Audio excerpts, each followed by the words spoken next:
Peace and love. Welcome back, y'all. How y'all doing? How y'all doing? Sabrew and Nichols, thanks for the compliment. I've been making beats since I was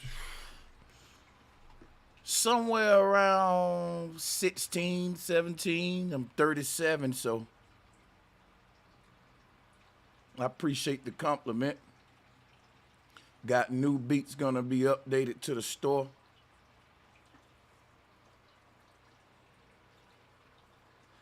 Before we can start today's lecture, roundtable, we need to watch the video clips. So if you are on the call line and waiting line, you know you got to give me a little time to open it up and everything and get the conversation going, no problem. So just let me get up and make sure you guys listening in if you're on the waiting line. Hold up a second. Something look crazy there. There we go. Put my logo back at the forefront right there. How y'all doing? Let's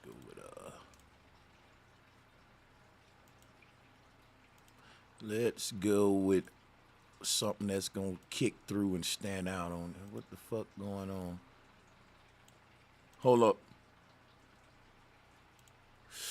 All right, I'm gonna leave that alone. It's fine, it's fine, it's fine. That's just me trying to be picky. Let's do it like that.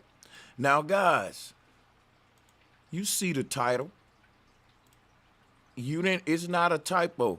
Stephen Jackson, which is a multi-million-dollar NBA star, pulls up to O Block and checks in with the slums and the little guys. And I really don't know what it proves. I don't know exactly what to make of it, but I know it's conversation worthy because you can learn a lot about black men's mentality from it. And what I'm going to do, right, I'm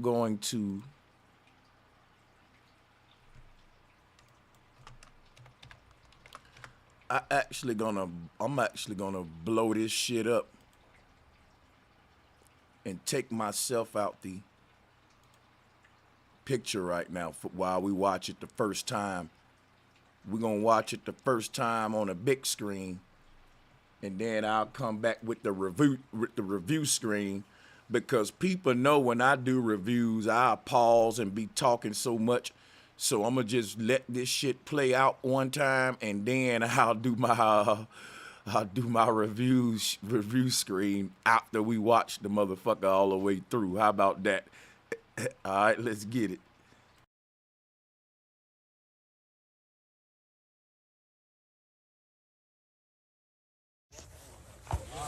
Yeah. A lot of y'all just been whole block pulling up, taking pictures. Where we at? Tell them how they coming. We in the middle of it. What you mean? Y'all pull up and take pictures and y'all not allowed to. They sneak. And one thing about it, if you're a real one, you don't mind checking in. Checking in. What'd you say? I check in with the real one. That's why I'm in the middle of O Block. Where you at? You see the hoop? Where you at? I'm in the middle of O Block. You mean? Listen, man. The middle is bitch where the people's be, you know what I'm saying? Where the real people's be, man. You can't pay for. No rap cap. Can't pay for. Fuck you mean? We really out here. O Block, Chi-Town. Rest in peace, King Bond, nigga. We in the middle of O Block, ain't we? Quit playing, man. I'm everywhere, you never there. Out of the drop, you hit me. The answer got popped, you hit me. I hit 100, I went for 1 million. I caught that body, I beat it, you hear me. Phones and they ringing, no slimming, you hear me. I know the ones and they answer, you hear me. I'm squeezing first, I can't let no big kid. The plus in the pad with no cash, you bill me. Hit.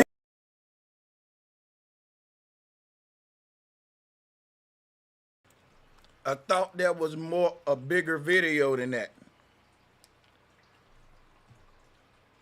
Hold on. Somebody must have chopped it up. Of course, it's a bigger video. I want to review the full video. Anybody got the link? And I got links of him responding to people criticizing him. So we're going to do all of that today. They say.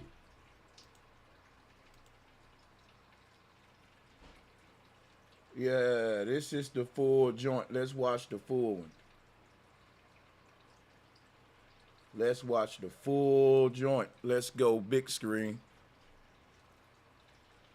For sure. By the way, drop a 1 if you can hear me loud and clear. I know y'all can, but it's ritual. Let's just get a quick mic check and let's get it. Box and go visit highvalueteam.com. Tell them old God sent you. All right, let's talk about this video that's circulating on the internet right now. Now, former NBA player Steven Jackson. Listen, man. Pulling up, taking. People are worried about Steven Jackson at O Block, and then I'm gonna give you my real opinion on this. Yeah. A lot of y'all niggas been O Block pulling up, taking pictures. Where we at? Tell them how they coming. We in the middle of it. Middle. Fuck you mean, nigga? Y'all pull up and take pictures and y'all not allowed to. They sneak. And one thing about it, if you're a real one, you don't mind checking in. Checking in. What'd you say? I check in with the real one. That's why I'm in the middle of O Block. Where you at? You see the hoop? Where you at? I'm in the middle of O Block, nigga. Yeah. Fuck you mean? Listen, man. Where the people's be, you know what I'm saying? Where the real people's be, man. We out here for real. Shit you can't pay for. Rap cap. No rap cap. Shit you can't pay for. Fuck you mean? We really out here. O Block. Chi-Town, nigga. Rest in peace, King Vaughn, nigga. We in the middle of O Block, ain't we? Quit playing, man. I'm everywhere, you never there. All right, now let me. I must say that this shit is the epitome of goofy. This shit is the epitome of cornball. Bro, oh my God. Oh, I don't know where to start, man. Y'all, now I'm gonna run this shit back and I'm gonna give my video review. Let's get it. Let's fucking get it. I don't believe this shit. Y'all pull up and take pictures. Oh my God, hold on. This shit is crazy, black man. Opportunities. We just gonna. Black man, we losing. This another L. Black man, we just had an L for the black women. Now this right here, this a big L, man, for $1 million nigga. Now let's critique this shit. Gonna keep it real and shoot it from the hip. So all right, let's play this video of Steven Jackson at O Block, and then I'm gonna give you my real opinion on this. Yeah. A lot of y'all niggas been O Block pulling up, taking pictures. And that's crazy. Niggas pull up to O Block and take pictures there. And they want to show everybody, look, I was on O Block. What is it about the black man's mentality that I told y'all a long time ago and people was calling me a coon? I said, if you gave black people the choice to clean up the hood for free, just give it a facelift. Clean off all the graffiti off the wall, pick up all the trash, and crack down on all the violence and shit, niggas would push back on that. They'll say you being racist, man. I'm telling you, yo, I done seen niggas do hood documentaries, and when they interviewing the dudes walking through their hood, the niggas is like, yeah, man, this the slums, this the slums. Look at all this, look at all that. And they be panning the camera at the trash and shit on the ground and all the pollution and the syringes. And yeah, man, this is where it goes. It just be, and I'd be like, yeah, if a nigga was to go out there, wash off the graffiti and pick up all that trash, you'll have to fight them niggas. They want that shit there because guess what? That's what makes it look tough. Hey, Hey, we can't do the hood vlog video in my hood if that shit look too pretty. Cause I just saw hood vlogs where the dude shooting a documentary, he'd be like, man, this don't look like a real hood, like it's real nice out here. And the niggas be like, oh no, it used to be like dirty, man. It used to be like, bro, god damn it. Now we got to tell them how, oh, it used to be, it looked it like, oh man, this is getting cringy now. Guys, it's fucking getting cringy now. Hey, listen, man. This shit crazy. And don't forget, when niggas like to argue about who killing the most, nigga, y'all ain't got that many killings than us. Nigga, we got way more killings than you. And that's the only time a nigga look up statistics and data and research and shit. Just see who killing the most, huh? Stupid. Goddamn. L's, and more motherfucking L's on top of L's. LL Cool J. LL Cool J. Let's go. Oh yeah. Tell them how they coming. We in the middle of it. Middle. We in the middle of it. Black niggas like to pull up in the hood, in the worst hoods to show you I can go where it's dangerous at, and I won't get shot. Look at here. Just think about that during the Middle East war. Niggas taking trips to go over there where the Taliban at, and they walking across bombs blowing up and shit, planes shooting. Like, look where I'm at, nigga. I'm in the middle of it. Look, the Taliban right there. Boom! Bombs and shit. Look, I ain't got hit yet, and I got my jewelry on. Look. What the fuck is wrong with niggas, y'all, that we like to be in a line of fire to show you, goddammit, we could come out without a burn. That shit's so fucking crazy. Hey, let's do this. Hey, nigga. Y'all pull up and take pictures and y'all not allowed to. And then what's up with the hood niggas? Well, y'all got control over these territories, right? And what's up with the checking in shit? I'm not a fan of the checking in. I'm never gonna check in nowhere I go. I'm just letting you know that now. But let's hear this out. Nice. Yeah. A lot of y'all niggas been whole block pulling up taking pictures. Where we at? Tell them how they coming. We in the middle of it. Middle. Fuck you mean, nigga? Y'all pull up and take pictures and y'all not allowed to. They sneak. And one thing about it, if you're a real one, you don't mind checking in. I'm a fake one, and I mind check it in.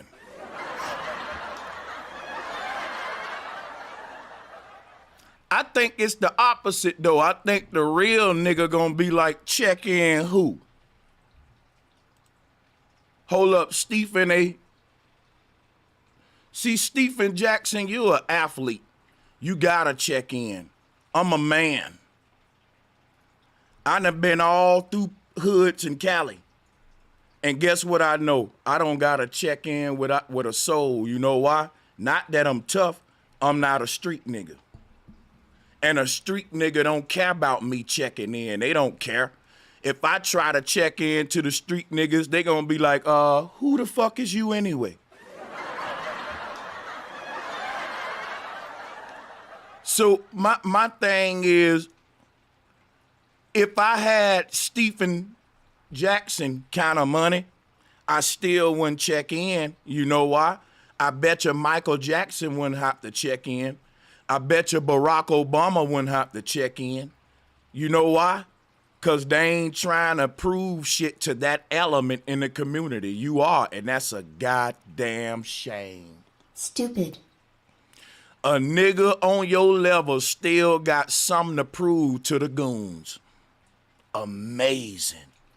This is amazing. And you think it's some real nigga shit to be telling these young boys to check in.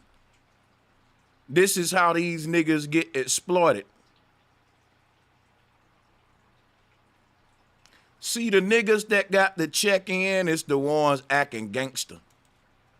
If you a rapper and you out here claiming a set and you ain't from that set, or you out here fucking talking tough like that, and you attracting that type of element, you got to check in. You're on their radar. You talking their language. But why would you want to be on these goons' radar if you're a multi-million-dollar nigga? Because one thing about the streets, just like they give passes, they take them away. I see it happen all the time, where a nigga can go to the hood one day, and when he don't do what the hood want him to do the next day, then the hood niggas will make a video letting the world know that nigga can't pull back up here. His pass revoked. He can't pull back up here. Which lets me know you might be getting exploited, bro. It feel like you getting exploited. A lot of times a dudes that's getting exploited try to make it like they just from the set, like they just from the hood. And you can talk like that as long as you feed the wolves. But the moment you stop, see, that's like if I hop your backyard fence and you got a mean pit bull right there, in order for that pit bull to leave me alone, I'm going to pull the steak out my pocket and I'm going to say, here you go. I'm going to feed the wolves. I'm going to feed these pits so they can let me hang out in these niggas' yard. Now look, the moment that pit bull go to running out of that steak, I better be coming out my pocket with another steak. I'm buying time. I'm buying time. That's what these celebrities doing in the hood. You niggas are going to a place where there's vicious pit bulls at, and you pulling out a steak out your pocket. And you saying, look, man, I'm on O Block. And you feeding the wolves. But you're making sure that you keep your eyes on that steak, because soon as you see it getting small, you know, okay, man, I got to leave. Why? Nigga, my time up. I got to come back with another steak, a full steak. When the dog through eating that steak, he gonna come and get your ass. We see it in all the movies when they hop the fence. You got just as much time till that steak run out. Ain't that was in next Friday too, I think, yeah. So that's all it is, why these high profile people can pull up. I believe these motherfuckers be getting exploited, man. Cause so many times we see they fall out with these goons and the goons come out letting everybody know, oh, that nigga can't come back around here.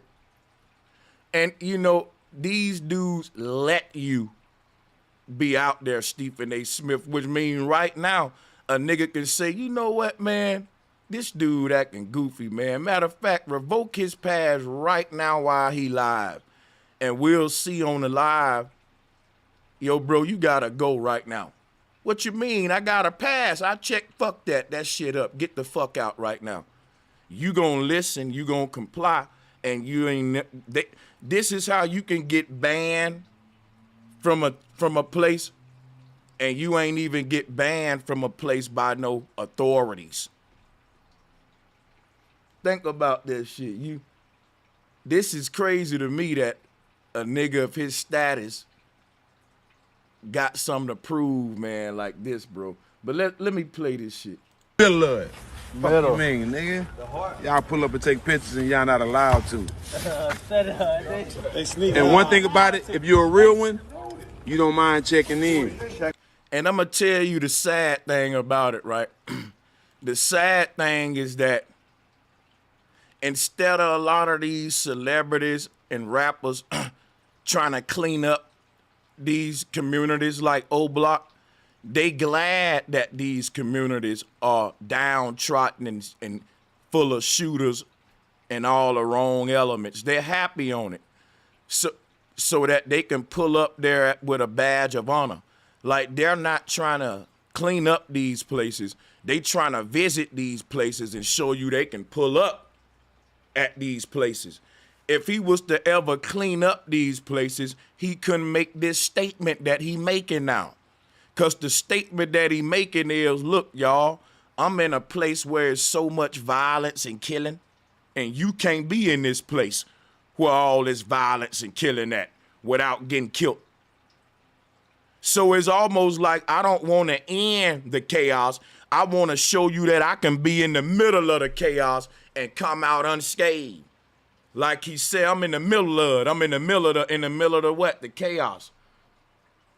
That's like a stunt or dude going up in the lion's den, or that's like the matador that's wrestling the fucking bull, or the bull rider, or the zookeeper that goes up in the cage with the gorillas and do stunts. It's the showing you, goddamn it, hey, I'm surrounded by all these like the nigga that wrestled alligators.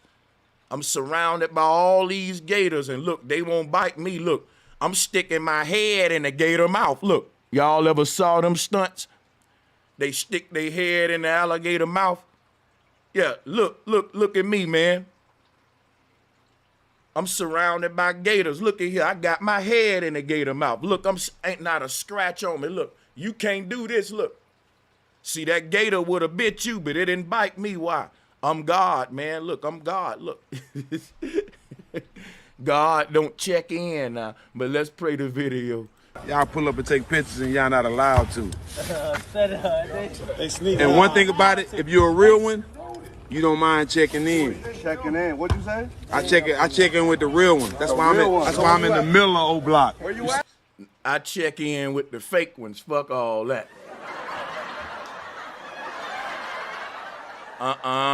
Brother, I'm fake than a motherfucker. We need to make fake the new real. If this is real, I'm fake than a motherfucker. Cause you couldn't pay me to go on no fucking O Block, and I'm worth millions and shit, and I'm talking about checking in with some OG and shit in a slum. You got to be out of your motherfucking mind. No, I'm fake than a motherfucker, bro. I didn't know it was that many levels to realness, and apparently you on a level of real that I will never know in my life, dude, and I want to drop a bomb for you, nigga. That's real, nigga. That's real. Ooh-wee. You see the hoop? Where you at? I'm in the middle of old block, nigga. Fuck you mean? Listen, man. No, I'm on the outskirts of O Block. Yeah, if I get all that money and they tell me, look, man, you gotta check in now. You're a millionaire. I'm fine. I don't got to be in the middle of it. I'll walk around it. I don't gotta walk. Yeah, we'll just walk around it.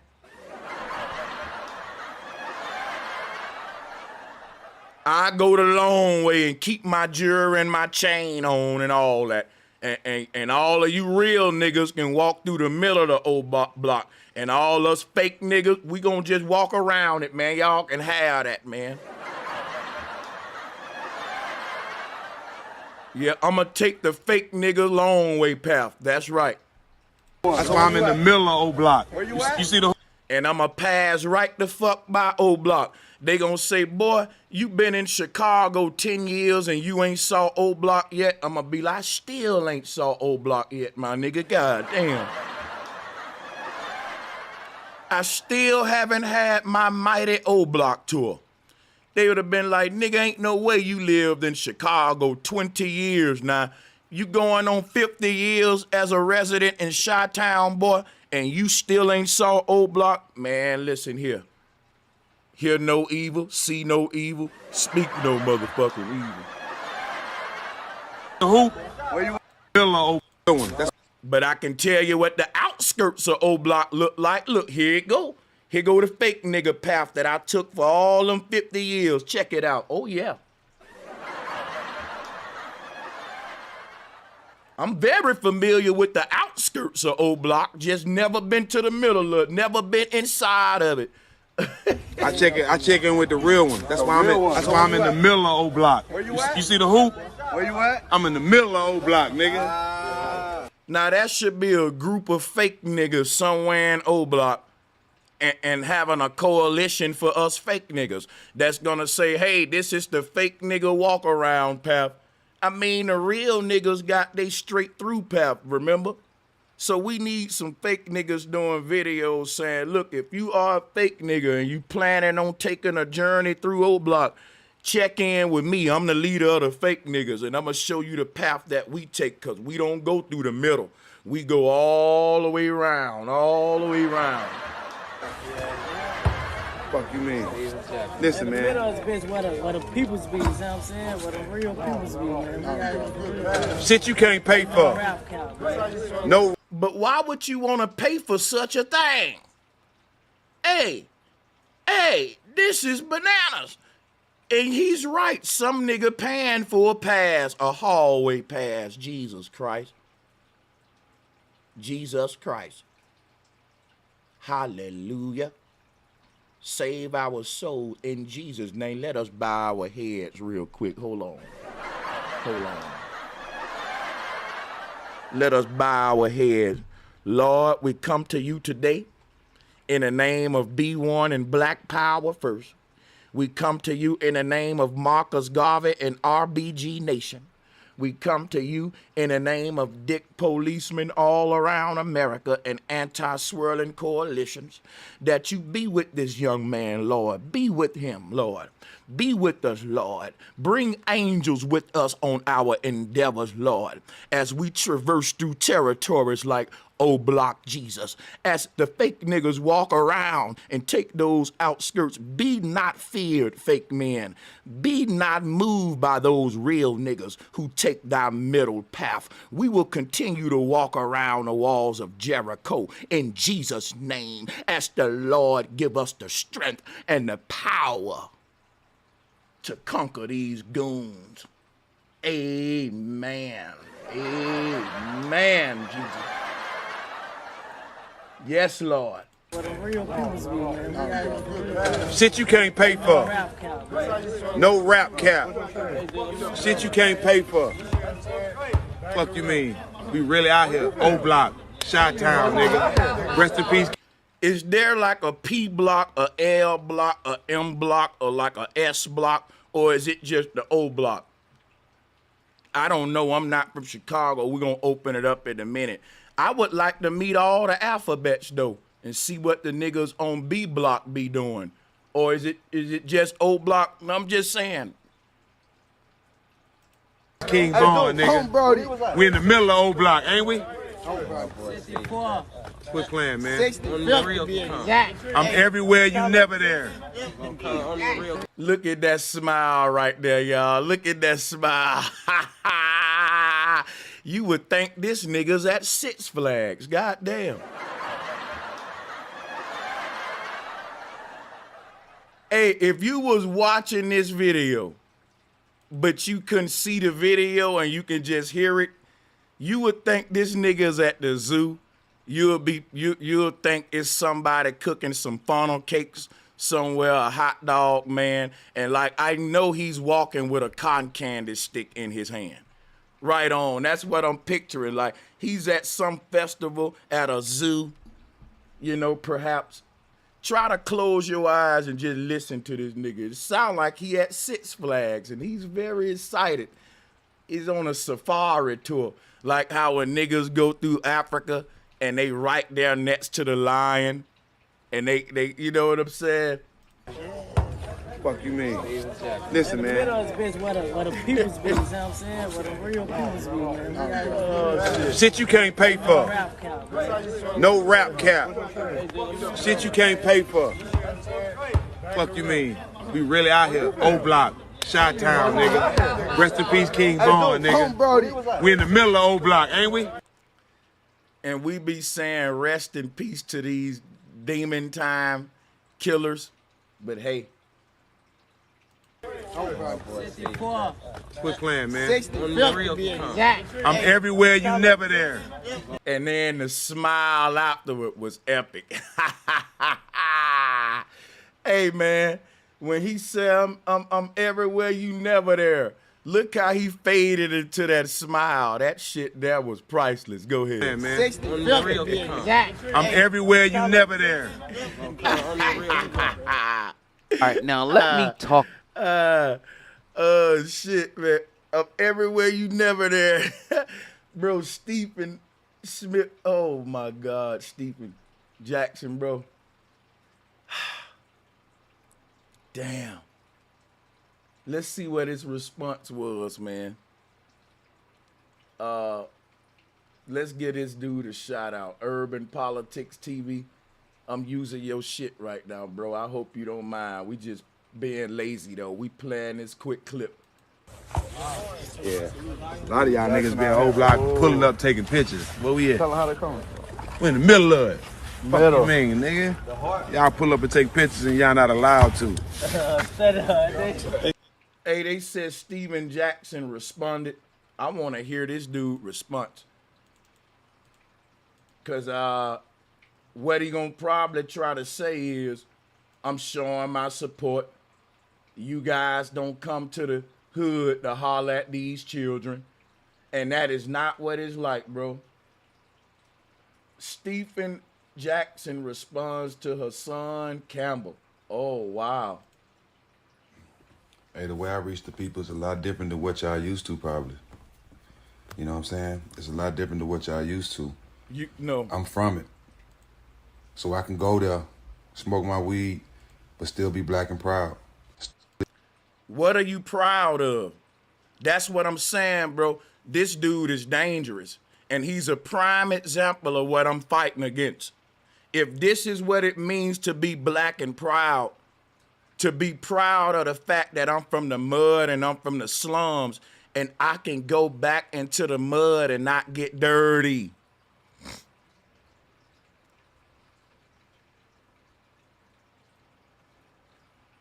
I made it out the mud thanks to the white man.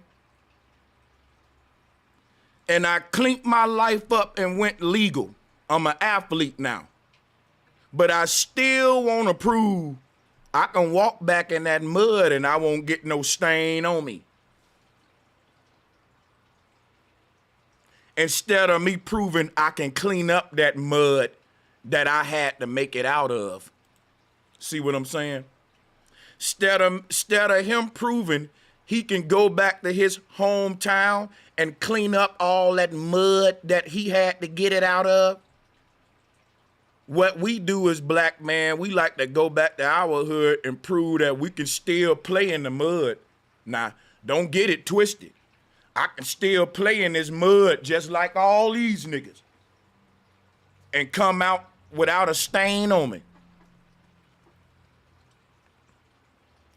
Why don't we ever go back and say, you know what, I'm going back to clean up all that mud that's in my community. No, we just go back to play in it to show folks we can still play in it. And you talking, if this is your way of reaching out to the youth, you really need a different strategy because you actually supporting and condoning their negative activity instead of being being a hero we need you to be and speak against it. The people with big voices and influences in our community, they don't use those voices as mighty warriors. And this is how each generation keep failing the next one. Instead of us teaching and correcting the next generation, we want to show we can still blend in with them and be cool with them. Instead of being that one that's like having some shit to say to put on their mind and really make them think about the situation they in. Because they don't think about it. They getting high and drunk every day so they can escape their reality in a lot of cases. And so they need somebody that'll wake them up to make them see that days are numbered in the lifestyle they chose versus a person that's wanting to let them know he come from that lifestyle and he can go back into that lifestyle and that lifestyle still respects me. Why isn't there nobody disrespecting that lifestyle? Them the heroes. Them the heroes, the niggas that's saying, you know what? Yeah, I come from that lifestyle and that was some pussy shit I was involved in. That was some hyena, non-manly little boy shit that I was into. That was some wolves rolling packs type hoe shit that I was on with other niggas telling me what to do. and splitting money and just, no, nigga, I'm a boss now. Why don't we look back at the mud we was in and say, I ain't like being in that mud. If I like being in that mud, I would live in the hood with these niggas versus pull up and check in. You don't like the mud that much if you moved away from it. You grew up in the fucking jungle. Then you moved out the jungle because apparently you didn't like the jungle when you was coming up in it. That's why you moved out. But you still want the world to know you still wild though. So you occasionally go back to the jungle and say, oh, oh, oh, oh, oh, eh, eh, eh, eh, eh, eh, oh, oh, oh, oh, oh, oh, oh, oh, oh, oh, oh, oh. So you have to occasionally go back to the jungle to get your howl on and let them know I'm still a wild animal now. This is crazy. Hey, the way I reach the people is a lot different than what y'all used to, probably. You know what I'm saying? It's a lot different than what y'all used to. I'm from it. So I can go there, smoke my weed, but still be black and proud. Leave with a message of what they can be and what's out there. Whatever y'all don't see and y'all want, y'all can go get it. You know what I'm saying? Where you are right now is not your final destination, bro. You should have been saying that shit on O-Block.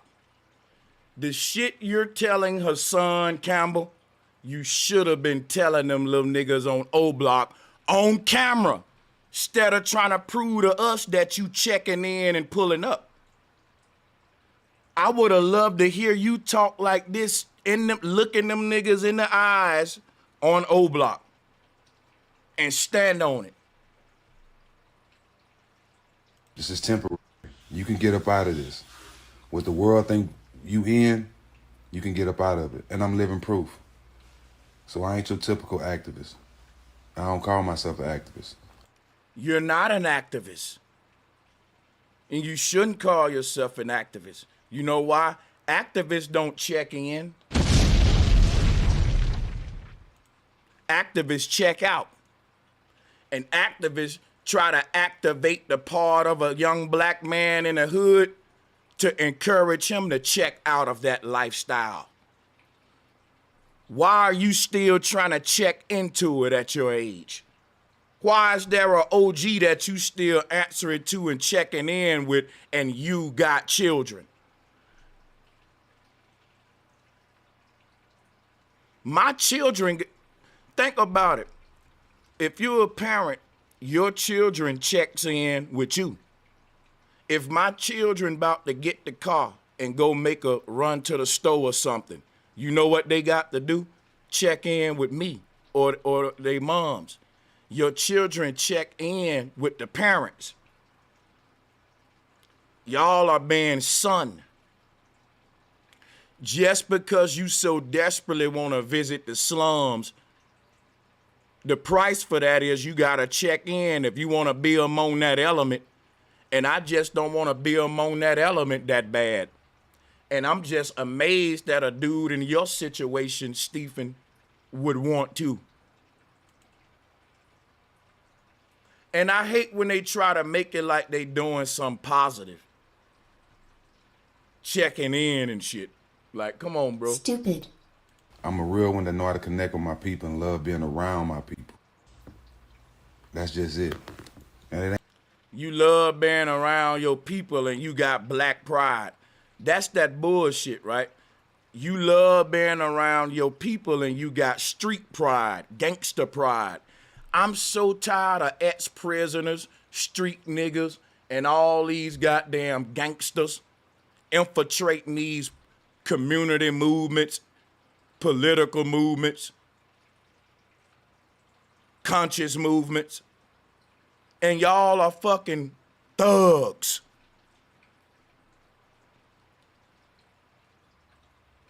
Like, bro, quit talking about black pride and just say gangster pride, street pride. If this is all you're gonna define black culture as, that's the problem. When niggas show they pride, it's this part of the black community that they wanna exalt and put on a pedestal. If you talking about you love your people, you're fucking Stephen Jackson, an NBA athlete and a role model and a multi-millionaire. Why ain't you going to O Block showing us the genius? Why don't you change the narrative about O Block? Nope, you want to double down on it and confirm to America that it is everything that America say it is about black folks. Why don't these celebrities change the narrative? Why don't these celebrities go to O Block and say, look, y'all, it ain't all goons here. This young man right here, he's a genius. He invented such and such. This young lady right here, we're on O Block, right? This young lady is gonna be in the Olympics next year, right? This young man right here, he's the head of his high school leading in the science fair. Why don't Stephen Jackson do that?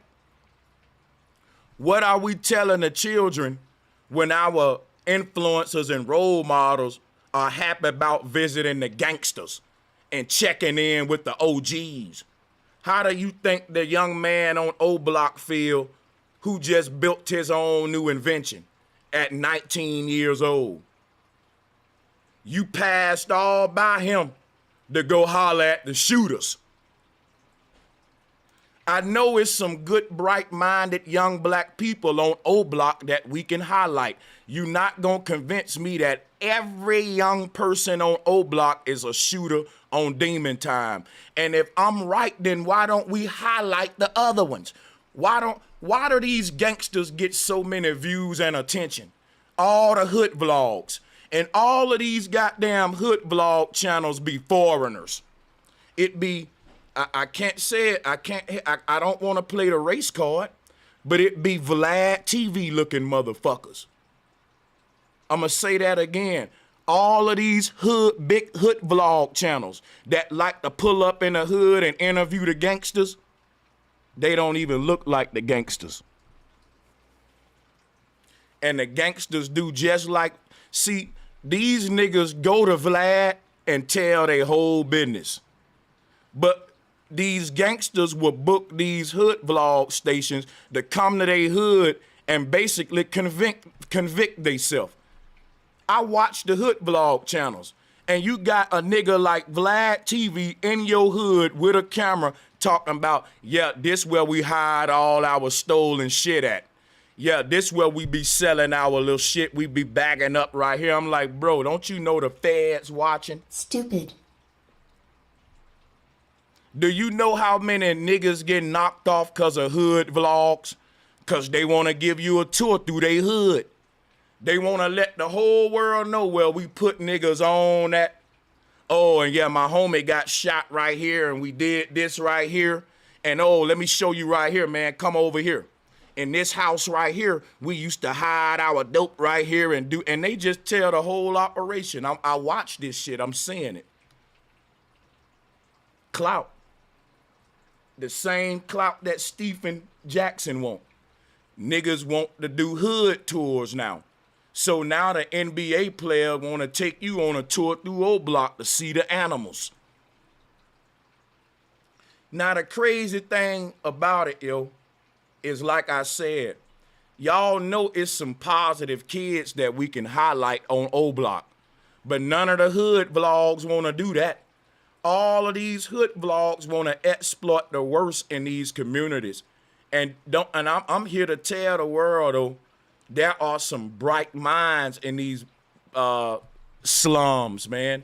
It's some geniuses in these slums, and the camera will never get put on them. Look, man, everybody want to go interview the gangsters. Don't nobody want to go interview no damn young geniuses. Show me the vlog channel that's pulling up in the hood, interviewing the goddamn science students and the goddamn young chemists. Hey, show me the goddamn YouTube channel that's pulling up in the hood, interviewing the bright mind and showing the world the other side of it. If you ain't doing that, you part of the problem. Stay out the hood then. If you ain't going back to save the bright minds, because everybody know the good die young. Everybody know that the young boys that I'm talking about with the bright mind who never get the attention, never get the views and the camera, they get bullied. They get told you a square. Ain't no game to protect them.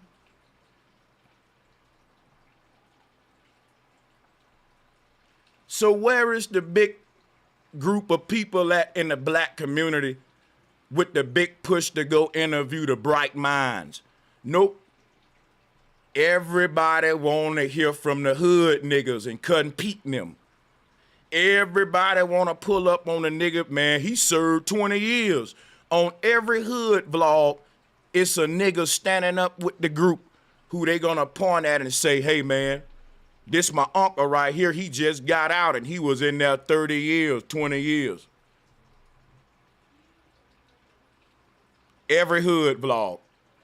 Every hood vlog is some nigga pulling up his shirt saying, yeah, they shot me right here, right here. They shot me right here, shot me right here, shot me right here, shot me right here, shot me right here, shot me right there, shot me right there, shot me right there, shot me right here, shot me right here, shot me right there, shot me right there.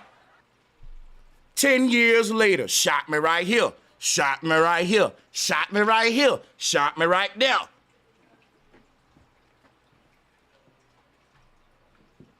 And then homies be like, yeah, we just named him OG Swiss Cheese. You know, that's my nigga though.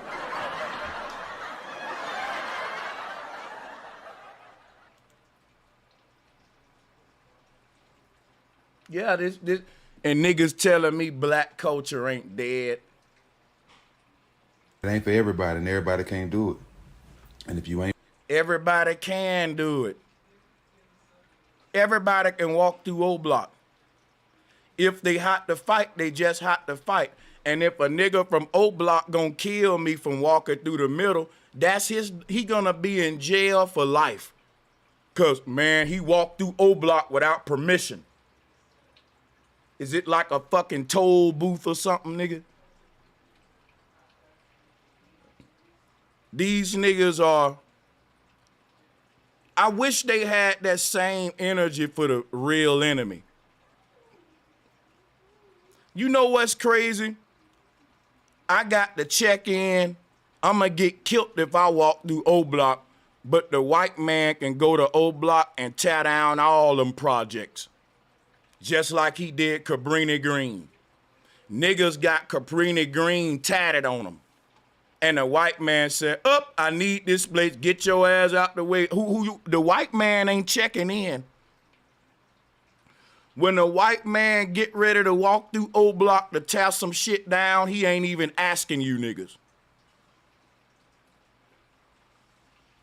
He don't even listen. He just, yeah, and we're gonna tear this damn project down and put them all right there. Who did he check in with? Why y'all don't keep the same energy then?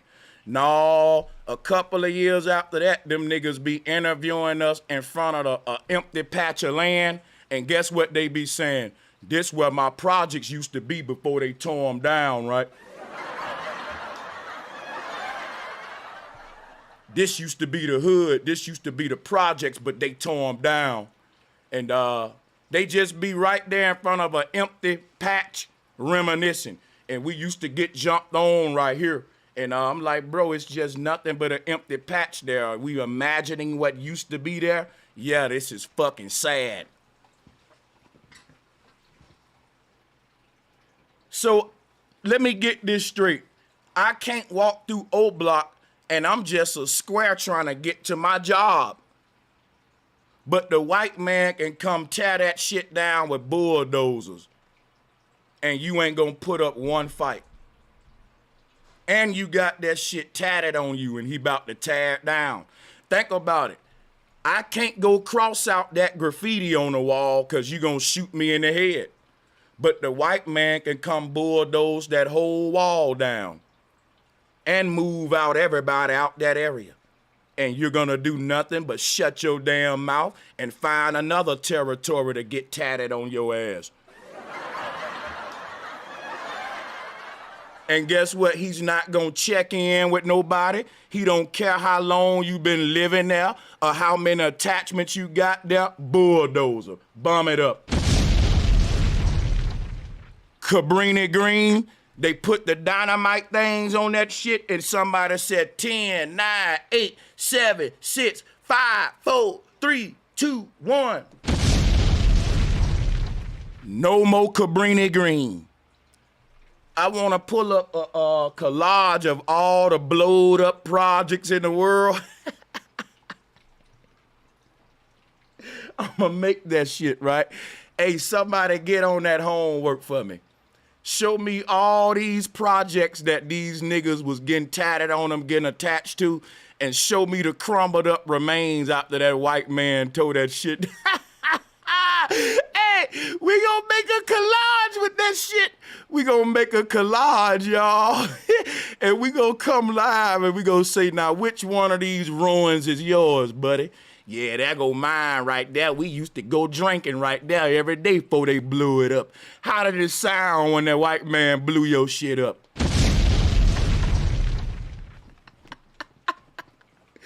Yeah, oh shit. Hey, y'all niggas need to grow the fuck up, man. I'm telling you. Ah, man, this shit is sad, bro. I can still pull up to my hood to the day you pull up and that shit and it got blowed up. And the white man that turned that shit to a supermarket. Yeah, man, we used to get jumped in right here. Yeah, now it's a parking lot, bro.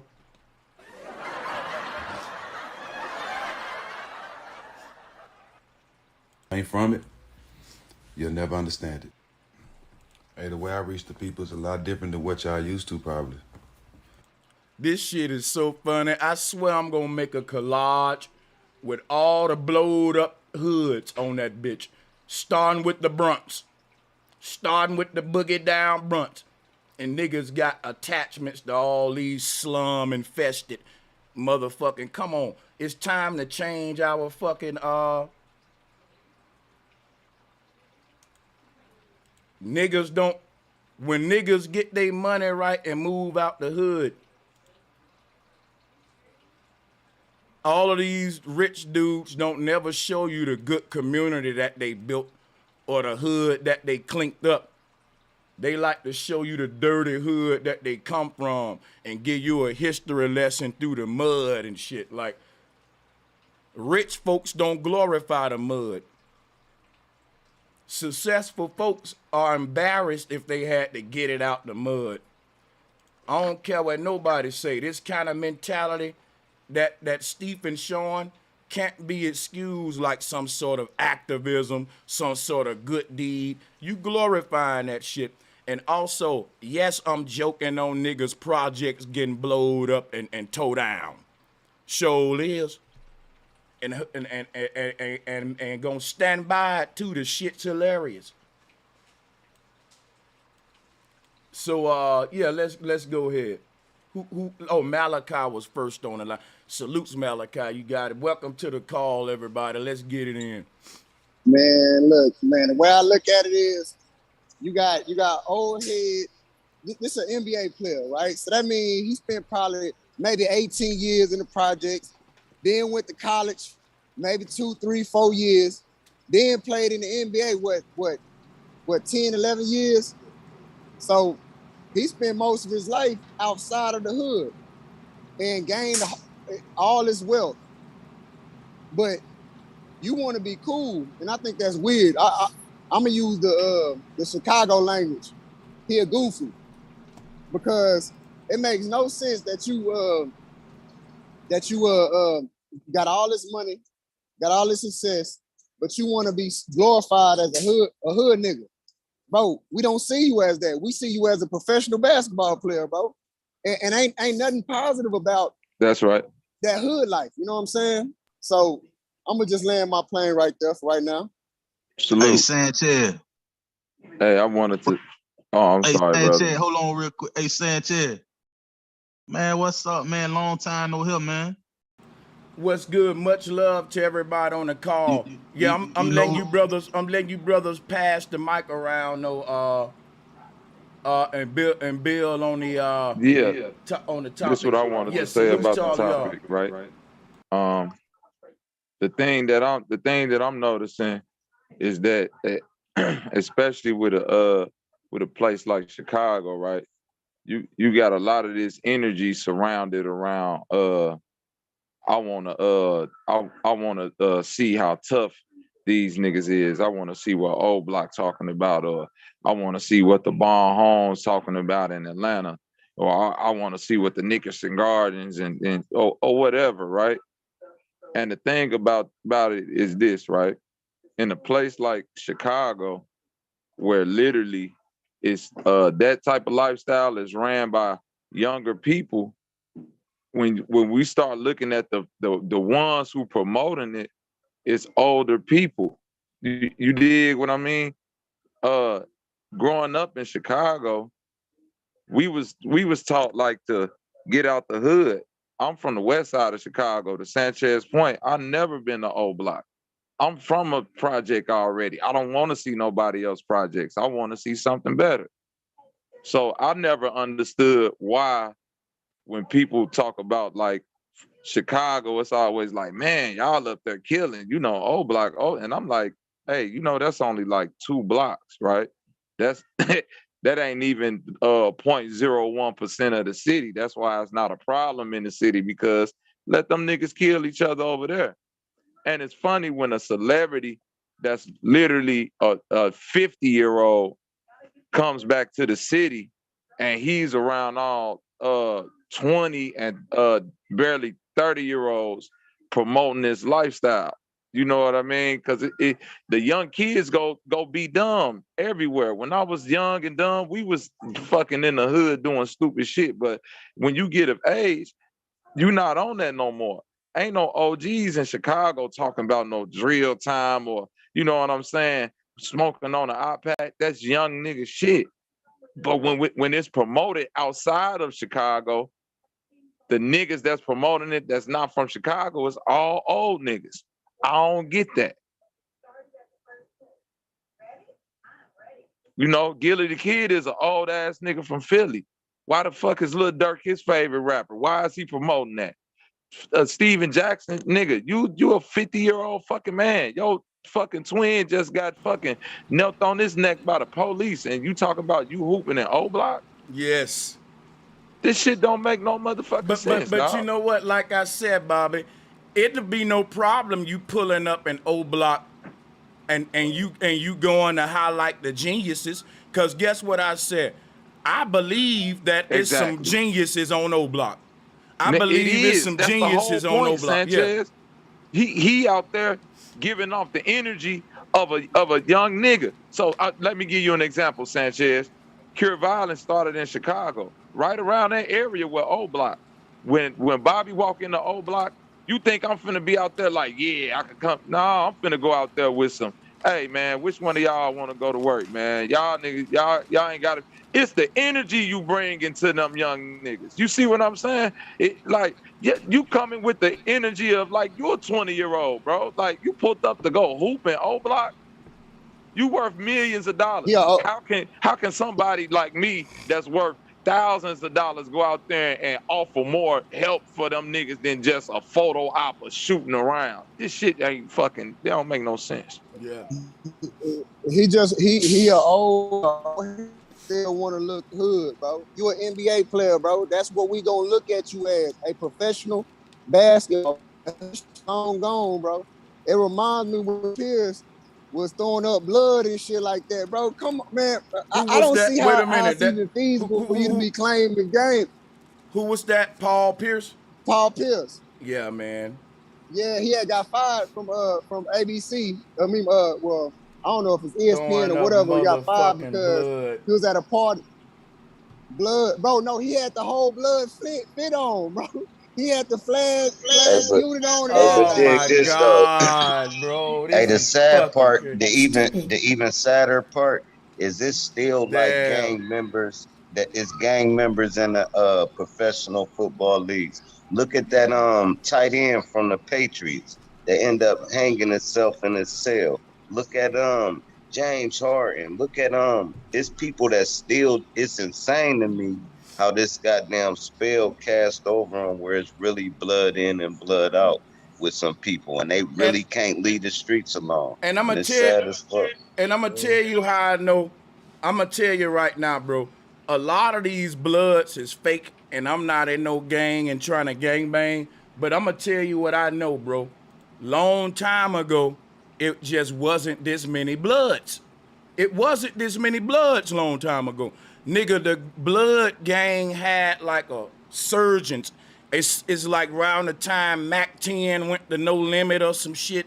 And when Lil Wayne start claiming, I don't know, then Jim Jones start claiming like in New York, I don't know, but that shit just so many bloods today, man. Everybody blood. I remember when it was like a lot of, it just show you how the gang culture is kind of trendy too. Like it's cool It to is. be a blood, like, you know what I'm saying, like today. Yeah, the Crips, when you got banging and Little Rock and all of that shit come from the 90s movies like Colors, you know what I'm saying? Menace to Society, all of that shit what made the Crips get big. The Bloods got big for the same fact that Sanchez just pointed out.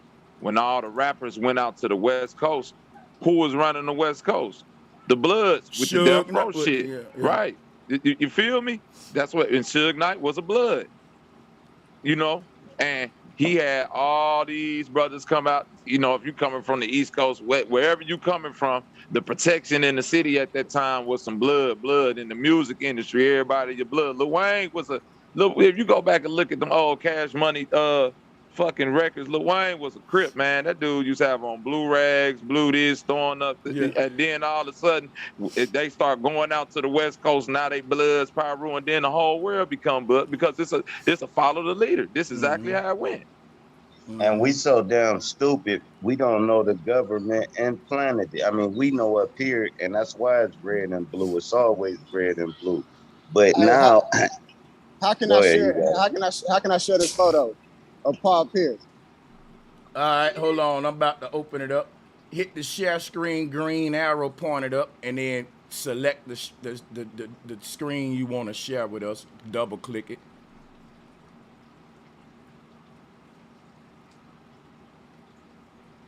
Anybody want certified safety? Your mic ain't on. You might want to set your mic up.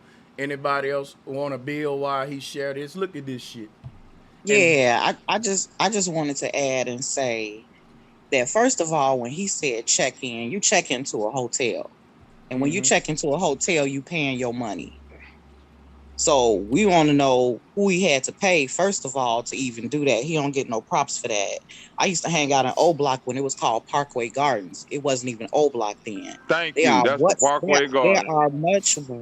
There are much worse, more dangerous areas in Chicago than O Block. And in the words of Bum J, you ain't from the streets, you a tourist. Because ain't nobody impressed with O Block but people that seem to not be from here. We don't care about O Block in Chicago. Like I had Zay on camera and I had it and I said, Zay, he's a little bit smitten with O Block. I put my camera on. I drove past. I said, there's the sign. Here's O Block. There's one way in. There's one way out. But I'm not going in. We don't care about O Block here. It's others that give it the power they give it. Damn, that's powerful. That was right there. Man, Sister Popcorn. You took the words out of my mouth because I always say people from Chicago, we not promoting this shit like how it's promoted from the outside. Like this, it's a tiny, O Block is a tiny little neighborhood, dog. That's a town where it just happened to be a bunch of famous rappers from. You know what? It's kind of the tourist mentality, right? That she pointing out. Like everybody that want to see O Block, we know that they ain't really. That's why I said, if you think about what the sister said, I get it too, because it's like, before I moved on the West, I was thinking like everybody else, man, California got the best weed. Now I've been on the West, and I'm realizing when you get on the West, people will tell you Seattle got the best weed. And That's a fact. yeah, and California just some tourist shit. Like that's what the tourists think. So it's crazy, man. It's kind of like when you move to Vegas, you don't even go to the Strip, cause the best casinos ain't on the Strip. But if you're a tourist, you wouldn't know that. So all the people come here and want to be on the Strip, and it's like, wow, yeah. But that just show you some shit though about to a Chicago person. You really didn't. If you trying to prove that you in the jungle, you ain't even in the jungle. If you go on the O Block, you like in the fucking tourist. The tourist, like if you from Chicago, according to what that sister saying, if you really want to pull up in a jungle, O Block wouldn't be your first selection. Man, I'm gonna say come to the West Side, Garfield Park over there off Holman. Now, if you say you went there, then I'm gonna say, well, you did some shit. Now, if he would have went out there and helped some of the young boys on they dumb shot shit, I wouldn't have nothing to say, because I mean that's a benefit. You trying to help somebody, you know, get a scholarship or something, because you know what I'm saying. You help them play ball, but he out there talking about hood shit. Like, bro, you are a professional basketball player. Stop it. And it's sad. It's sad that Chicago, that black people got to take the fault for that shit when that was the first mafia, bro. Them motherfuckers been killing up there, bro. It ain't had nothing to do with Thank no you. You know what I mean? But now they marketing it like, Job. yeah, the niggas is up here. No, them motherfuckers been nuts. Do you know who come from Chicago, bro? Bro, we talking about people that'll walk up to you and say, you know what I gotta do. And then a person will be like, yeah, let's get it done. And they know they about to get killed. Right. That's how gangster it was. Yeah, but it was shit. It was guns left out. Listen, bro. Right, it was guns left out on the corners in Chicago. Like boxes of guns just randomly like left on the corners in Chicago. They used to leave guns out. You know, that happened here and there. But what Sir Drop is saying is that whole gangster lifestyle, like Sanchez was saying yesterday, that wasn't no shit that the black man came to Chicago to be on. We was farmers and country niggas from Mississippi, dog. We came up there and amalgamated to that. That's why we can't really do it. That's why the gangs and shit up there is fucked up now, because it ain't what we supposed to be doing. That shit is some whole Al Capone shit, man. Like, they been having, like how the young dude was saying, man, we got switches on shit. I asked him, bro, do you know what a Tommy gun is? They been having switches on shit since the 1930s. Like, this ain't nothing new. But look, this is the thing, bro. And I always go on like, bro, it's our decisions. Because they left the guns on the corners and we picked them up and used them. What else you gonna do with them, bro? You see what I'm saying? This the Hunger Games, bro. Report it to Crime Stoppers. Man, come on. Ain't nobody doing that. Cause you done been taught your whole life growing up in Chicago, don't talk to the police, then guns just pop off. This the Hunger Games, bro. That's programming. Don't fuck with the police, then we drop guns off. Y'all already fucked up. 1 + 1 = 2, bro. The guns here. You hungry? Pick up the guns. Go get you something to eat. That's how that works. It's all a part of the site, y'all. My thing is this though.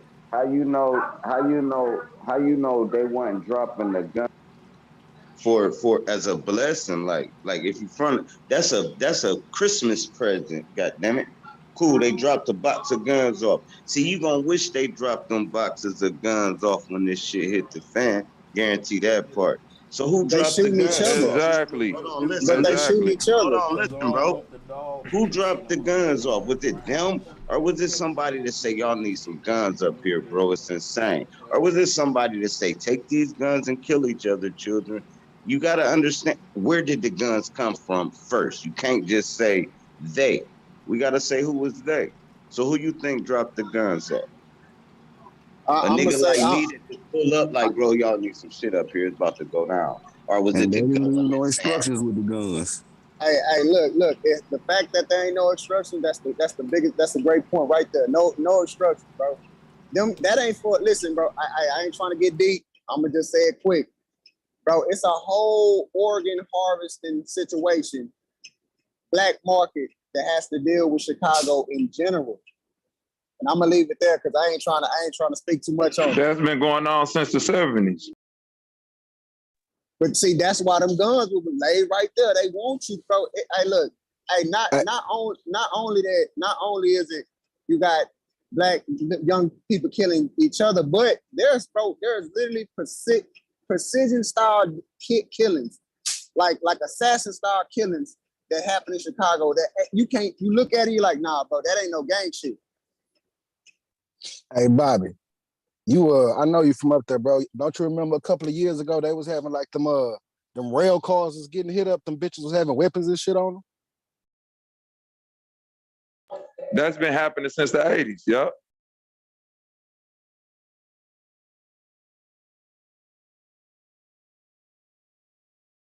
Yeah, my thing is, all this, to me, when I look at it, the whole Chicago scene, people, they say it has to do with culture. I keep on believing that it's a creative culture, because just like how them boxes of guns, wherever you say drop them off, they drop them off.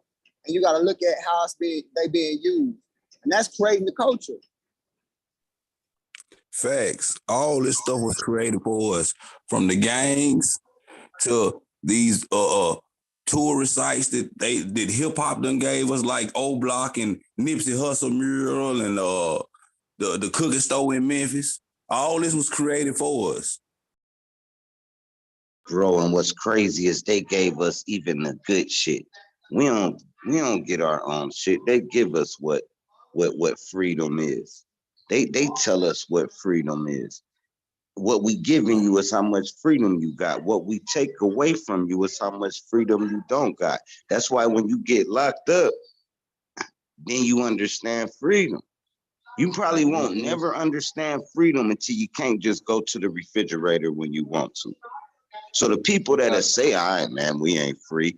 All right, cool. As free as they gonna let you be. I guarantee you that part. And until we break that down and overcome that and quit complying and be able to suffer the wounds that it take and lick our wounds and watch the world re-heal, we gonna always run in this hamster wheel. But y'all go ahead. Hey, but look, it's crazy because this is the cycle, right? So in the provision of the 14th Amendment, it speaks about prison, but not basically prison labor. So basically, slavery ain't never stopped, because if there's a provision that's specifically for like prison inmates and people that are locked up, bro, slavery never stopped, bro. And it's a way to capitalize on slavery in modern day. Facts. Been there. Spalding, Wilson, a whole lot of stuff is made in prison. I used to work in Spalding in prison. So, yeah, salute to I bet you can't even put that shit on a resume. That's crazy. Let me ask y'all something, man. Don't y'all know how many niggas I pissed off by laughing at how they be blowing up these hoods and tearing down these projects, man? People don't like you to point out the ignorance. Why does that trigger some motherfuckers, bro? Because they think it's real and you showing them this ignorant and they don't want to think about it. Man, look, you talk about, hey, look, man, I ain't never been happy about them cold ass brick walls, man, that in a project, what the projects I grew up in. Yeah, I know what you're talking about. Brick walls on the project like brick walls in the cell. Yeah, man. Yep. And the sad part, man, I'm gonna keep it 100, at least for my people that's down there in the belly of the beast. Some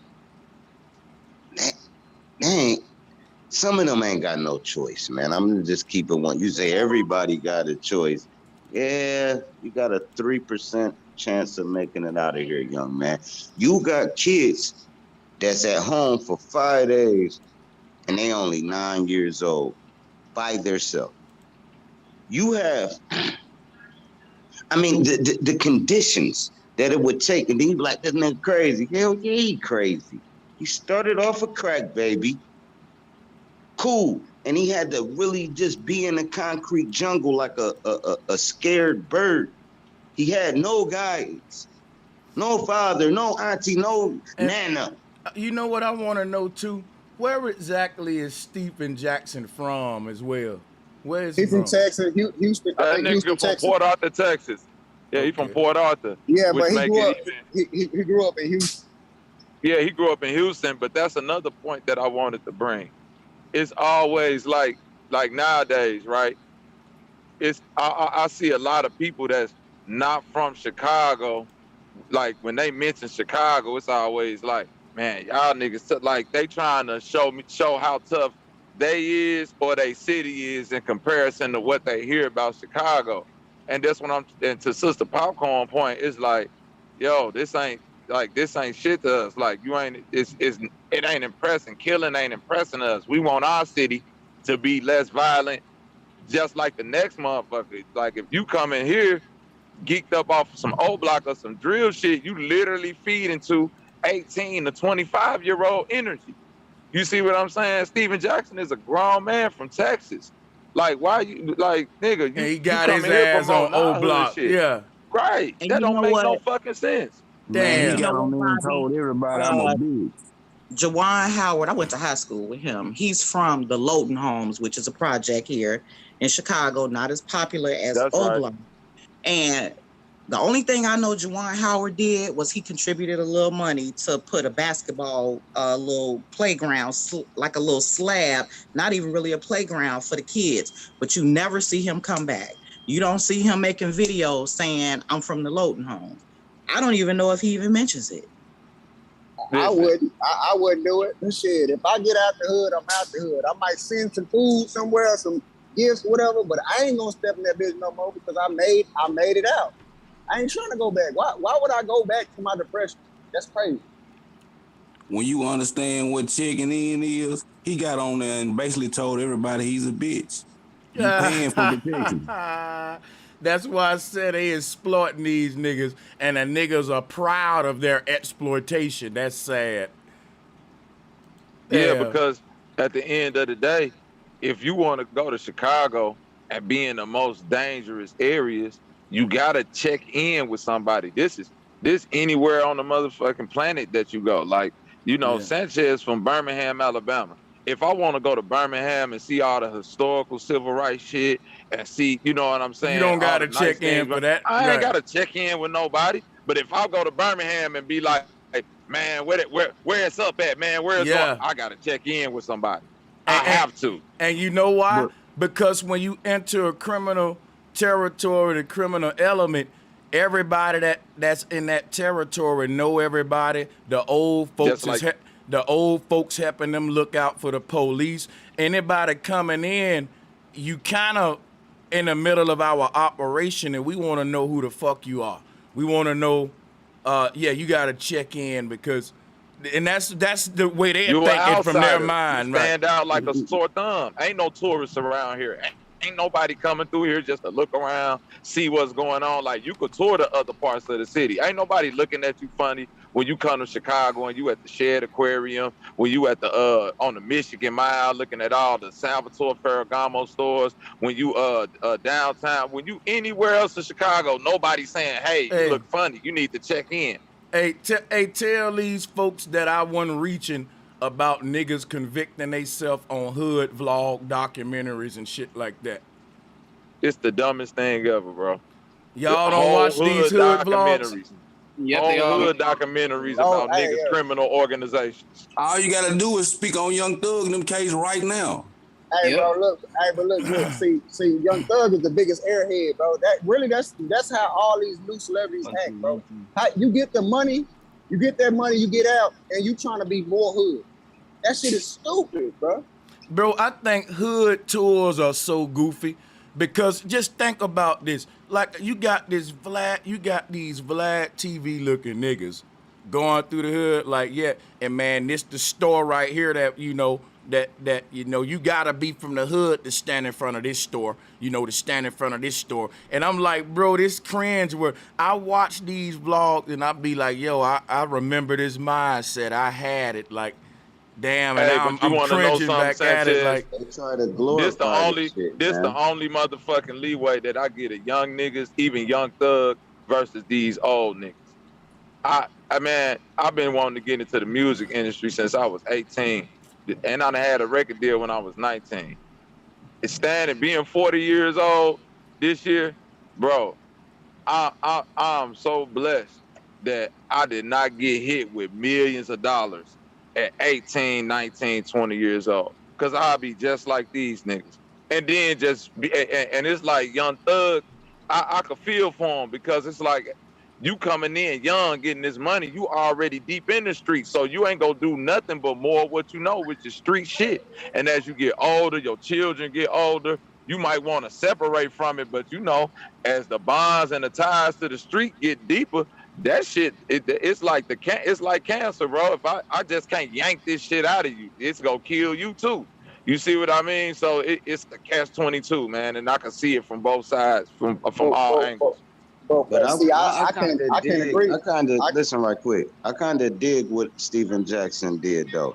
Even though he a control puppet and a goddamn gatekeeper and whatever, he still did something that where the kids ain't looking at it with a mind we looking at. They looking at it like, man, he came down here, bro, gave us some basketballs, bro. They know that. All right, cool. Jordan ain't do it. Did he give him some basketballs? Because I don't know. Man, look here, man. Yeah, Derrick Rose did it, and I'm finna tell you like this, bro. Jordan built basketball courts all over the city of Chicago. That was one thing I give him. You see what I'm saying? So I don't know if he gave no basketball. I don't know what he did besides pull up and shoot around. Some things need to be clarified about this checking in, though. Hold on. Because everybody ain't understanding what checking in is. See, it's a difference. You know, anywhere you go somewhere with something illegal going on, you got to know somebody over there to go over there. That's common sense. But checking in is paying to come to the neighborhood. It's something different. It's getting extorted, what it is. Salutes to the chat room, yo. Yeah, I agree. It's definitely extortion. It's a pseudo extortion. It's like if you're a millionaire from another city with street hood ties, you know, it's like how the mob move, man. They expect you, like, if you got millions of dollars and you want to come through this impoverished area, it's kind of accustomed to you to, you know what I'm saying, give something back, you know what I'm saying, to the top tier, whoever runs that area. This how it always operates. See, my thing is, you know what's crazy? Why? That's something different. Hey, but you know, when you think about, and I'm gonna say this and fall back, you think about Stephen Jackson saying to himself, I wanna go to O Block. I need to get in touch with the goon, the OG, the street nigga that's in O Block. So that let me know this NBA player got this OG's number in his phone. Can you imagine Michael Jordan with Big Meech number, like Michael Jordan with fucking I don't know, the leader of the fucking. But listen, this is what you gotta understand, though. Steven Jackson ain't with the Italian mob, Mike was doing the same thing. I know. I'm reaching. I got you. I'm saying Stephen Jackson, they actually, you know, they set that all up and everything. We know it come from them, so it's fool's gold. But what I'm saying is, how did the kids receive it? Did they receive it where if I make it, I can come back to the hood and give something and leave back that's out? That's a dream that's told to black people in the hood, like the white dreams picket is what fence. make you successful. Nah. Chasing dreams is that's goals accomplished. If I'm chasing something, I'm accomplishing goals. But listen, I'm finna drop. We in fruition stage now. We done all heard that dream ass story of yeah, man, when I come back to the hood, I'm showing the youngsters you could get it like this. I'm shot, man. You finna get your ass robbed, man. We not trying. Ain't nobody trying to hit it. When you get older, you understand that's a fairy tale, bro. That nigga robbed, steal, and killed to get in that position. That ain't no regular shit that you finna get just by work hard, man, and you can get out the hood like me. Nah, that's some other shit. That's some crazy shit. Wait, You know, that's a hold on, let me say something real quick. That's a very negative mindset, bro. Let me say something real quick. Anybody can get I'm out not being negative. I mean, okay, I got you. Nah, anybody can get out if they willing to work for it. I'm living proof of the shit. You I just know gotta be anybody could get out the hood. Y'all don't wait. Listen, let me say this, Bobby. Yes, everybody can, unless you retarded. You For real, I swear to God, y'all. One at a time. Drop. Wait, they keep on taking my point and taking it somewhere else. Y'all never wait for me. Listen right quick, bro. All right, one thing. Y'all niggas is fucking tripping. God damn. Damn, bro. It ain't that deep. One at a time. Come on, guys. Shit. All right, cool. It's just a one sentence. I swear to God it is.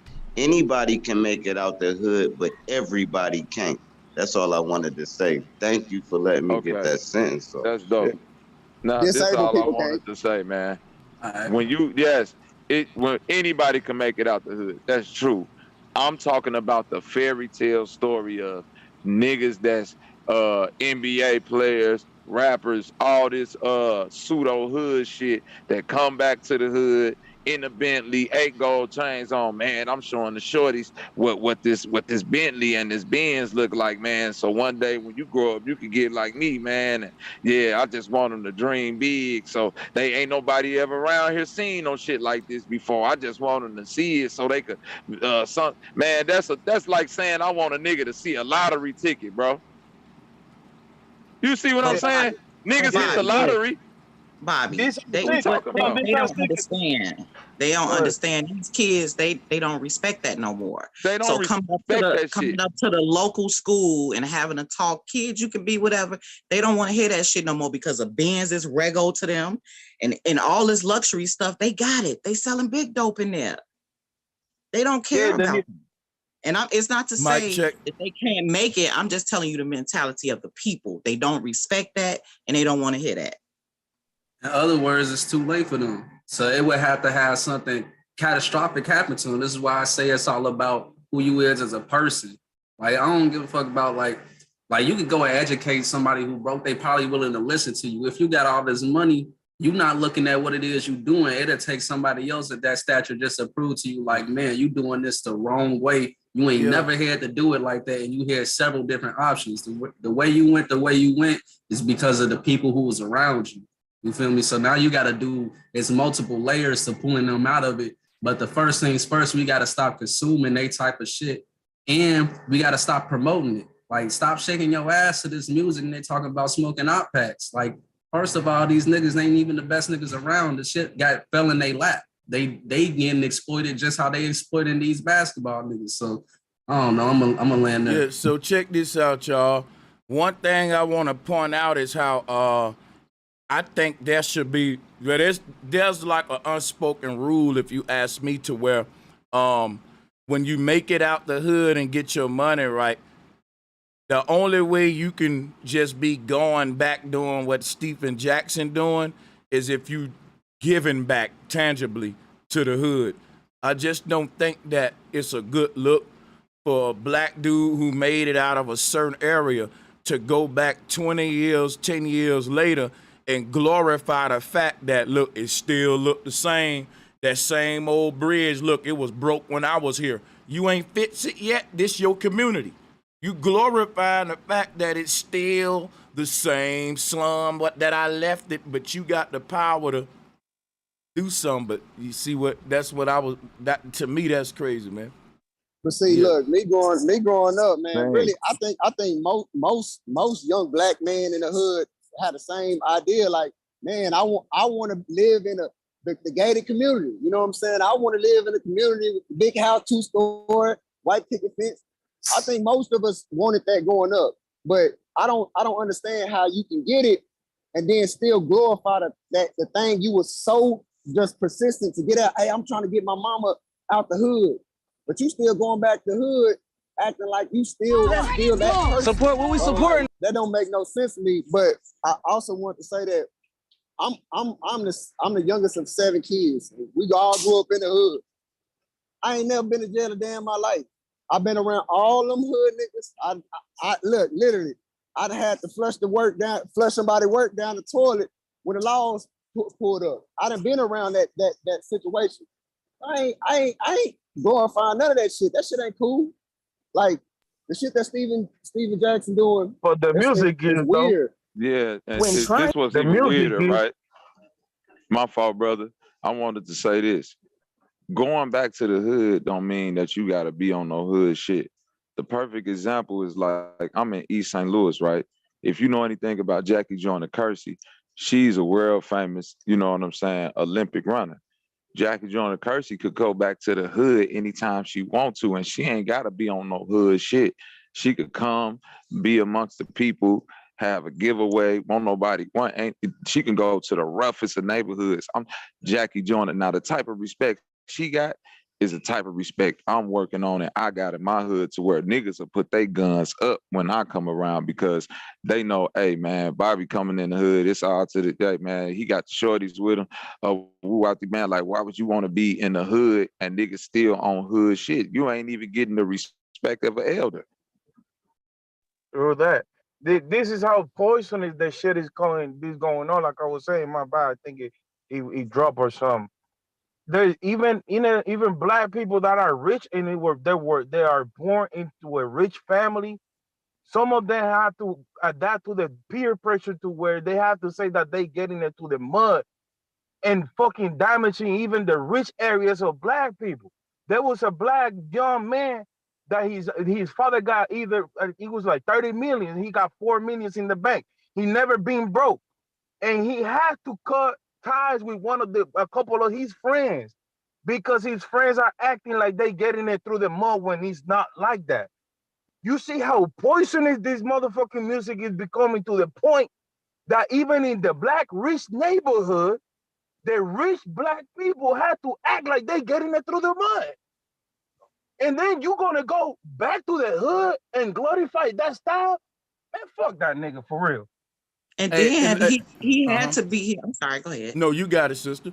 No, I was gonna say he had to be here. Ice Cube had a basketball tournament that he hosted here for Father's Day. And 9 times out of 10, somebody arranged that here because he was around some heavy hitters. So it ain't like he just flew here to come to O Block. He was here for the basketball tournament. Oh, and made a little stop through, checked in. Okay. Damn. Yeah, because we always having tournaments. That's right, sis. You on point. Hey, let me mix in. Let me make sure he was safe in the city. Hold on a second. Let me mix in another topic with this one, if y'all don't mind, because I got a couple of topics I want to fuck with y'all on. This is somewhere we finna go somewhere else with this now to Meek Mills, and this is an old clip, but I just want to see how the Roundtable react to this shit, right? Supporting though. What is we supporting? The water hustle. But what is we supporting? Honestly, young black man. My mom, bit, bro. We don't sell water. It got volume. Can y'all hear it? My mom. Let me give y'all the sound. My bad. Support what we supporting though. What is we supporting? The water hustle. But what is we supporting? Honestly, young black man. My mom, bit, bro. We don't sell water. Trying to start truck, bit, bro. My mom sold it, bro. We out here trying to make. Bro, you can't blame me one time, bro. Y'all not gonna split it. What you say, gave them, bit, bro? Don't put your hand in my car. Bit, bro. Hey, y'all listening? Meek Mill Yo, told him. I've seen that before. That's crazy. He told him, don't put your hand in my car. And look, they told him to support the water business they got. And Meek gave all them $20 and told them to split it. Now, hold on. I just want to hear what y'all got to say. We just get some honest criticism. You know, I'm not going to say nothing wrong. I'm just going to listen. Them little boys shit. At least they got water though. No. At least they got water because niggas will come and just ask you for some money. I Them see little them crowds all the niggas, time. hey, listen, man, them little. Drop, come on, man, chill out. I let you go, Drop. Now listen. No, you didn't. I had to say Yes, one One at line. a time. We ain't gonna do it like that. Let's come on, brothers. Yeah. All right, cool. Them type of little dudes, you really gotta have your head on a swivel. Them be like them 10-year-old killers, bro. Them 12-year-old killers. So you up pulling up, they're like, we got water. You like, yeah. He go 20, bro. Y'all keep it moving, bro. Because them wasn't like a normal, you know how a kid have a stand set up with water. It wasn't that. They walked up on what water they had in their pocket and said, we got water, bro. I'm telling you how he was looking at it, but y'all go ahead. My bad. Yeah, Shit, I ain't had no context, but yeah, usually I'm niggas that gonna had give a you box some and shit. context. Meek Mill has lived in Atlanta for a few years and visited. I lived in Atlanta for years. Them little niggas be out there all the time, and they be ganking, hustling. It be grown ups sending them out there. They on some for real, what you call that shit? Throwback Charles Dickens shit, you know what I'm saying? With the orphans running around, sticking niggas up and all that. Them little dudes nefarious, man. And Meek was really trying to be calm because that's how they get you. They get to talking all fast, and one of them will come up to the side and get to sliding his hand in your window and been and snatch some shit. So he was on point. Here go this dub. Yeah, I'm only buying one water for $20. So it's like, what you want me to do? Give you fucking $10,000 at the light? Not gonna lie, when you put it that way, I don't see nothing wrong with it now. Hell no. When you put it that way. Also, motherfuckers. Yeah, also motherfuckers get benefit off of the poor people and off of the poor image. You know what I'm saying? Because if you think about it like this, you take 3 billionaires that got $200 billion and you split motherfucking millions into half, ain't nobody gonna be broke.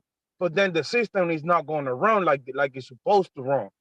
So it's kind of like a business at the end of the day. So there, like, it's something that you can't stop. So how you being from where you from, and you got him from the mud, you feel me, and having all these money now, you feel me, and you're realizing that without the poor people, there's no system. So it's like you gonna go against all that. Motherfuckers is not gonna go for that. Like, you gonna be probably the only one standing for real in there. So I don't see nothing wrong with what he did in there for real. You know what I'm saying? At least he gave us something. I think Bobby gave a good explanation though. I didn't think about it like that. So yeah, that makes sense. But let me do one thing. Let's hear his response, and then y'all can get it back. Y'all want to hear? Let's see. Trying to give back and stunt while doing so goes terribly wrong. While trying to help some kids that were selling water on the street, Meek Mill inadvertently played himself and is currently enduring a social media roasting for his efforts. Over the weekend, Meek posted... That's a dub! Oh, I thought he was going to say why he gave him the 20. Hold on. Okay. Did y'all get the response video? Maybe. Okay. You can look it up. It's on YouTube.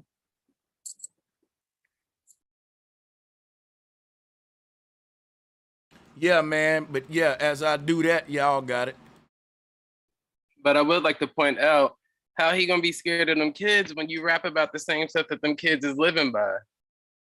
You're promoting that type of stuff to those children to run up and do this, whatever Bobby had listed that they do. But then when they pull up on you, you scared. That's what I'm saying. It ain't a fear thing. It's I gotta peep, I gotta see what y'all on. See, fear, scary, whatever you want to call it in the hood, keep you alive. You see what I'm saying? They call it keeping your head on the swivel. He lucky to even get them niggas a time of day. Yeah, that's what I'm saying. So it's like, you know what I mean? It is, you right, Zay. It is a level of fear that you seeing him do, because that's what you gotta have when you're in the hood, because it's scary hours. Yep, and it's not just not called fear. It's fear though. It's called he being intelligent, but he shouldn't have even gave him no time of day for me. Let's hear it, right? Let's hear this. I know what they be on. I ain't giving no young boys no money to buy no weed. I got 2 fucking kids in the house. I don't play that shit. Hey, cuz. We came up pumping gas at the gas station, carrying old ladies' bags, shoveling snow, not carrying. I pull up on them young boys and get them game. I ain't here to give out no fucking money.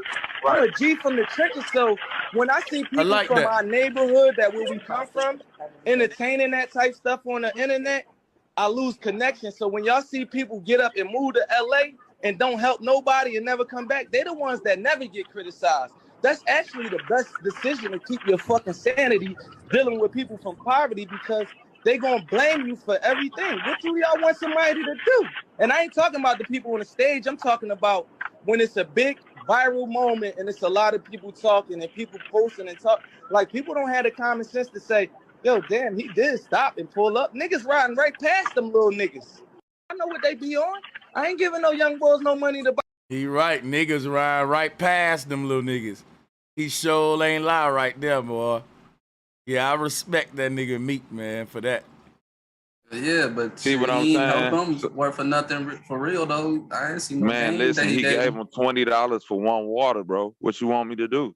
That's what he's saying. Nah, it was Yeah, $100. It was $100, but it was $20 for them. Okay, so he gave him a dub. okay, so He gave him a dub. $100 for one water. That's crazy. Listen what I'm saying. And they still not them getting it though, niggas Bobby. fine if they Yeah, rolled up on like what weed you? shit. Yeah, he not obligated to give them anything. He ain't. He not obligated to give him nothing, Yeah. nigga. The water That's worth the a Hey, dollar. you know what? Here go the That's what I'm kicker. saying. Here go the kicker. He wasn't even obligated to stop and let the window down. Thank you. Right. It's just a viral could- moment. People looking at Yeah, it differently bro. when they see the kids, you know.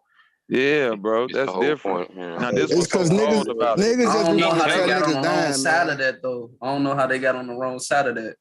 Niggas be wanting to, this because is- niggas be wanting to tell niggas dying, bro. Look, them Yeah, little there niggas could you have took go. it, even if it was $20, bro. Them niggas could have took that 20 and went read up on a whole lot of water. Bam, we on. My That's mama. what I'm saying. Whoa, facts though. Facts. Facts. We By finna. force, Nah, by hey, Now you you talking know what? language. You know what? Not only we already got the water. Now we finna go get like chips. We finna get some more shit now. Think you gotta have multiple motherfucking. I remember they would have a whole little store at school.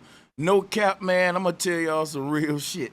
When we was little, we walked to school. When I was in middle school, there was a shopper snack on the way to school, and yo.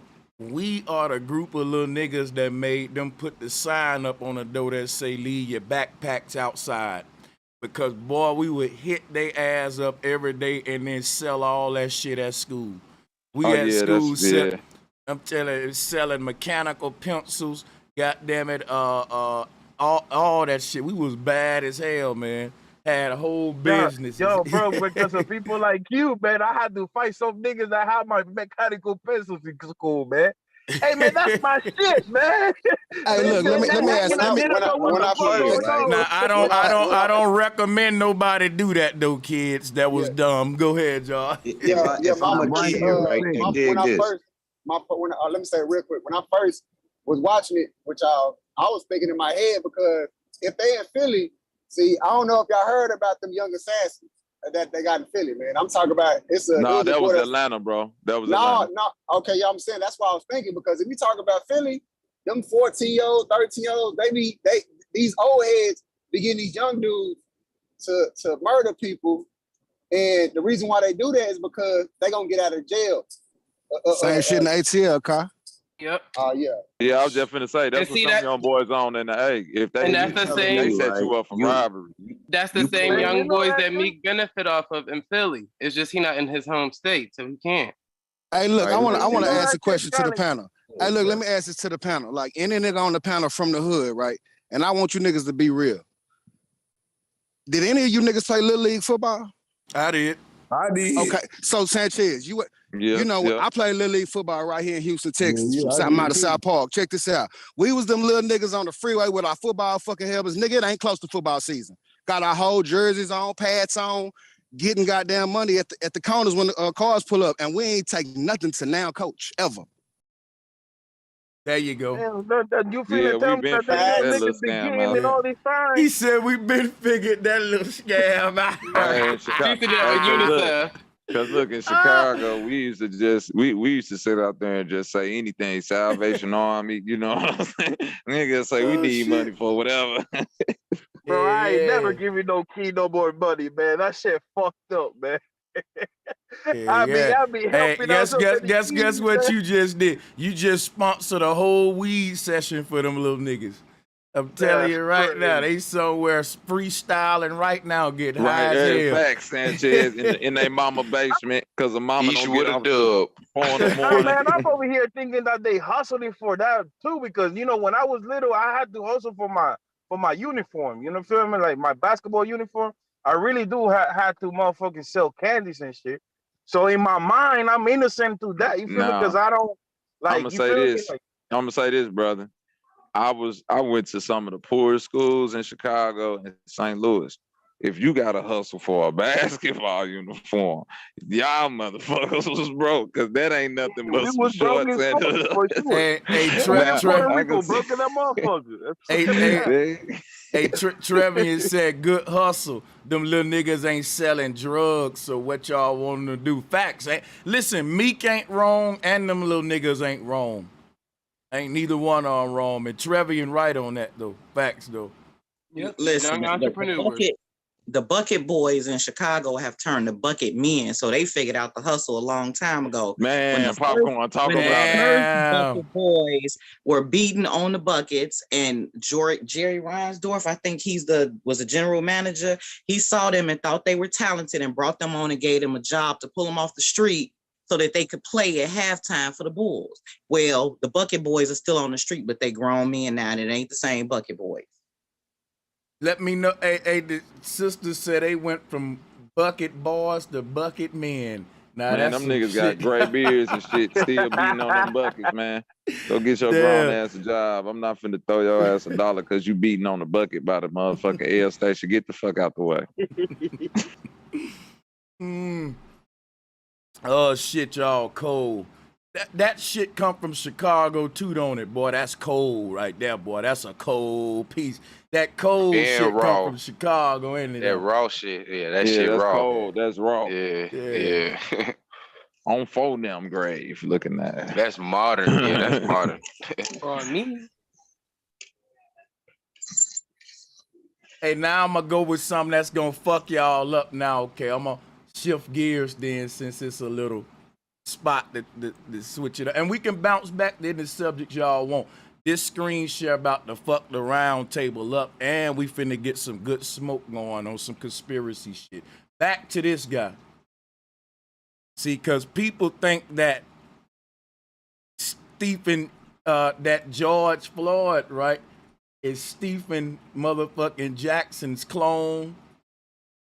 And let's entertain some sci-fi shit, man. Let's talk about it, bro. They don't even know Goliath for real, bro. What's the connection? What's the connection between Stephen Jackson and the this square dude? head shape, the box The head nose, shape. Square-headed ass the nigga. nose, the Yeah, nose, the box head ass nigga. the Yeah, nose. it's just the head. They look like cousins. And That the little nose, bump, how it's that little shaped. bump Yeah. at the top of the head. You see that little bump at the bottom? They look just alike right there. Hey, so this the crazy part. We would have to figure out who was older to know who is a clone of who, because I heard them niggas grew up together. You see what I'm saying? Because it's kind of like this clone shit that got to the point. Well, I mean, Holden was supposed to be a Freemason, ain't it? No, because this what black people and no, hold on, bro. This what I'm saying. This is why niggas better watch out with this clone shit. Cause I'm from the era of all black people look alike. So now, nigga, I don't want to get hit up because I look similar to fucking George Floyd. I gotta answer for some fucking crimes that this nigga did. Nah, nigga, ain't no clones. That's why I keep saying ain't no clones. Ain't no, because I don't need no nigga saying it's a nigga that they done clone me and this nigga done went and did some goofy shit. And now Bro, y'all it's like, definitely clones though. You can't just say that when it's definitely already clones of fucking goats, cows, humans, rats. Hey, look, 80 to 90% of all cow meat that we eat in the U.S. are clone cows. Now listen, this is what I'm trying to say, bro. Hey, I ain't gonna lie. Guess what? Let me tell you what I watched last night. I want everybody to watch this shit tonight. Arnold Schwarzenegger, the 6th day. Because in Genesis, on the 6th day, God created man. And then this is a whole movie that they made about cloning 20 years ago in 2000. I watched it last night, and man, I'm telling you, bro, I want y'all to watch this shit. Guess what? This movie lets me know cloning has got to be real. And I was doubting it, and I want to have a debate. Now, I'm convinced after watching the movie, right? I'm going to hit the stupid button for myself, right? After watching the movie, I'm convinced that they've been cloning for a while. Because when I saw this came out in 2000, and the level of technology, the science that they showing in here, I'm like, yo, they probably done figured this shit out. Like, this ain't no sci-fi. This is... How was they cloning people? Not, and this ain't to shoot at you. I just want to... In the movie, here's how they was cloning it, right? You see this little shit on his eyes right here? Got you. This right here would take a copy of his mind, his neural map of his brain map or whatever. Mm-hmm. They would take that right there and put it in what's called a SIM card.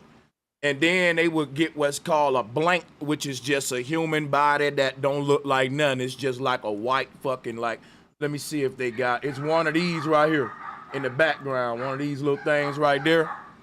And what happens is they will fucking inject the DNA from the person, cells, blood, or something like that into the blank, and also insert the SIM card into the clone, and then out in some sort of incubator process, they will go, it'll scan the clone, and it'll look physically just like that person, right?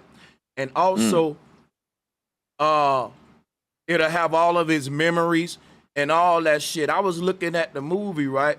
And I've been watching a lot of other shit going on in science. They saying that we're gonna run out of meat soon, and that when there's no more fish, no more meat, we're gonna have to take the last bit of animals left and go ahead and start cloning them. And they already have succeeded at cloning certain organs on animals, but I don't know if they succeeded at cloning. That's what I'm debating here. But I know they cloning organs at this point. I ain't been up on date with their breakthroughs on cloning, but I'm not gonna put it past these motherfuckers. I gotta keep an open mind, but I'm gonna fall back. Yeah. So, They take a piece of tissue, and they can put it, I think, on an incubator, and put something in it. I don't know what the fuck is it, but it may, in like 4 weeks you can have a full grown organ from a cow or whatever. So bro, such is right. But wait. Nah, this is like real talk. You can look this up. Majority of our food, the cow that we eat, they're cloned cows. See, I haul oil, right? So I be around these pastures. I mean, every cow has the same spot, same color, look exactly the same. And it's proven. Like, I'm not just talking no conspiracy theory. Like, they have came out and said that and they've been cloning cows for like 20, 30 years. I ain't say, I think 40 years. It's been a long time they've been cloning cows. Horses. Yeah, well, I don't know about horses. I just know about cows. But look, there's a theory that memory is in DNA. So it's a whole rabbit hole when it comes to the DNA part.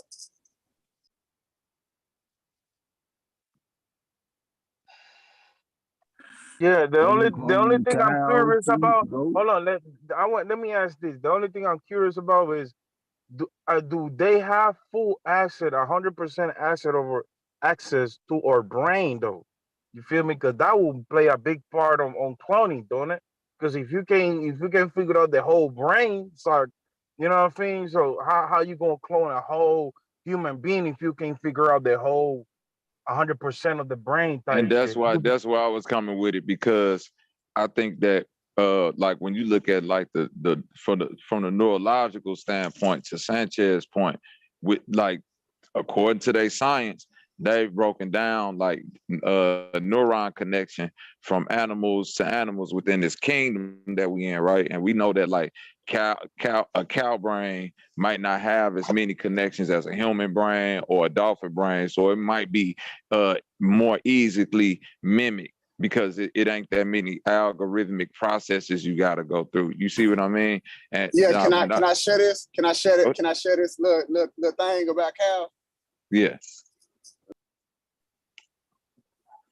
I wanna ask y'all something about time travel and cloning. Now, this is the part where I really want to go very deep with y'all. All right. Now, here's something I want to show you real quick.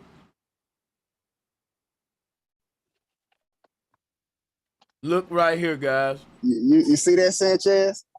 Hold on. Oh no, I'm still screen sharing. Let me take my screen share off. Hold up. And you got to add data collection like Google and all that into this conversation. Go ahead, brother. We got your screen share now. Yeah, we see it. Yeah, they've been cloning all this damn food. Now, my thing is this, though, Malachi. If you agree and I agree that they cloning animals, do you think they're cloning humans? And if we think they're cloning humans, I want to know how long do you think they've been cloning humans? Because let me answer my own question. Look at this. If we both agree that they cloning animals and cloning humans, and when we say how long was they cloning people, let's look at images like this, y'all. What if a lot of these celebrities are old ass spirits that were ruling the earth in the ancient day, and they just keep coming back to be whatever they want to be? Like, look at these images here. This is real shit, bro. The level of how close it is with the identity is crazy. Look at this. This is no joke, y'all. Look.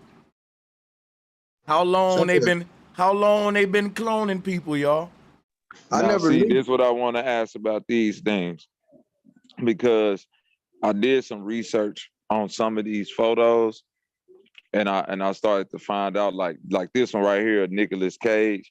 I think that's they proved that this was a fake. Like, it's been somebody putting this stuff out on the internet. Now, I ain't saying some of them might not be real, because some of them are real. The Jay-Z one is real, right? But the thing about it is, I think the dude that's actually in the picture of the Jay-Z one is a dark-skinned brother. It might just be how the color grade of the photo is. And when I'm looking at this, like this Eddie Murphy one, this may be real too.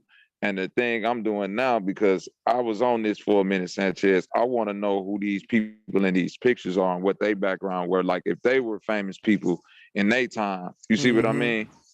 Because then it'll lead to the point. According to my understanding, like back during these days right here, you know, taking a picture was a very big moment. You didn't take it all the time, and when you did, you got very fly, and like, because you had to actually hire a cameraman to take a picture in these days, because the camera was a big ass machine, and this nigga had to come through, wind it up, it was just.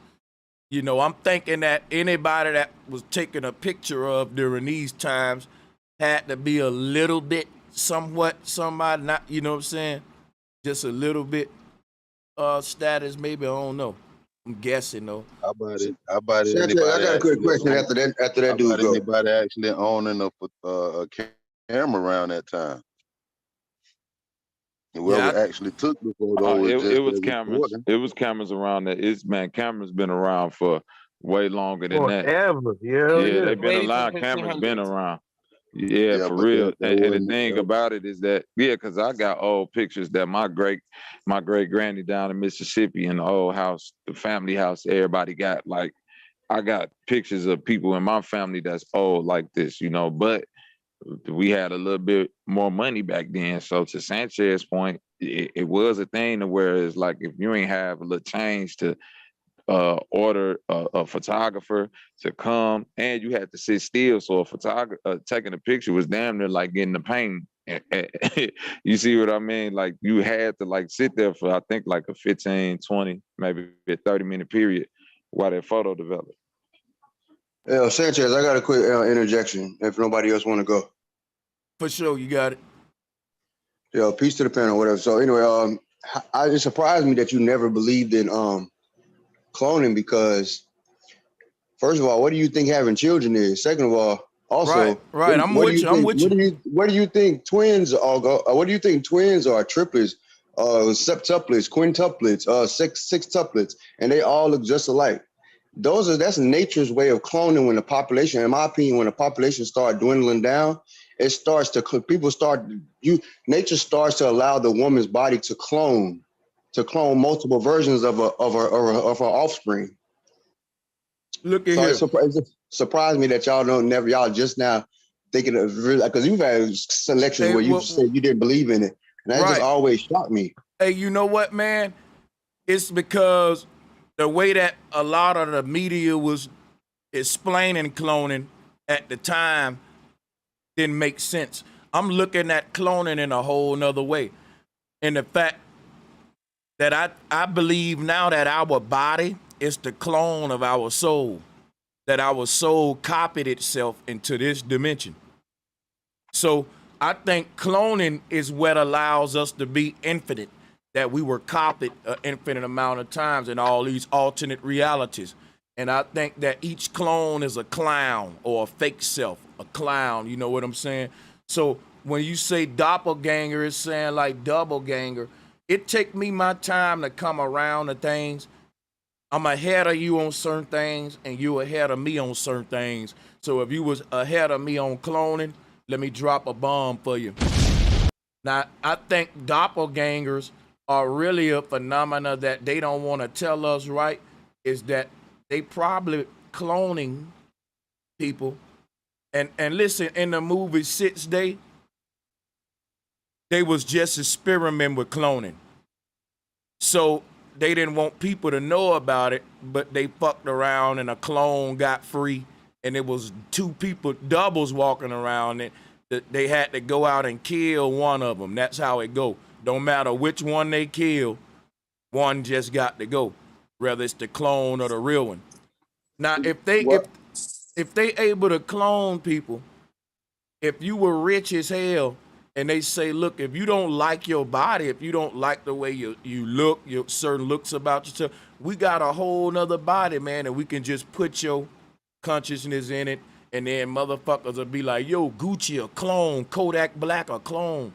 What if, right, they make a clone of you, and you some rich person, and you supposed to put your fucking consciousness in the clone, but they don't tell you they fucking resurrected the clone without your consent. So you got a doppelganger or a double walking around and on some shit like this. Now, I'm just reaching, though. I'm saying, what if doppelgangers are part of the government conspiracy where they can show us cloning right in front of our face and we just be like, oh, that's a doppelganger, because these people ain't related.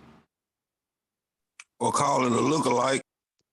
Hey, look, I'm a guy. I got a long reach right here. So we already know there's gene altering vaccines, right? So what if some of these so-called clones, the doppelgangers, come from a alternate shot when there was a baby, that gene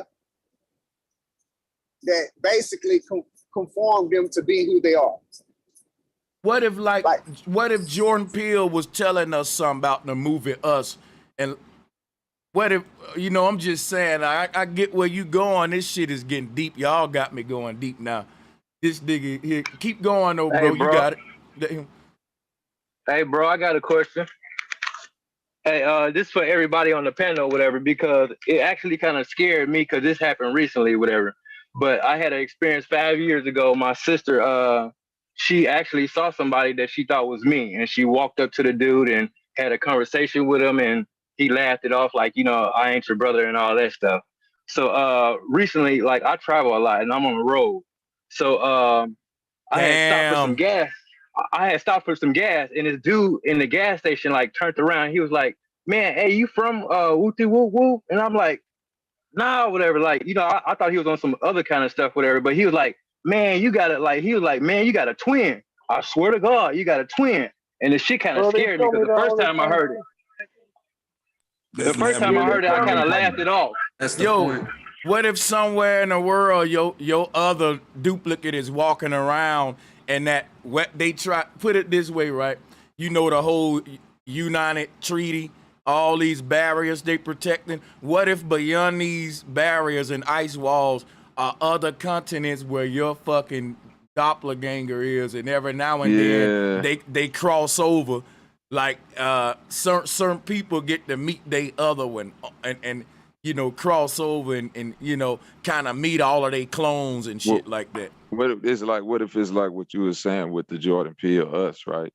Like his movies giving us an insight into how these upper echelon so-called people think. So to your point with the cloning, what if it's like as you start to climb up these ladders, you know, you give consent to them to take pieces of yourself and pieces of your body. And what if it's like, you know, when you hear about, hey, he started to trip, or somebody say, hey, you go sign this contract or you go do this thing, and you like, well, nah, I don't want to do that.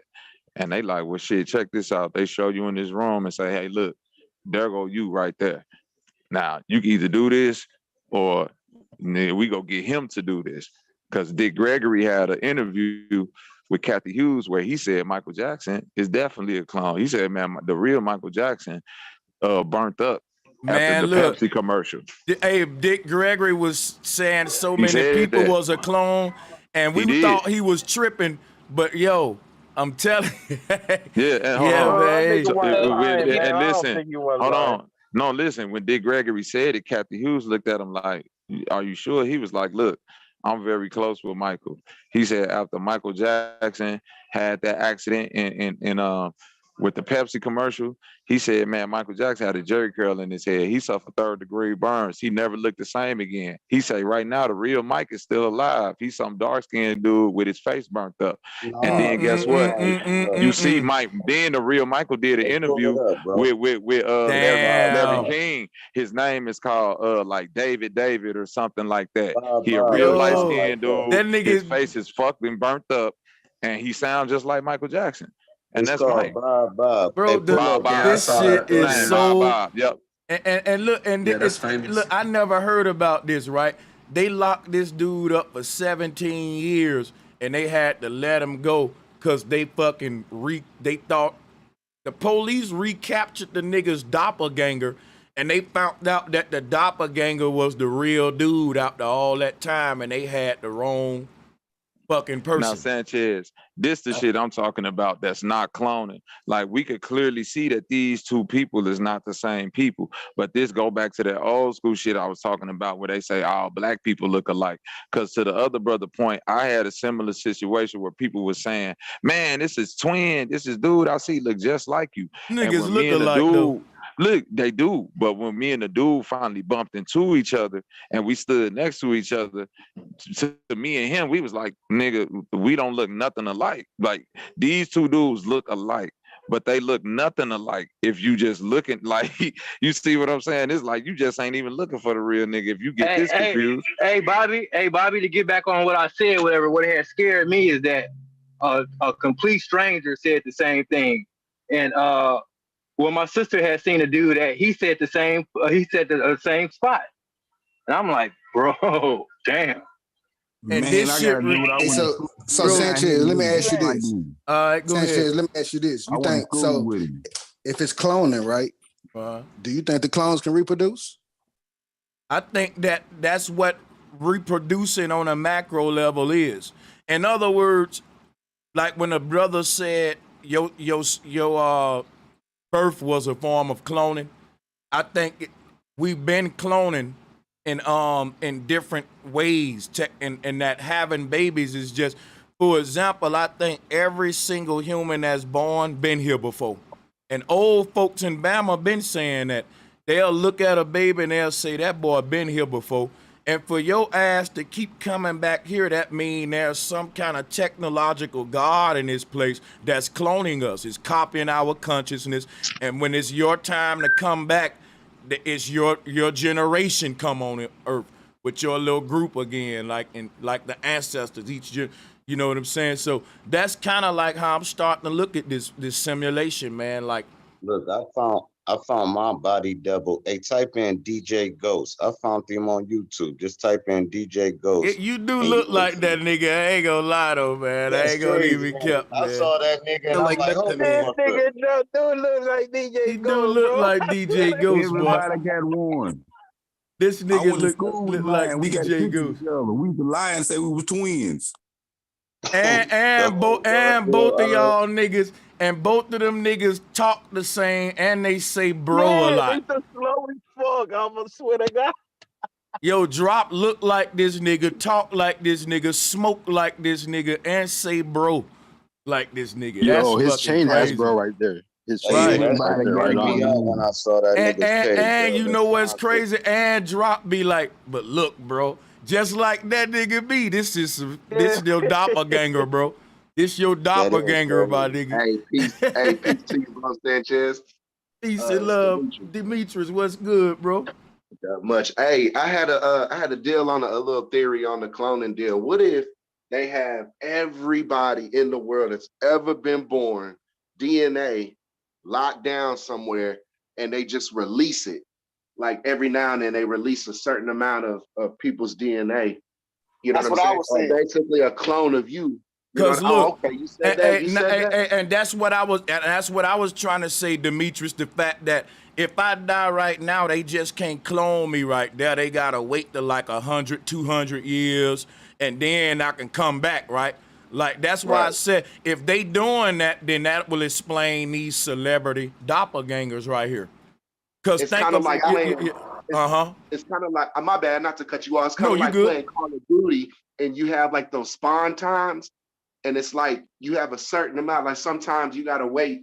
You know what I'm saying? Till somebody else die till you can come back, or Yeah, somebody man. has to stay alive for you to come back, or you gotta wait 10, 15 seconds to respawn back. You know what I'm saying? So it's kind of like, you know what I mean? Yeah, I peeped that. I peeped what you saying. But go ahead.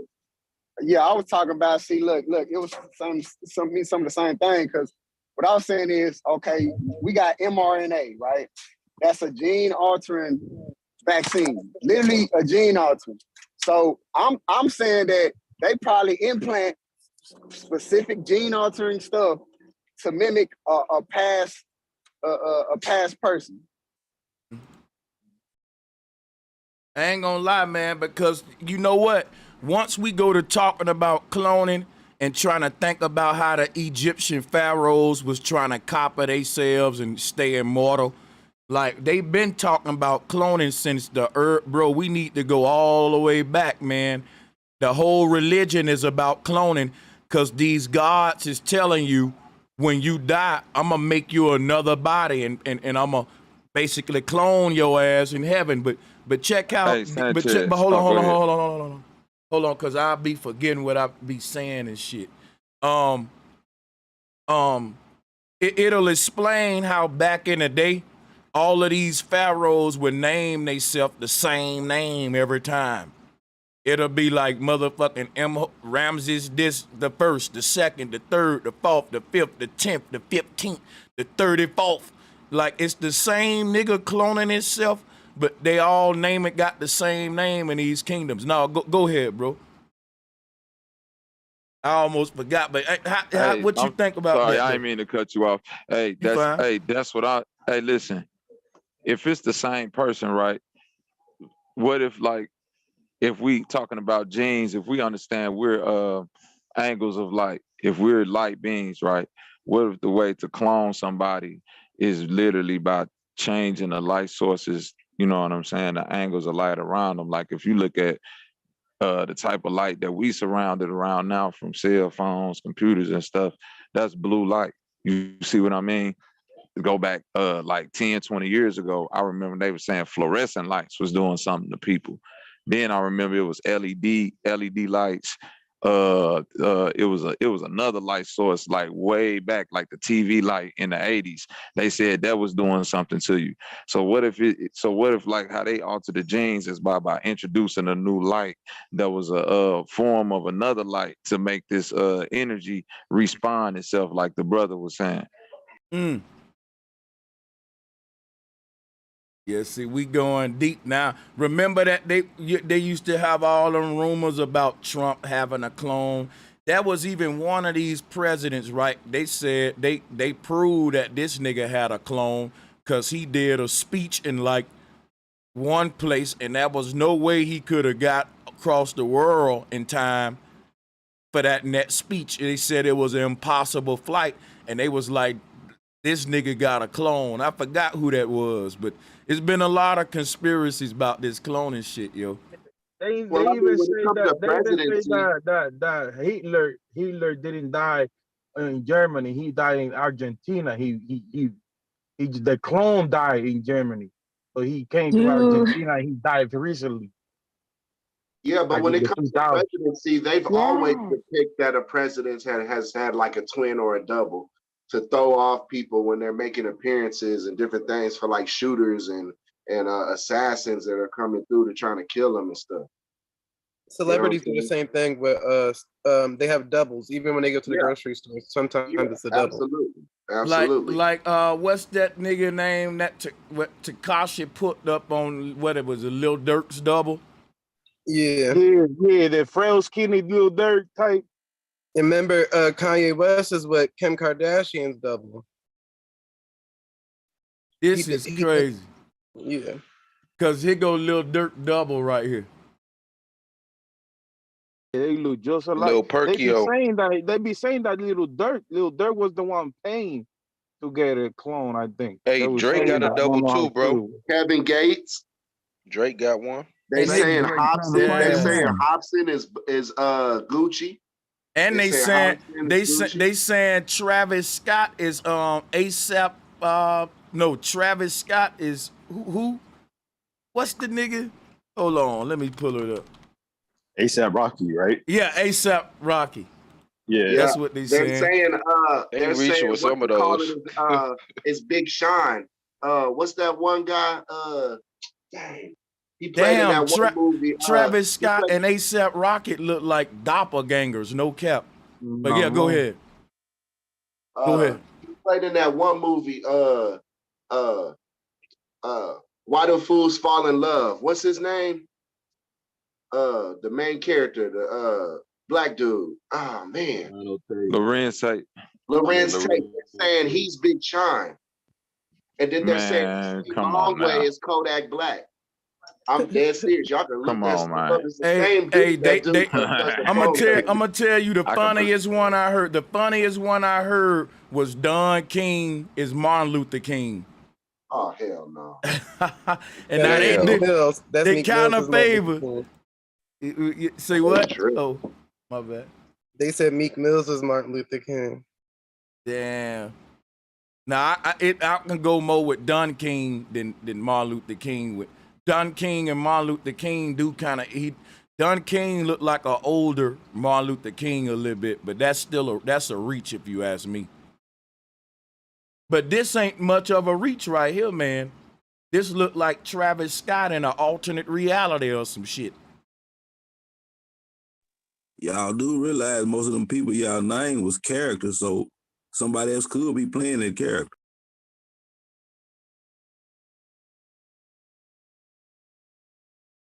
That's crazy, bro.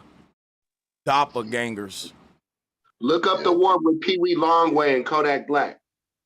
Oh no, them niggas is not doppelgangers. Nah, nah, them niggas, yeah, he too big. They're totally different there. Beware them household. What about Hobson could be Gucci Mane? Nah, them niggas look just alike, actually. I mean, how do you feel about a dude getting his whole grill done, being in prison and stuff? I've worked in the prison system, okay, here in Texas at Robinson Unit, and I know dudes that are millionaires in there, and their grills aren't, they get 2, 3, 4, 5 teeth fixed. You know what I'm saying? But they're not getting the whole mouth done. Nah, Let me explain something. Okay, you know, oh, my bad. Yeah, if you got money while you locked up, this real quick, bro. You got if you got money while you locked up, in Chicago especially, I know for a fact it's niggas that then went to the county and got them teeth fixed and came back with a brand new smile. You know what I mean? Yeah. Because they cannot let you have any type of malfeasance as far as your teeth go. Now, by him having them gold teeth in his mouth for so long, I'm pretty sure his gums was fucked up. So that's probably why they had to replace all this shit like that. Hey, let me say this real quick. Let me reach a little bit now. Let me reach high real quick on some tinfoil hat shit. In the movie 6th Day, a clone can't own nothing. Cause cloning ain't legalized yet and the technology ain't in society yet. But people have been using it right under the people's noses and the people don't even know it. People will die and they'll say, oh, he was saved in the hospital, but that person have been died and they'll have a clone assuming the rest of their life on. So what if they doing that? And guess what else, y'all? In the movie 6th Day, a clone can't own nothing. Only humans can own shit and all that. Now, what if on some very tinfoil hat shit, let me reach right. What if the reason none of these musicians and artists and Am I tripping right now? No, let me just say this real quick. Like what I was about to say was, what if the reason that none of these celebrities and all them can own stuff today, all of these fucked up contracts, and we say, why would they sign that contract? What if they're a fucking clone? And what if the person get them in a room and say, look, now, let me tell you who you are, right? We copied your ass, and we finna prove to you that you're a fucking clone. The real you is dead, and we have put your consciousness with mind uploading technology because they got all the shit, they use it before us first. I'm reaching now, I'm going sci-fi movie. And they get this rap in there and they say, you're not yourself no more. You are an edited version. And look, right now we can make it like you either died and we can kill your ass, or you can live on in this clone body or whatever. I'm just reaching. Now check this out. Clones can't own shit. So what if these rappers die and shit and they use the technology to clone them back to life and tell us, look, he survived his accident, but he didn't really like, what if Kanye West died when he made Through the Wire and that was his clone rapping? And what if he's, what if these rich folks got some type of code where, look, we can use technology to come back to life, but we can't be sharing this with everybody because we ain't ready for to bring it out with the world yet. If your ass get cloned, they might tell you the only thing is you can't own none of your assets when we bring you back to life. We got to give you a new contract. And basically, you'll be cool. You'll live out your life. You won't hurt for nothing. But a clone can't technically own shit. So it's, I don't know. I'm reaching, though. I'm saying, so these guys can't own none of their shit. You guys don't remember when they you guys don't remember about that guy that came in and say that he had a clone and he was a rapper. I remember he got like pink hair. He was a trapper, too. He ain't famous no more, but he said he was a clone. He was cloned. Boy, y'all gotta think if that shit really was happening like that, just reaching, if that shit really was happening like that, just picture if you was one of them clones and they told you some shit like that, what would you do? You'll probably try to go conspire with the other clones to replace the motherfuckers for real, for real. No, what if the nigga that's telling you that say, look, I'm a clone too, and I don't even own none of the shit that I got. The dudes who are the Well, then I'ma ask him why the fuck we sit here and do that. Hold on, bro. We gotta quit cutting each other off, man. It's fucking rude, man. But like I was saying, what if the dude that's cutting the deal say, look, I'm a clone too, and it's a big ass pyramid scheme of clones, and the dude at the top, right? He already did what Keith Delaney telling you to do, which is start that coalition of clones to take over the world on some shit over humans, right?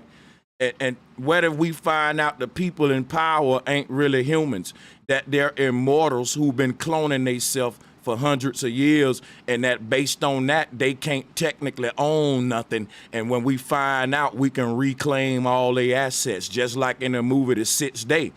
The dude that ran the world was a clone, and the biggest secret he was holding was that he wasn't human. Like we say, the people in power ain't human. See what I'm saying? Yeah, And them niggas worms. Them niggas worms. What if they the worm? What if they them worms, nigga? And them worms can clone, nigga. Because if you chop a worm in half, now you got two worms. So that's why I'm finna get deep with this worm. If the main person, yo, if the main person was a clone, though, like if the main dude was a clone, what would make him want to even go with them rules, to even have some rules in play to where if they found out he was a clone, or just make a rule to where clones couldn't own shit. Like, you know, a clone's gonna be like acting like a real human. Now they gonna want to be real human. They're gonna want to do everything that the real one was doing. Like shit, if you got the same mentality and they cloned your mind, it's probably gonna be real hard for you to accept the fact that you're a clone. You probably gonna live the rest of your clone life trying to decide if they fucking with you or not. I Guess think what? the One of the things that happened in that movie too.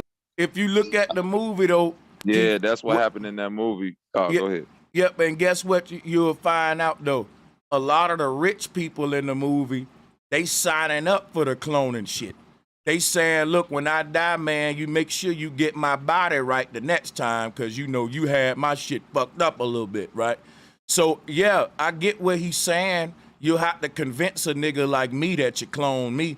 But if I'm a rich nigga that's right there every day, I'm having dinner with Warren Buffett, I got Elon Musk's number in my phone. Like, I'm up here with these tech folks. All the people that y'all be like reptilians, archons, these folks is kicking it with them. So if they know anything about this world as far as immortality go, they would be the first ones up on that shit. Like, I believe they already achieved conscious copying, immortality, cloning, and all that, me personally. And that's just my take. I think they will have a way to hide it from us, just like if you watch that movie. Now, some people, yeah, they'll say, you bullshit me, right? But then you'll have a group of elite rich people that's all in on it, that's been copying themselves for centuries. For example, if I'm a rich man and I say, look, man, when I die, man, I want to come back. They'll say, look, here go the rules. When you die, we're going to fucking clone you, but your first incarnation, you gotta live out your life on this other island, deserted from the world, and you gotta live out 2 lifetimes where we're gonna clone you twice on this other island. Ain't nobody, because the world think you dead and you gotta go away till we get like a whole new generation. And they say, now after 300 years, that clone right there, we're gonna fucking let it come back to the world, but you're gonna be something different now. You may be an actor where you used to be a fucking scientific guru. Now you may come back, but we're gonna keep you coming back. But the price is you gotta go away and let them folks die out a couple of generations, and so they can forget about it. And we bring you back. You know what I'm saying, like that. So Hey, I'm look, just here go guessing. the proof, bro. You can pull this up right quick. Obama, Akhenaten. You can put, matter of fact, you can put up Obama and Michelle Akhenaten and his wife. They look identical. Akhenaten, yeah, Akhenaten. I got you. I saw that before. I'm gonna pull it up now. Hey, J Mac, you got it. You gotta unmute your mic. Salute to the panel, everybody. Good evening. Good evening. I was just gonna say I'm with you, Sanchez, and you know, when you were spilling that information, the first thing I thought about is how they treat technology today. You know, like we've been had hydrogen power, we've been had electrical power, you know, and to the point, you know, right now they milking off of holograms in Vegas and different places like that. They milking off holograms, but the whole time, yeah, it's very much plausible that that's going on. And of course, if you do something like that, if you go against nature like that, you got to sign a contract just like how you laid it out. You know, you got to do this, you know, it's very much possible. And just to go back maybe 30 minutes ago, we forgot the first cloned sheep was in the 90s. They've been cloning animals. I'm talking about that made it public. The first sheep was cloned in like the early 90s. Remember, they was growing human organs or human like noses and ears, cartilage off of the backs of mice. So yeah. I digress. And like, look at, you got a picture of Barack Obama holding a baby here. Now, ain't too many presidents got a picture of them, you know, holding a baby. And I think what's symbolic about them showing us this in the public is them revisiting this Akhenaten shit. Because like we said, if Obama is Akhenaten, they could be in on an in joke. Like, look, make him hold a baby again in 2000 like he did the thousands of years ago. Let's make that happen again, too, like just to kind of, you know what I'm saying? It would like be like an inside joke. Like, yeah, because think about it. Who is Akhenaten? Who is that? Go look him up. He's a old Egyptian pharaoh, right? But check this out. Let me say this real quick.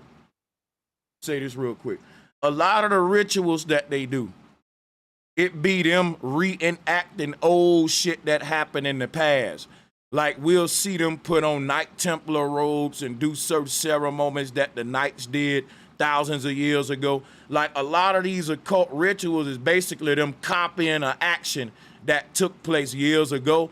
And think about it. If I was a clone, right, in an old ass ancient world, and I'm walking around today, that ritual would be important to me and all of my other clones, because we'll be doing an action that we did on Earth 10,000 years ago, and it'll be like a way to always remind us who we are. Like, so we'll know in 2000, look, don't forget the original you did this ritual 50,000 years ago on Earth. We walked around this tree and we slayed a goat, right? So here we are in 2000 doing that same ritual to remind, to connect with that time, like, so that you can remember through this ritual that you got to do every time you reincarnate.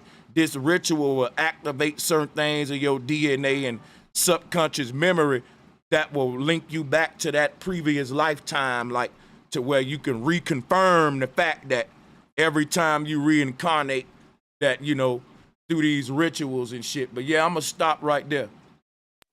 I want to say, I just looked it up, and it's so crazy because Obama's campaign symbol was like the sun, and I can't pronounce the dude name, Akhenaten. Wow. His whole thing was the sun, was talking about the sun god and all that, the center and all that. I was just reading about it, and yet Obama's symbol is like the sun. Yes, I see it, That's man. crazy. He sure ain't lying, bro. He sure got the Akhenaten shit going on with his symbol. That's facts. But that's no secret. But that's no secret, guys. Damn. We got to understand too. Don't forget. Remember, they traced Obama's bloodline all the way back. So when it comes to the ancient bloodlines and all that, it's just a reenactment. They're doing the same thing. You know, they're giving people in certain time frames in certain eras certain powers for you know, certain powers. And you know, like come on, man, like Obama, he's mixed race. He is a relative of a lot of people in power in America that were presidents just off of the blood. To me, it ain't nothing but a reenactment or just copying how the Akhenaten and, you know, things like that, how they keep power. It's an ancient truth, and it's a spiritual warfare, and it's real. Yeah, like they It's find crazy. out and figure out a way to be in power as we like with the bloodline still in power, but like to the public we think that we you know what I mean, like it changed throughout the years. Exactly. Now here's what's gonna fuck y'all up, right? Tupac made an album called Machiavelli, and if you really look at Tupac on some real shit, he kind of looked like Akhenaten. You know what I'm saying? Yeah, he Let me look go. like this.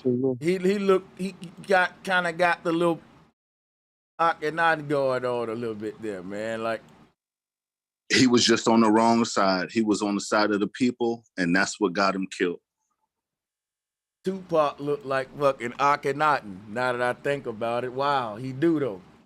Hey, but whether he is or ain't him, the shit is he was talking about resurrecting himself when he died, a doppelganger or fucking clone. Machiavelli was go read about Machiavelli. That's what he was saying. Remember that magic. That's that magic. That's that magic. So that's what Jesus represent on the cross. That when Jesus died, right?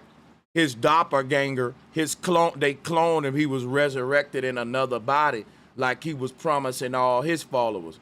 You see what I'm saying? This is crazy shit because Biggie Small even said life after death. And it's crazy because when Biggie Small died, the rapper Shine came out sounding like they put Biggie in a little nigga body. But it's crazy, but you know, the truth can be stranger than fiction. I'm going to yield the flow right there. Y'all got it, whoever won. Yo, bro, Sanchez, can you pull up Keep Boo, the rapper, like the trapper? You say he was a clone too. What's his name? Keep Boo. Like Keith Booth. Like Keith, yeah. Boo, like B-U-U. Well, yeah, I don't even know. You know what? We don't even know who that nigga is. That mean he ain't even. Yeah, but nah, you he know. was on Black TV. He was on Black TV and everything, bro. Like it was like 2018 or something. He was saying that. I don't know if he said it like to get clout or whatever, but you know how it is too. You know what I'm saying? Like niggas will motherfucking say shit like to get clout, but he would be dead ass true though. But he looked like he wasn't lying when he was saying he was a clone. Okay, let me see that.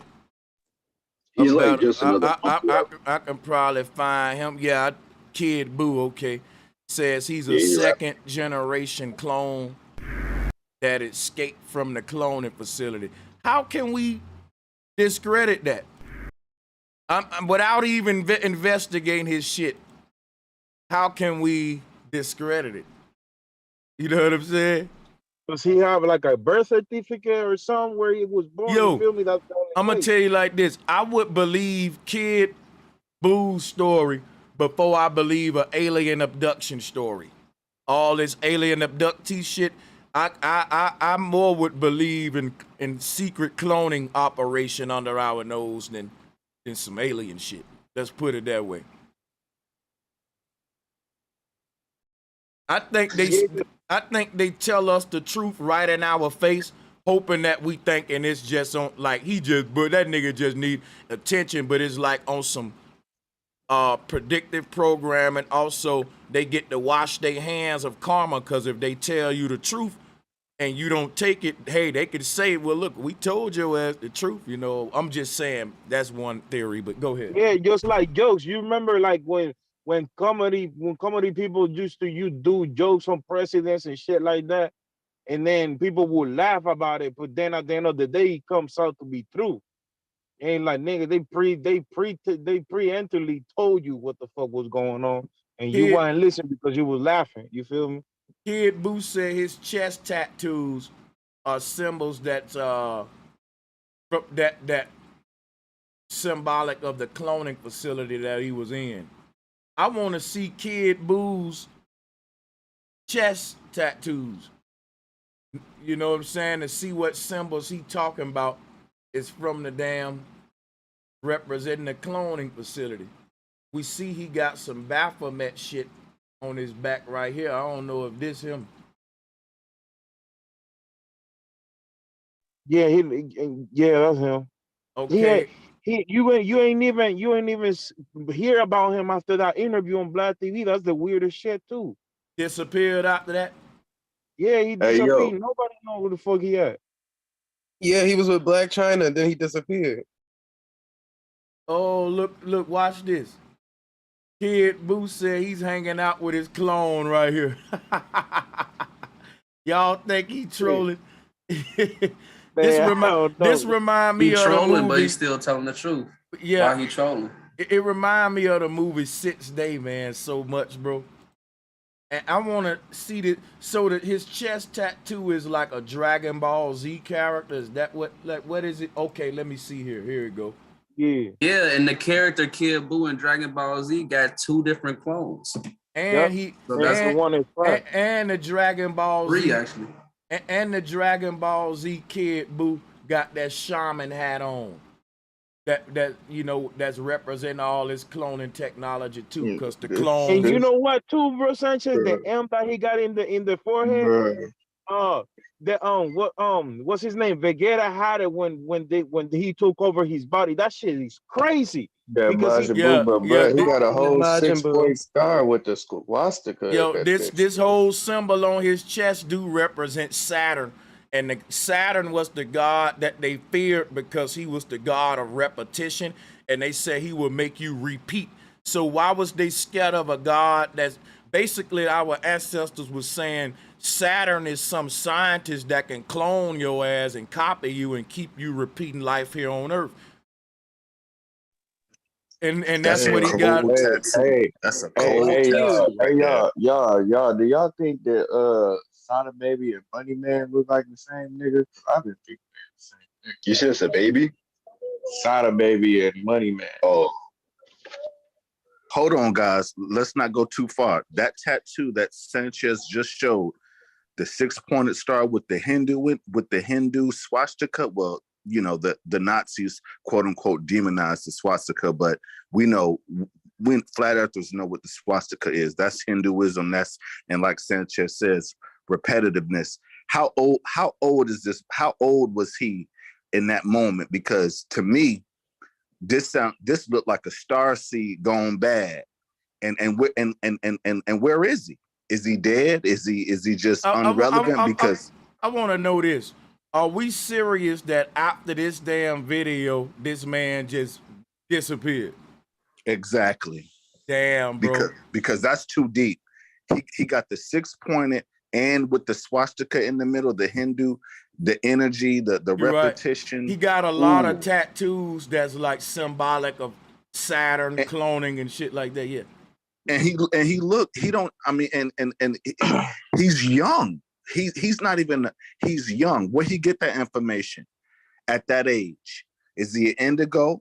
You know what I'm, if y'all know what indigo is or whatever, if you believe it in or not, but I'm just saying, to see something like that on somebody so young, and then they placated their whole plight in this moment as being a double. Come on, y'all. Yeah, he got scorned because they weren't gonna give him the career he wanted to have. Apparently, like when you look into his background, his rapping career didn't never take off. So I guess he. I wonder why. And guess what? And I wonder why. Just like he had a bunch of like little allegations and other shady shit that he was doing. Basically, people didn't fuck with him for real. He was bringing a lot of truth to light, and they got him up out of there. I just checked, and apparently the dude still makes music. Hey, let me say this, y'all. While we talking about this, Kill the MC is not Tupac. Hey, Kill the MC came on my show before. They clear that shit up, man. Let me drop him a bomb. Yeah, I remember that one. Hey, I think some of these niggas be on some Cactus Jack type shit. You remember that nigga Mankind? That nigga was like 4 different niggas in wrestling, man. I ain't even realized that shit till I was old enough to tell the difference, man.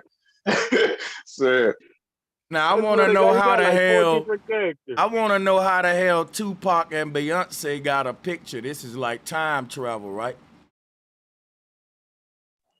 It's probably like some sort of face, some face technology. Because she's supposed to be a little girl, man. But yeah, this got to be fake. Yeah, that's some deep fake shit. You can tell because his face looks like fake shit, and it's cloning and all of that. Because look, how you just said the truth may be stranger than the motherfucking fiction, right? What if like when the dude said, when the people was telling me and this dude look alike, and we looked at each other, we didn't look alike.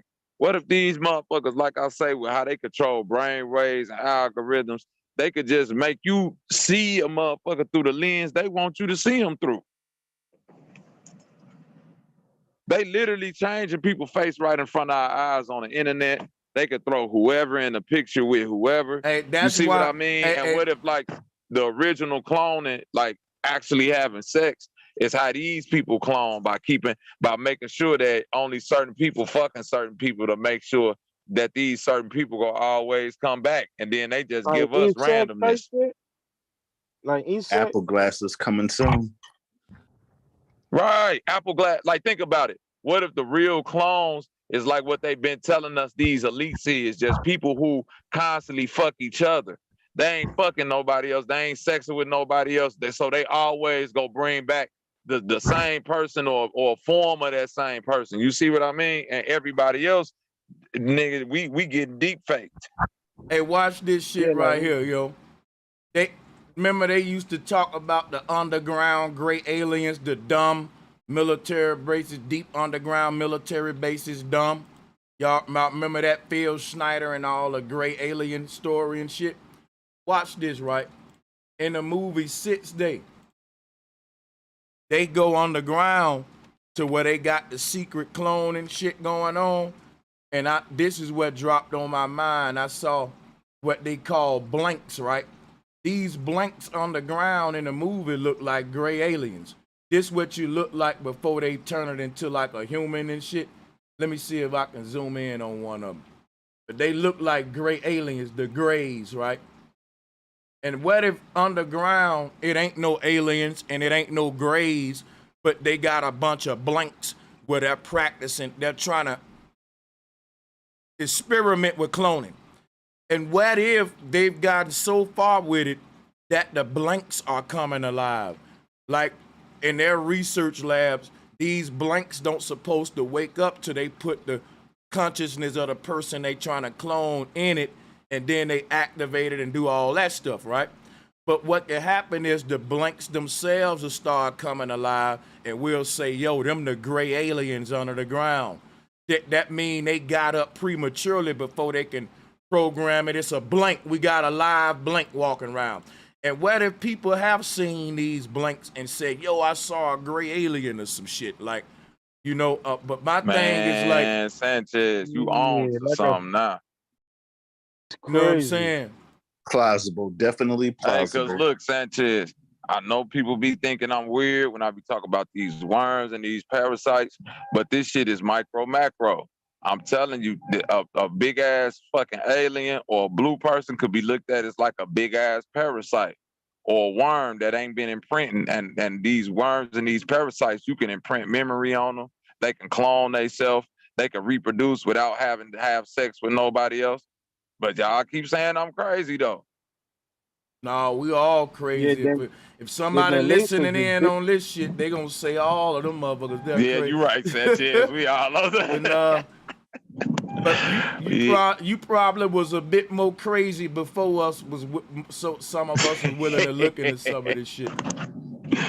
Yeah, because what I'm saying with the parasites, the gray, like them gray aliens, parasites, like a big ass worm, or so to speak, right? That'd be like that formless thing that'd need to be imprinted on. These little worm sine waves, like you could take a sine wave, like the funky worm, that's a sine wave, and imprint a frequency, imprint on it, and it'll become something else. It'll form to what you want to form to. You see what I'm saying? Yeah. This is fucking crazy. Yeah, that's deep. That's real. Because look how that look. That go back to that picture, Sanchez, of that fucking blank thing. Man, as I look at it with the shit that I've been thinking, that look like just a big ass empty worm that's waiting to be imprinted on.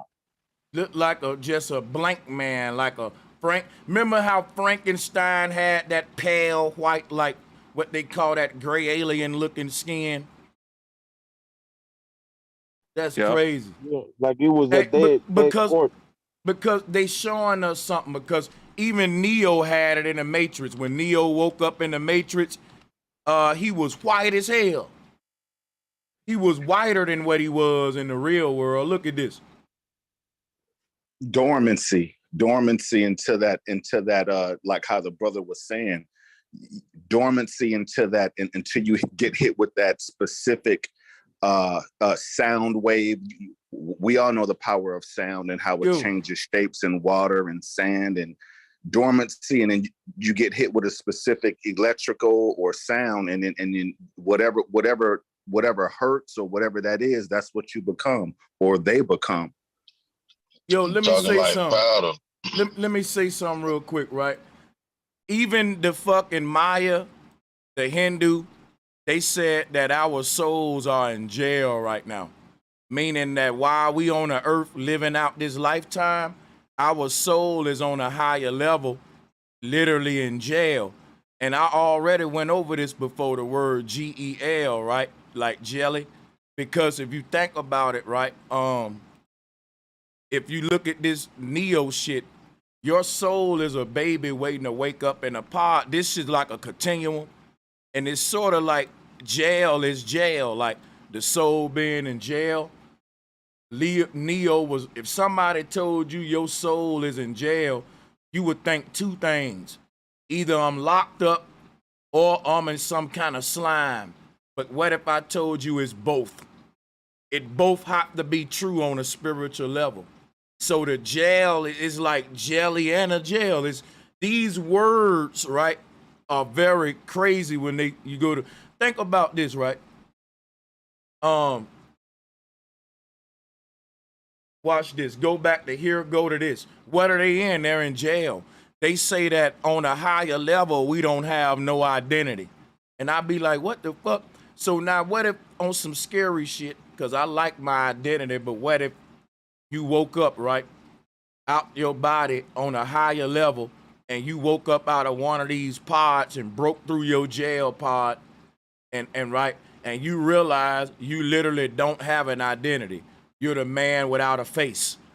You're a blank man on a spiritual level. But we go into this sleep to have an identity, and we can only have an identity in this sleep.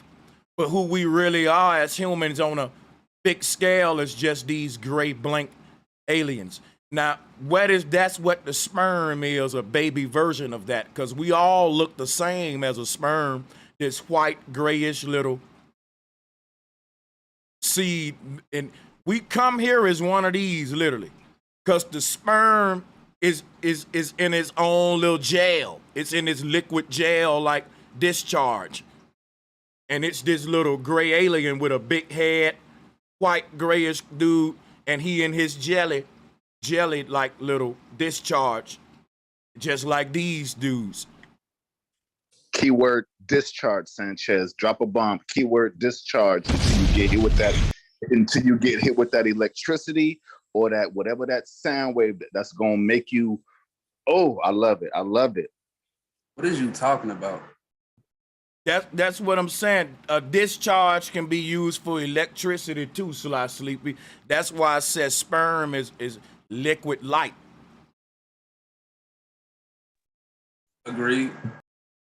But check this out though. I'm saying like they're alienating us to what we are before we're human. Before you was a human, you was a big-headed ass sperm cell and shit with a consciousness and intelligence. And that sperm cell look an awful lot like a little alien.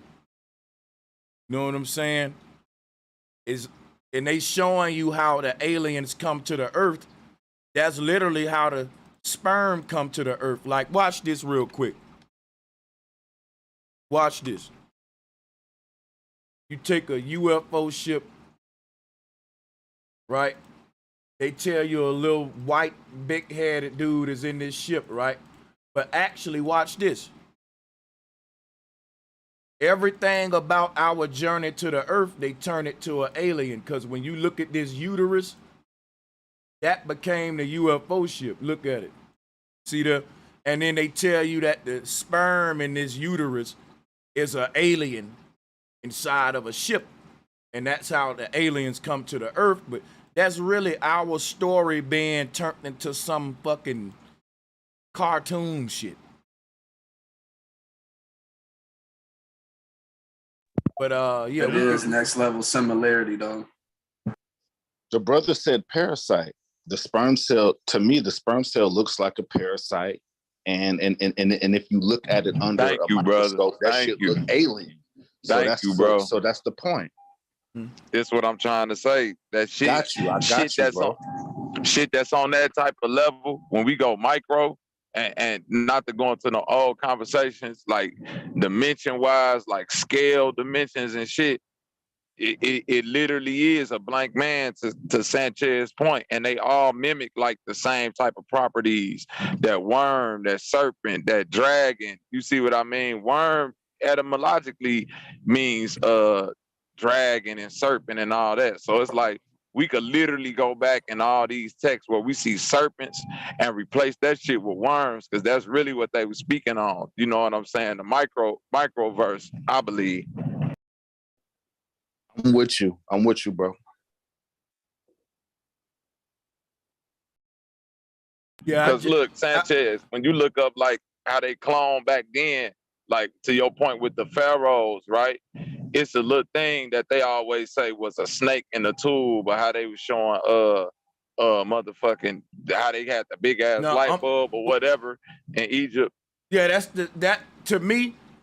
I'm gonna go with serpent, right, for a reason, because they painted them green, and the reason but that's the color of it. Hold on, let me say one thing real quick. The reason I'm gonna go with serpent, because if you look at the Nagini, right, and I heard you, Bobby, and I ain't even debating. I'm just running this by you, right.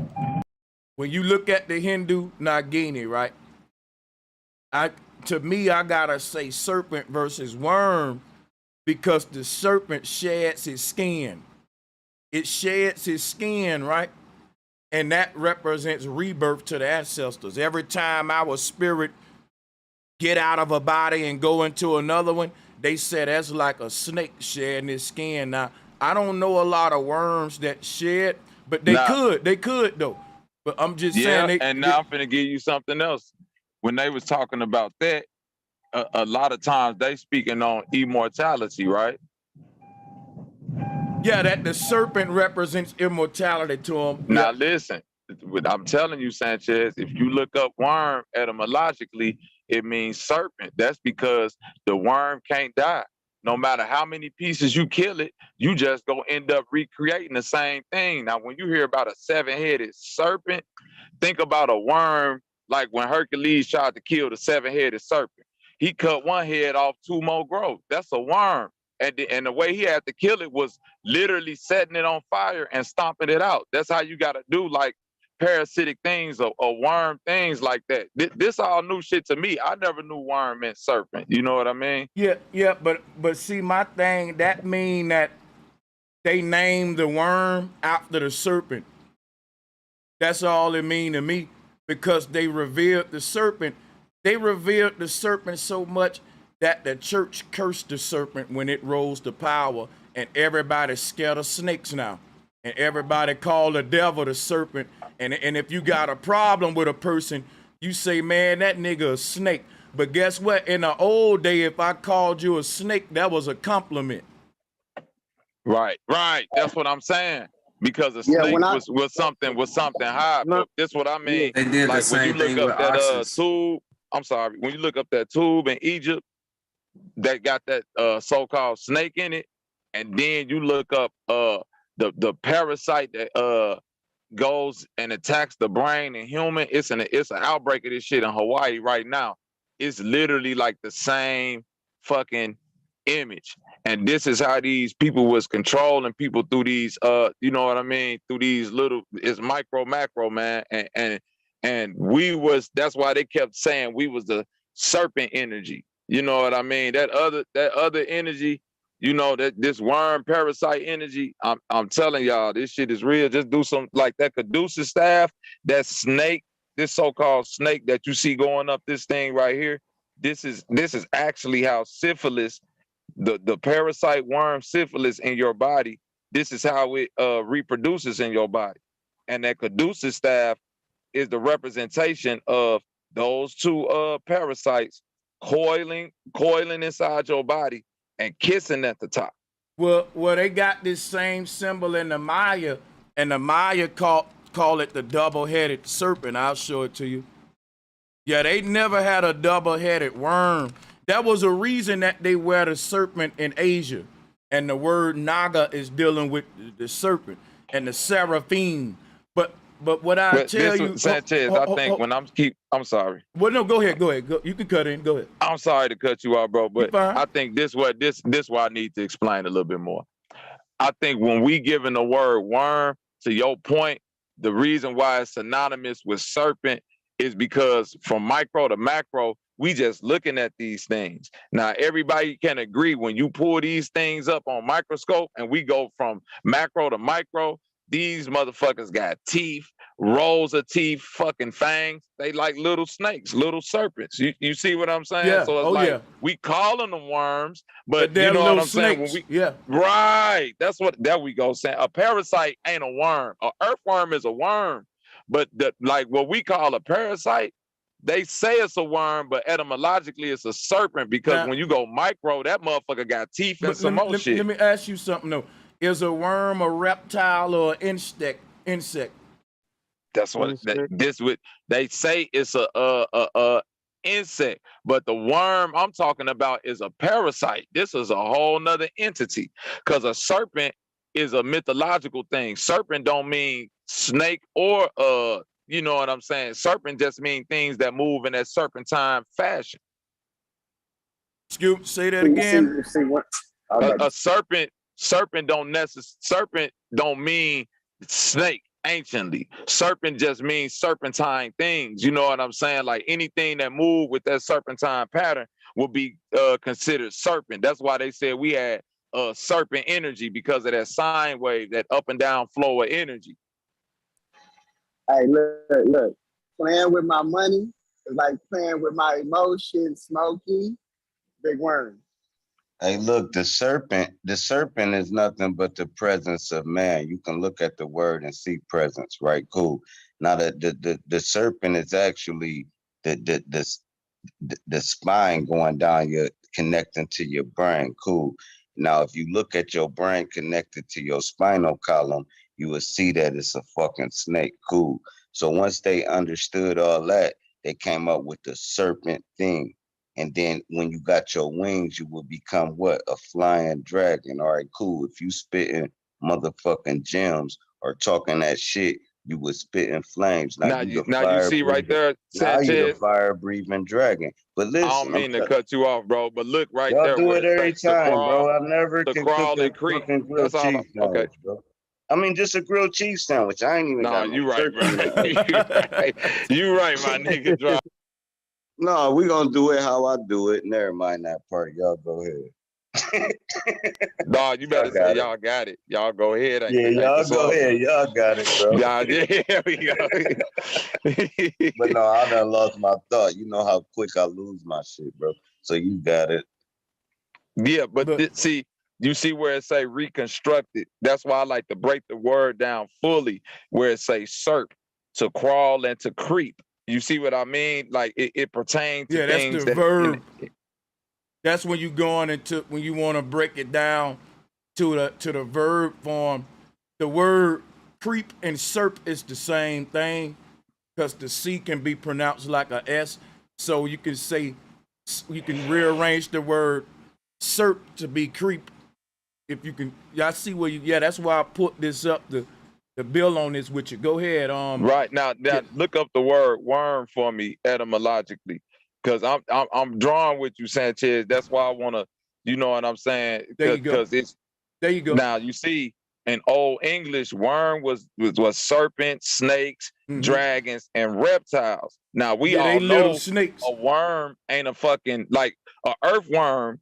Ain't a snake, they ain't scaly and all of that, but then we don't know when we go from macro to micro, like when they pull these things up under microscope, like tapeworms, all these things, they ain't got the same face of an earthworm. These bitches got fangs, they got things to penetrate your body and get inside of you. You see what I'm saying?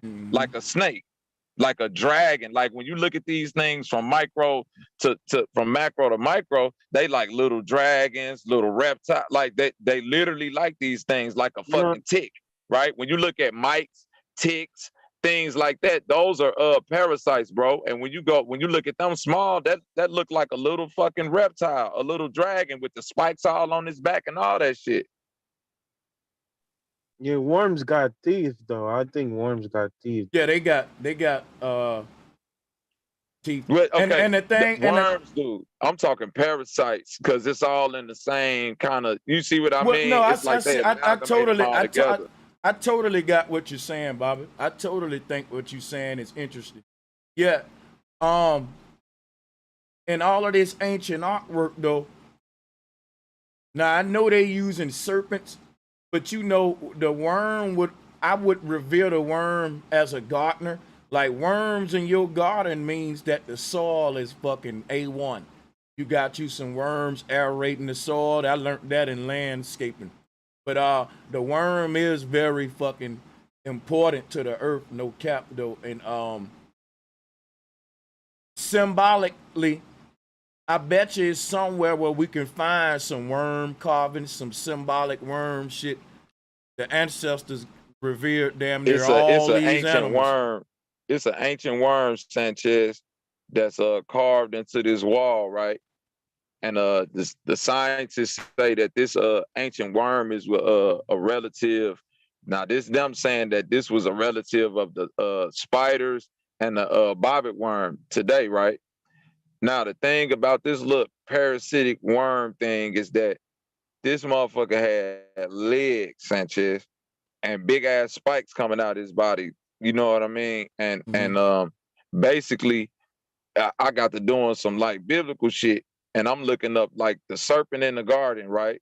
When it got cast down, they said you go crawl on your belly, right? Because so that means before he was crawling on his belly, this motherfucker was walking around, and I'm looking at this little worm walking around, and I'm reading, and it say you gonna be cursed to eat the dust of the land. You gonna crawl on your belly and eat dust.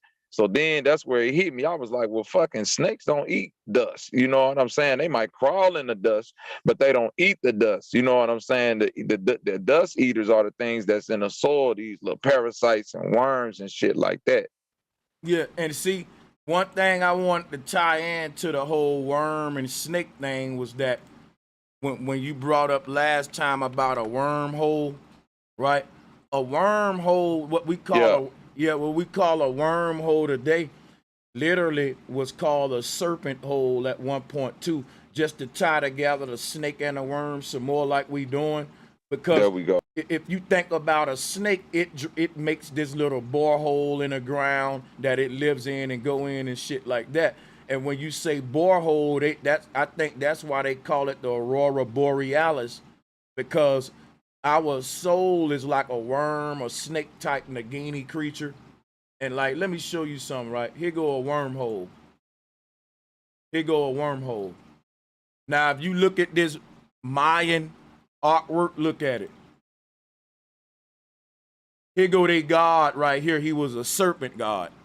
So like a wormhole god that's like Jesus. I'm the gateway. I'm the way. I'm the light to the other side, the other world behind you. They created wormholes and stargates in the old days, man. Like here's what a wormhole looked like, or whatever you want to call it, wormhole, stargate. Now look, boom, that's why they had a god called Two-Face, which became a character in Batman. Boom, that's him right there. That's technology they keep on creating. Look at this snake. This snake represent the wormhole or the snake hole, the serpent hole. Because a snake will dig an entry hole and an exit hole, and that snake will have a tunnel system where it can go out more than one way and come in, or it got back doors and side doors. It's connecting all of this snake's empire on the ground like a wormhole system, just like this. So it can pop up in one hole and go out the other one. Pop out of one, go in the other one, like teleporting, like Stargate travel. So the snake, the worm, they both are good to personify this technology. But yeah, I'm a yield the flow though and let the brothers build. I would just want to add. I would just want to add that I'm very interested in the macro when it comes to snakes, worms, and key parasites. Because is it true that the parasites do more damage to the human form than the natural elements of so-called serpents? Well, I'm gonna tell you what wise men, what I learned long time ago when it comes to thinking philosophically about reality. Never exalt one thing in nature above the other one. You got a lot of people worship the sun. You got a lot of people that hate on a fly. They'll say, "Oh man, that's a nasty animal. That's a clean animal." Our bias has caused a blindness in the way we perceive reality. Everything is everything according to the ancestors. And the ants on the ground is just as important as the stars in the sky. And the stars in the sky is just as important as the urine.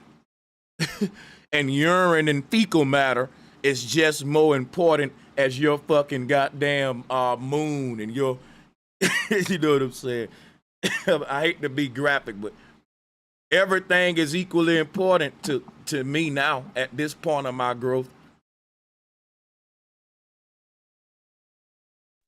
I know when you think about the body is basically we are built with a whole lot of organisms that work in kind of unison.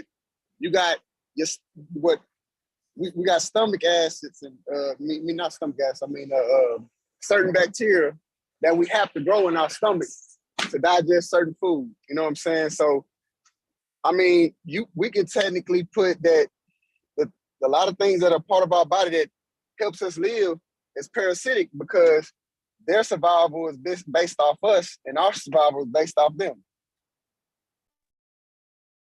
No, even when you mentioned acid, that's a very key point. You got stomach acid and fluids, uric acid, all types of fluids, which are on a pH balance. Some are negative, some are alkaline, some are acidic, you know, certain positives. It's just the way things go. Just like Bro Sanchez pulled up the other ancient symbol of showing the good and the bad face, two-face, that's is left and right. You know, it's just how things is, that balance. Do parasites have a conscience? Everything alive has a consciousness. Now, here's what I think. Your consciousness may not be yours. That's called a hive mind or a blockchain. You can have a synthetic consciousness. You still got a consciousness. That would be a non-player character. There's so many levels to consciousness, like everything else. But everything with soul has consciousness. And I mean, I don't know a place in the universe where soul, what we call in soul energy and all that, that's really the mind of the creator. And there's no way you can go outside of the mind of the creator if you exist within creation. So everything within creation is conscious because the thinker, the one that's pondering it all, is conscious. It's just it's just the level of consciousness. Yep. I've also heard that, you know, certain parasites that enter the body that resemble worms or snakes or whatever, they actually make you feel and act. You kind of muffled up a little time. Oh, I was just saying, I've heard that there's parasites in the body that can actually make you feel or act a certain way. And I was just trying to correspond that with, you know, certain serpents of the earth, snakes of the earth, snakes of biblical versus the actual internal snakes and serpents, so to speak, or parasites rather, to Bobby's point. Yeah, there's a parasite going on that he's among birds. That he take control of their brain and hijack their brain and their movement and actually look like a snake for real. Let me show y'all some. This is y'all need to look up snake worship in the ancient world. and you will see what they demonize with the devil. Uh-oh. Hold on. Hold on. Here we go. Screen share. Look, this is an ancient Christian artwork right here. Where what are we looking at? We're looking at ancient Christian snake charmers. So we can't just limit snake charming to the Middle East. So now what was going on the earth when snake charming rose to power? Because it's a lot of snake symbolism in Christianity. And some people, you're right, there's still churches today that have live snakes inside of their Christian church. Here go Christian saints right here with the serpent staff.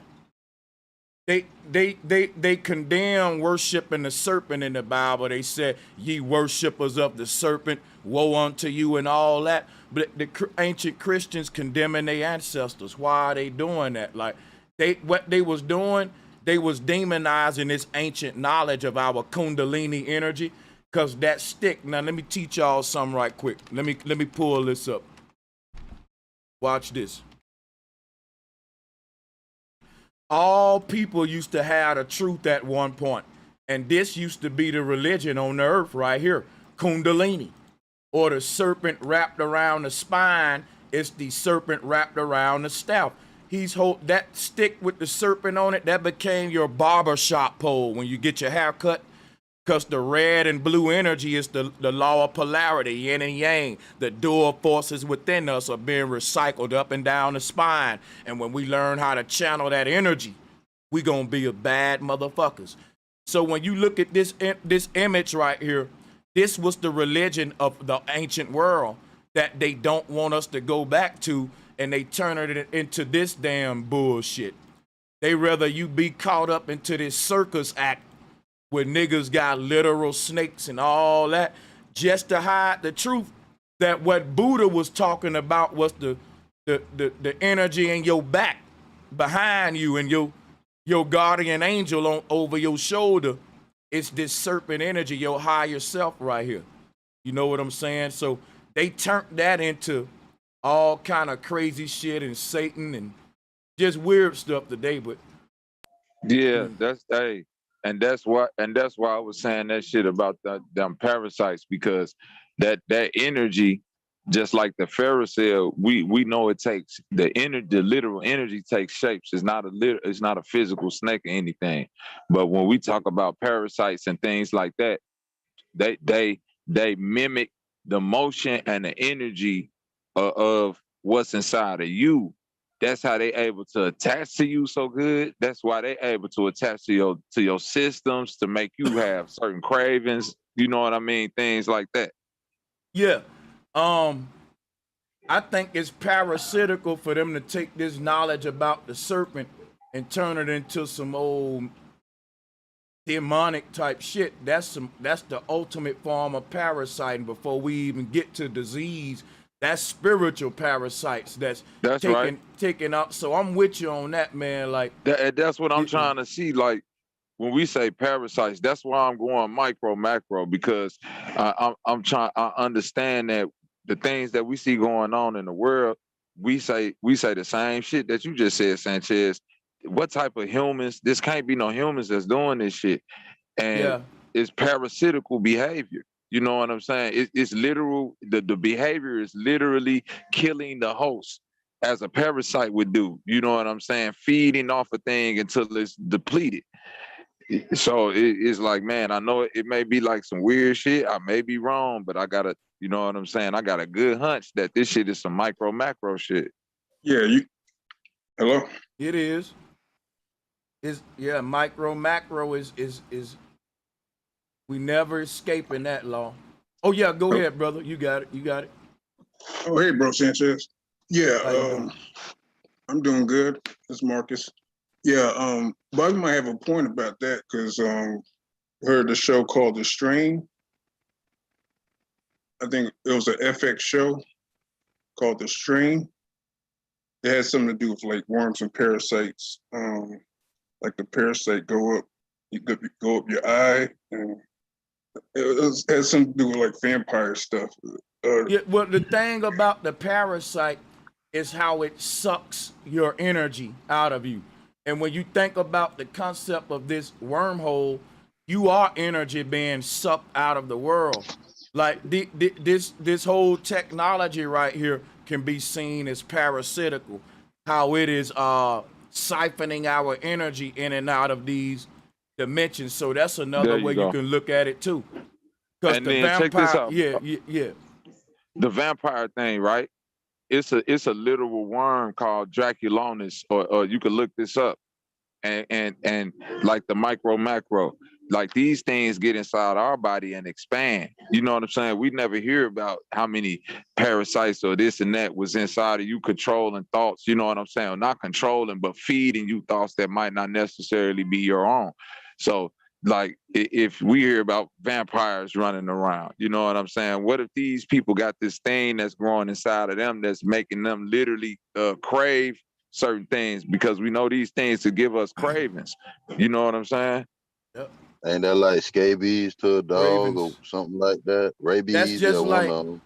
you can eat What's certain man's food. best friend? You can eat certain food, and that certain food will give you certain cravings that ain't got nothing to do with food that'll lead to other behavior. Like they did a survey and found out, no cap, and I thought they was being racist.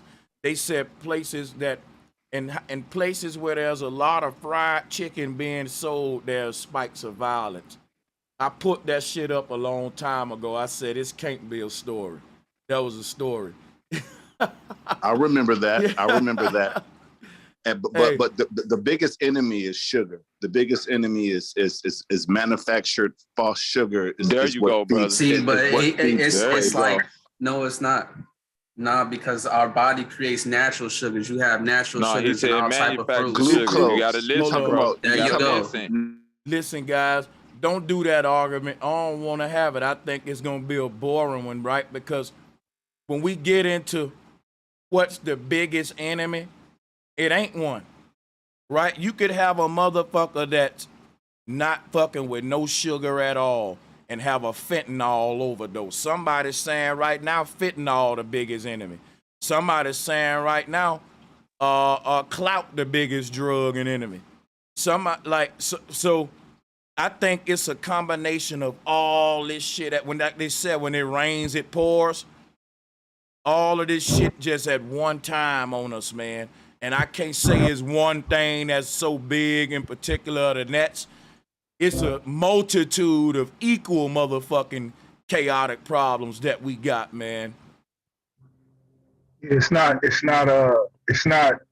anything. It's all the above, but on top of that, it's not having discipline. That's really what it is. Have some discipline. So I'm just trying to save them an argument of what's plaguing us the most. Exactly. And then we need to get on a specific point and purpose, because y'all kind of talking about a subject, but it's too general for me to even get into it. Like y'all talk about worms and y'all talking about snakes, and then y'all keep saying they, and it's kind of weird. We kind of all over the place. I can agree, but it's okay. We'll let you take it over and take us somewhere else.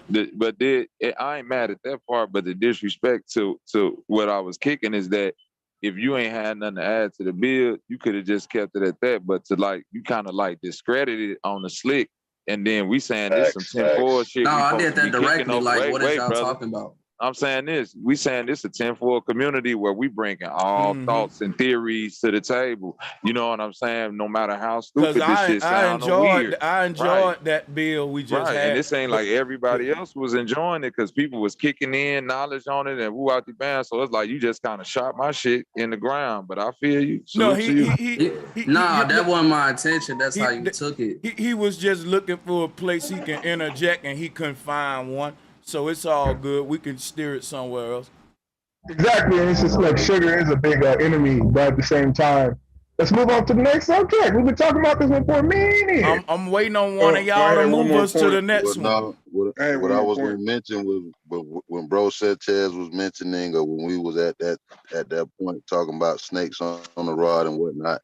This dig out of Florida. Salute to the panel and everybody once again. But Yeah, I was gonna mention how there's tribes in Africa who kind of have snake worship. I kind of want to say, but at least I know they definitely uh uh have them involved in regards to their taboo and how they live. Just like they got certain folk over there who run hyenas, you know what I'm saying, and some of the wilder other animals out there. But I mean, all over, there's a certain balance in regards to that nature of how we was talking just in general of just that good and bad. You know what I'm saying? You can find it out here, man.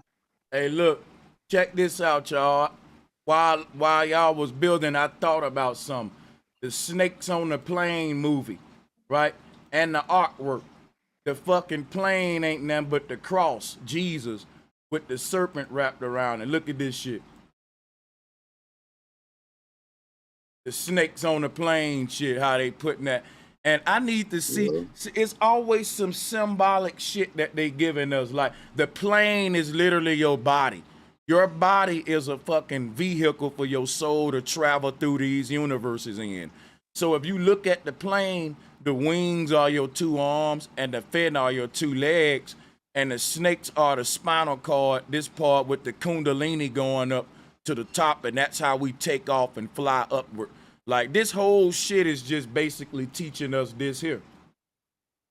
Like it make me think Hollywood be on some shit. Like they know this is where I really get my tinfoil hat on. You feel me? Like they know this shit, some shit, bro. I believe that the people in power, this world ain't they base reality, and that they're lucid dreaming from their base reality. Like if I was to go to sleep tonight and be in a dream world, but I become lucid in that dream and I know I'm dreaming, but I stay there and become God though, and become like an idol. And what if it's a lot of people in that world doing what I'm doing from another world? All of us will be their idols, their celebrities in that world. And we'll have a secret society that say, hey, this ain't your real world either, right? You from the other, okay, yeah, I'm dreaming from here too. And they'll say, yo, them folks are aliens. All the rich folks, they ain't from here. They're archons. No, what if they're real humans in another universe and they're lucid dreaming? They're interdimensionally traveling into this other alternate universe where they are lucid, and because of that, they at a higher power than us. Because if you ever been lucid in a dream, you literally become God. Well, when you dream and you commit, maybe like, you know. Hey, Aaron, we don't want to hear you speak until you turn your mic down. I ain't gonna lie, it's totally too loud. No offense, but it's unbearably loud. Yeah, turn it down a bit, man. Can I say one thing, Sanchez? Yeah, go ahead, Jay. Sorry about that, Aaron. Yeah. All right, so I believe it was yesterday. You showed an image where it was from a movie. I think Men in Black. You were talking about the mind, and it was a false human with the face open, and it was an alien inside the mind. Okay. The only point I'm trying to kind of draw on or have correlation to is what Bobby was talking about with the parasites. Fellas, if we don't have control of our bodies because of parasites, that it's actually facts, poisonous things we eat. And it's not even the things that we eat no more. That's it's what we listen to. With it, bro. It's what we I don't think it got nothing to do with what we eat. I think it got what to do with they think I'm talking crazy. They think this is just simple shit. Exactly. It's not even about food no more. It's the music. You can't blame. We can't hear everybody at the same time. And what we're forgetting about is forms of eating go past what you put in your mouth. What you put in your eyes and ears is called consumption. That's eating too. Right. And this is what I'm trying to say, Sanchez. These things that we call parasites, these are in nature. This don't matter if you eat vegan, eat Twinkies all day, sausage sandwiches, it don't matter. This is the shit that you touch, that you breathe, it's gonna get in you. But what our ancestors knew how to do is get this shit up out of you. You see what I mean? We knew how to go to other places, meditate, detox, because meditation is a form of detoxification. You see what I'm saying? To rid yourself of impure thoughts, to detox the body. You know, when you taking them certain hallucinations, you throwing up. You really shitting. You really purging your body of toxins, bro. So it's kind of like, what did the ancestors really know about the microscopic level? You see what I'm saying? Dimensions within dimensions. I ain't talking about dimensions like the other side of light. I'm talking about scale wise. When shit gets smaller, that's a whole nother world of things going on that we might not really think is an intelligence that can match ours. Can I build with you, Bobby? And another thing, right? It make me think about this from the Men in Black movie. The dude in the cockpit, right? And then in the cockpit is the dome in the head. And when you look at the airplane, yeah, where the two snakes call up at, you got the left, right brain and the palate in the cockpit right there, which will be the pineal gland. Yeah, that was a fire. I might have to cut this out and put it on a big one. But let's keep this shit moving a little bit though. Y'all can go ahead. But yeah, hey, on that ancient healing tip real quick, and just a quick second. It was even the lifestyle was really more dedicated to healing, building off of what Bobby was just saying, because the way dressing, I don't know if everybody into it, but certain clothes actually can take away energy from you, just like certain linens or certain clothes can actually provide. Because they hold parasites, bro. When we talk about energy getting sucked, I'm starting to learn this. You ain't supposed to put certain shit on your skin because it holds little bugs. Everything. Yeah, hey, let me tell y'all something, right? Let me tell y'all something, right? No cap, but y'all don't think we talking about parasites a little too much? Because check it out, man. I get what y'all saying and it make a lot of sense, but I think we kind of zooming in on it too much. And now it's becoming a little bit like a spookism. Like, okay, yeah, there's a lot of parasites on Earth, and I believe they supposed to be there. All parasites ain't bad. The parasites in your body ain't all bad. You know what I'm saying? And I think that we're a parasite to the Earth. Humans are a parasite. So my thing is, so my thing is, I don't think so. I don't prefer to see myself as a parasite. But yeah, we are a parasite. Look at how we do to the earth. We live inside of the earth, right? We live in the earth like a parasite live in your body. And we doing things to the earth that the earth don't want done to it, just like a parasite in my body, fucking me up. Cutting down my rainforest, polluting my water. Anybody that don't think the humans is a parasite is saying we don't need healing. Because when we become parasitical in our thoughts, in our actions, and we work against nature instead of with it. And that's naturally what parasites do. They work against your natural body's chemistry and cause dis-ease, uncomfortability, or dis-easement in itself. So it's about balancing the body back out to bring forth easement. So my thing is, the creepy shit I'm going into. So my thing be, I appreciate the parasite conversation, and it is real interesting. I just say, look, man, keep your energy high. You know what to eat, you know what to drink, and can't shit fuck with you. Because look, our immune systems are strong as hell today with this generation. The world becoming. I think it's deeper than what you making it, Sanchez. I can get into it. You know what? Hey, hold on. I'm gonna get into, guy. Why the cutoff game, guys? Yes, Bobby, it's deeper than what I'm making it. It's because I'm not trying to make it deep. I'm actually trying to move on and say I appreciate the parasitical deep talk, but it's actually getting a little boring to me. Personally, I may be robbing the people in the chat who may want to hear about it, but me, personally, on some selfish shit, I'm tired of hearing the word parasite already, me personally. But yeah, y'all can go ahead. That's why I was trying to. Go ahead. Real quick, the reason why I got too much is because it's not just about the parasites. It's about the solution. We got to talk about what it means to be in a healing vibration. See, the only way you could truly heal from anything, and it's the solution that we're talking about, the only way you could truly heal from anything is by putting yourself in the same frequency vibration as the healing energy. And then from there, everything that you would need will come to you.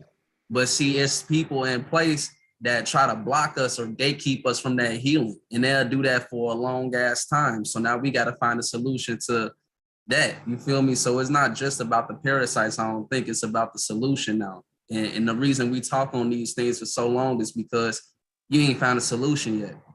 Well, if you ask a question, then that means that the answer is channeling you. You're not channeling something, but the answer is channeling you, right? So just hold that vibration of the healing, and then from that, you get out of stuff like just breathing. Like we was talking yesterday about how breathing can get you high. It's something called, like, I think it's like the nomad breath, but basically you in one count, out one count. If you do that for 5 minutes, I swear to God, you'll get high right now, and I'm gonna land up.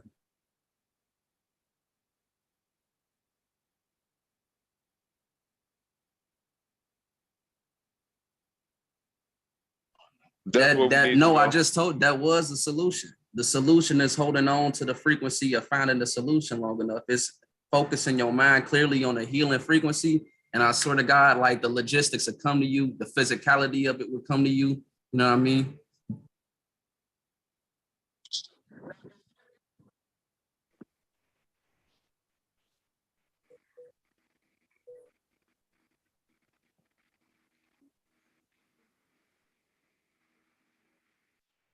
I just had another point. What's Sanchez?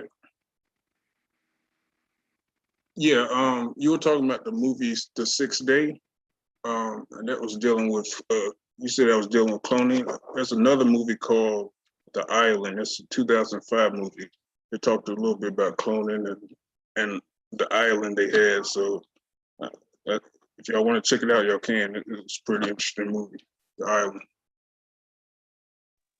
Hey, I was just trying to, I was gonna ask the panel, anybody heard about that, about Pimp C and Beyonce tape?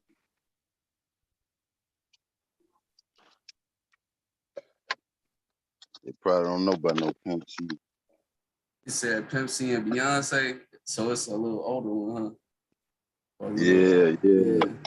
All right, They get sure. into that music industry a little bit. Yeah, I'm gonna look into that one because I rock with both of them, to be honest. Pimp C and Beyonce, what, like a videotape, sex tape? Yeah. I think it was that's something I seen and heard about. Meant to get everybody thought. I think Pimp and Ken mentioned it on somebody's platform, but a couple times. Okay. And, it's something to it, like look at how you got the biggest rapper and one of the biggest artists, and they together and probably wasn't even meant to be together if you think about that. But what's going on?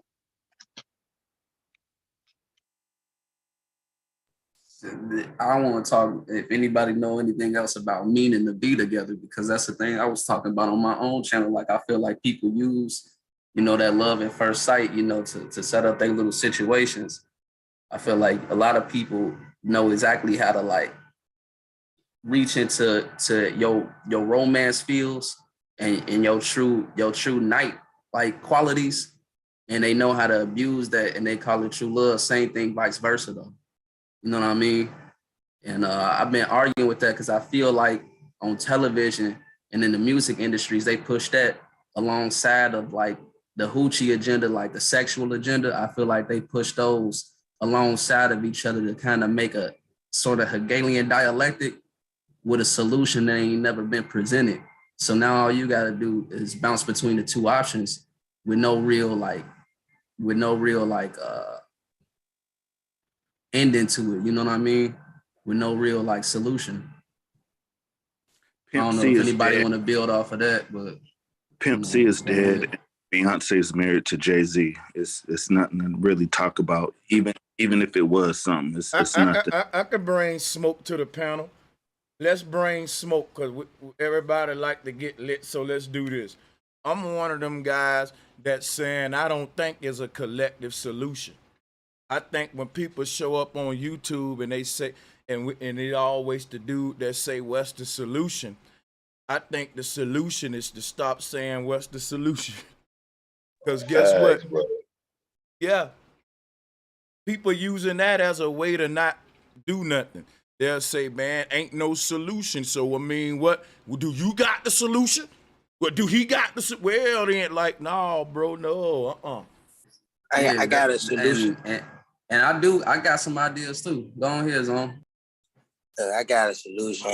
Y'all gotta let me paint the picture first, right? And then once I paint the picture, I want, it's far-fetched, but let me paint the picture for y'all, right? Every single construction worker, nurse, doctor, school teacher, homeless person, everybody who not a part of the system, everybody who don't benefit from the system knows what we know in this panel, right? They know the truth. They know where the world is going. They know how we all been deceived. And we all choose to not deal with these fiat currencies and these fiat governments anymore, right? And we choose to govern ourselves, and we actually elect our leaders and don't let the deception rule over us. But I'm saying everybody woken up. Now, just imagine that. I think that would solve all of the problems. But I also think they will then unleash their little MK Ultra army on us and, stop that shit. But what y'all think? And that's exactly what they don't even have to unleash the MK Ultra right now. See, look, they finna argue over it. Go on here. I'm just going to say to the brother's point is that's exactly what's happening right now. It's a fast sleeping technology. It's a fast sleeping technology.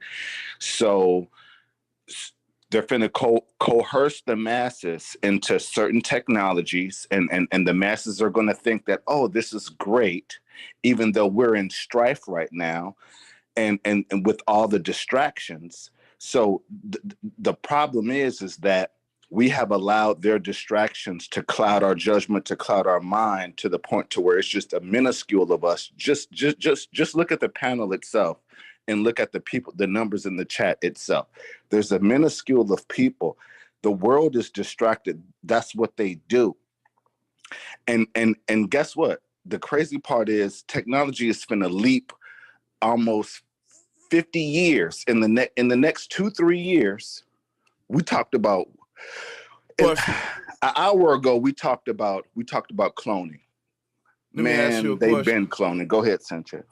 I want to ask the panel a question, yo. Is there a collective solution? Smoke time, man. Smoke time. No. Anybody? Of course, the fact that you even asked that question proves that there has to be a solution. The only thing is you're not a vibrational match to it. And I know it sounds like some other shit, but vibrational with what? Match. See what I'm saying? You feel me? It's a solution. I'm gonna say this right now, Sly Sleepy, and I ain't trying to be funny. Everything you just said got me like, what? Okay, so let me explain it, please. Like, can you speak in you simple terms too? For real, because you talked about them So worms, nigga. Nah, that just sound like you got a worm. No, I don't got shit against the worms, and then actually worms, people use worms. Come on for with it. healing We don't too. want you to forget what you're gonna say. Go ahead. Yeah, I got it. People use worms for healing. Like you could actually give a dog a worm and it'll clear out some bacteria. But okay. So what? See, look, I can't even get into it for real. Every time I talk up on this show, it's either somebody cutting me off or somebody hating, man. What the hell? Let's come back to him. Because this man just had the mic so long, he could have been told us his point and moved on. But he spent it flickering on about worms. We didn't ask him about that. And the rest crying. And I ain't got time, man. Why y'all play with my time like that? There you go. I ain't Sanchez, got no time like that. Let's go to the next It is person. a collective. Bro, Sanchez, I would have been said that if you didn't cut me off the first time. It's a collective solution, but it's not. That's like a paradoxical question because we live as a collective, but we all have our own individual things that we need to do that might not match the next person in order to move the whole forward. So to say what the solution is for you to find out the solution for yourself, and then that'll be the solution for the collective. If everybody do that, You know what I'm saying? Then we won't be talking about what everybody doing. You'll just be talking about what you doing. But listen, is it a collective problem? If it's a collective Because problem, guess it what? gotta be a If you collective come solution. outside mad, and I accidentally step on your shoes and you kill me, that's a collective problem, bro, because my day was going great. You see what I'm saying? I got a You question. ain't dealing with what you got going on. I got a question. I'm gonna see how I go this time. Is there a collective solution? So far, ain't nobody answered my question for real. I believe y'all being too poetic about it. Go at that bitch spot on, literally. No, it ain't now, and this why. Yes, it wanted. Here's why. Solution, Yes, it is. It might have to do with tearing down. It might have to do with tearing down everything we got set up right now. We might have to rethink the whole thing. We might not need a monetary economy. We might not need that. We might just need to find more land so we can plant more fruits and more, have more gardens. That's what I'm saying. A project to go to the North Pole and here right go the now. problem right here, Sanchez. That ain't a we thing. That's a me thing. And that's why it ain't no collective thing. Right. Because if a I agree with motherfucker him. want to garden, you can garden today. You Yeah, ain't gotta wait for Bobby. Hey, everybody to see, garden. and that proved my fucking point. Everybody with that collective solution shit, they sitting around waiting on all us to do it, right? So they can do it. See, that's why. Hey, look, hold up. It's against the law. No, bro. Don't forget Sanchez. Don't forget how so they you did go put Ice up a Cube. garden in New York. Don't forget how they did Ice Cube. You can. You can put a garden up in New York. Hey, watch in this. Nevada too. Wait, nigga, move. Nigga, you can put a garden anywhere you live. Hey, nigga. I'm There's shocked. legal gardens in Alaska. Hey, let me tell you something, right? Let me answer my question. I'm going to pass the mic. Is there a collective solution? I'm going to say no, because as a collective, we can't find a personal solution. And there's no way you can get a bunch of people together to find a solution as a whole when individually they can't even find a solution as an individual. It's easier. Look, let me show you something. It's easier for you to find a solution to help yourself out of trouble than for you to find a solution to help millions of motherfuckers out of trouble. So if you ain't found the solution to help your one self out of trouble, you're not convincing me you got the collective solution. Nah, you didn't even say who you was talking about for real. You said that generally. Oh, hold on. You can't say that because some people have found it. Listen, some people have found their personal solutions. So they would then have the solution for the collective. No. I'm gonna show you why. Check it out. I'm gonna show you. Hold up, but let me show you why they don't. No, I'm gonna show you why. What worked for them may not work for me. Check this out, right? I believe the collective solution is for everybody to stop dealing with money. Go back to systems of trade. I think that would solve most of our problems. And that would take power away from the people in power. That's how they control us, through the money. If we stop dealing with money, that's the collective solution right there. Now we're getting somewhere. Halloween and 4th of July. We can't even get together to stop. Let them deal with the money thing, though, bro. Wait, you going somewhere we don't need to go about what we can do and can't do. We need to understand what we need to do. He said one thing we can do as a collective solution is everybody agree, let's stop using money. Now, I wouldn't say that's a collective solution, because actually, if everybody stopped using money tomorrow, there'll be a lot of people dead if we don't have a... So look, what I'm telling you is this. We know the problem is we using money, and that's keeping us down, fiat currency, inflation. The solution would be find another way that we can trade among each other and have our own people's currency. And then we can say, well, stop using money. But stop using money can't be the solution. The solution has to replace the problem. So I can't tell people stop using money and then don't have another type of, we ain't really gotten that nowhere we can. And so this is where I was trying to pick y'all brains about, you know what I'm saying? See, but yeah, go ahead. So what I would say to that is that yes, there's a lot of us that are in contracts. You got a car note, you got a house note. You know, you have financial obligations to where you need income. So what that means is that, okay, there's only so much buying Black or supporting Black that we can do unless a more collective group come together and we actually pool our money, and then we actually move and build industry with our money to the point to where it's like, okay, cool, I can take care of my bills, I can take care of, and I'm supporting my people. See, the problem is that we have the mentality of we have the mental side of where we want to be, but we don't have the physical side because we're tied to certain contracts and to certain constructs of the beast. So it's not enough people. It's not enough people that's showing like, oh, okay, I can attach myself to this group. I can attach myself to anybody on the panel, anybody in the chat. So, okay, boom, right now, today, right? We're not doing no holidays. We're not doing nothing. And we're gonna conclave, and we're gonna figure out how we can support each other off of the earth, and just, you know, via enterprise as far as just LLC or whatever. And bro, we're gonna have to make the decision. We're gonna have to make the decision. We're gonna have to make the decision to eat crow and live low until that snowball start running. And see, that's the problem. Niggas ain't trying to eat no crow, and niggas ain't trying to go backwards. Crow? Oh, eat crow. Never heard that one, but I hear what you're saying. Niggas ain't trying to go backwards. Niggas trying to floss. When I say is there a collective solution, the question should have been more like, is there a collective solution for what? What problem? So yeah, that's what I was going. So let's do this. Is there a collective solution to empowerment?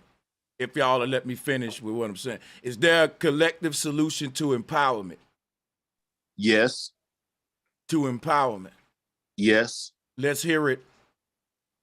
Oh, yes. J-Mac, you've been having a mind. J-Mac, is J-Mac the only one I'm talking to on the call today? Oh, what's up with the rest of y'all? No, it's not a collective solution to empowerment, and here's why. No, let me finish. Wait. Let me finish. Hold on. Let me finish. Let me finish. So when I started talking, you go ahead, bro. No, I was talking before you. Let me finish. There is a so-called collective. What we need to do is we have to pool our resources. What's your credit score? What's your credit score? What's your credit score? Let's build this LLC. Let's build this LLC. Let's build this LLC. Man, hell no. Group economics. That's going off of credit score. That's hold on, Bob. Listen, I think Sanchez laying the question out plain today, and we making it something else. No, that's a small group. Small my group man can get saying together. that. Hold on, Bobby. Listen, Bobby, he just asked, is there a solution to empowerment? First of all, how is somebody else giving you credit is empowering you in any kind of way? If I give you credit for something, I got the power. I control Okay, your but this is credit. what I'm finna do. Now I'm finna cut you off. I ain't finna shoot down the brother point. I'm finna explain my point. No, it's not no collective nothing. And here's why. I ain't gotta shoot at nobody point. I'm finna explain what the fuck I'm saying. Listen, bro. Hold on, man. The way y'all explaining this shit is only going to lead to the power going back into a small group of hands again. Whether it's a black-owned this or a white-owned that. How is a black-owned business or a black-owned electric company go not shut my lights off because they black people and I'm black? We still not talking about how to solve the fucking problems. This the same system y'all trying to repeat back to me. And the only way it's going to get solved is if you do for yourself. I don't want to hear about what we can do to come together as this giant conglomerate of a collective, because the motherfuckers that's running us, supposedly, since we all conscious and smart, is 1%. So I don't want no collective. I want 5 niggas that's ready to ride. How about that? I would like to ask Brother Sanchez, what do you mean as far as empowerment? Hold on, though. Hold on, let me respond to what Bobby said. Chief, hold your question, Chief. I got you. Hey, Bobby, look, check this out, right? You saying it can't be a collective solution. It got to be a personal solution for everybody. To empowerment, yeah, for empowerment. But the people that gave all of us our collective problem, they know how to work together and say, hey, how can we come together and solve this as a collective? And they achieved that, and they empowered through that. They didn't do it as a collective. Yes, they do. They do it every day as a collective. No, you're not, because you missing you miss. So you think it's one single person? Chinatown? You think it's one single person? One at a time.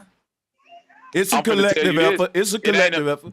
No, Sanchez. I'm going off of what you said, Sanchez. When we say collective, in my mind, I'm thinking we talking about what so-called black people could do. Or am I wrong? We talking about, you wrong, because we talking about then the what are we people talking empowered. about? We talking about the people that's empowered. No, bro, I'm talking. Don't miss what I'm saying. Well, Stop look, trying let's to answer and specify the listen. argument instead of Specify listen. for Wait, let me do so it. I Let me can do that. understand. Let me do that. Instead of making it a black versus white and color thing, we can make it people versus power to make it universal to everybody. Go ahead.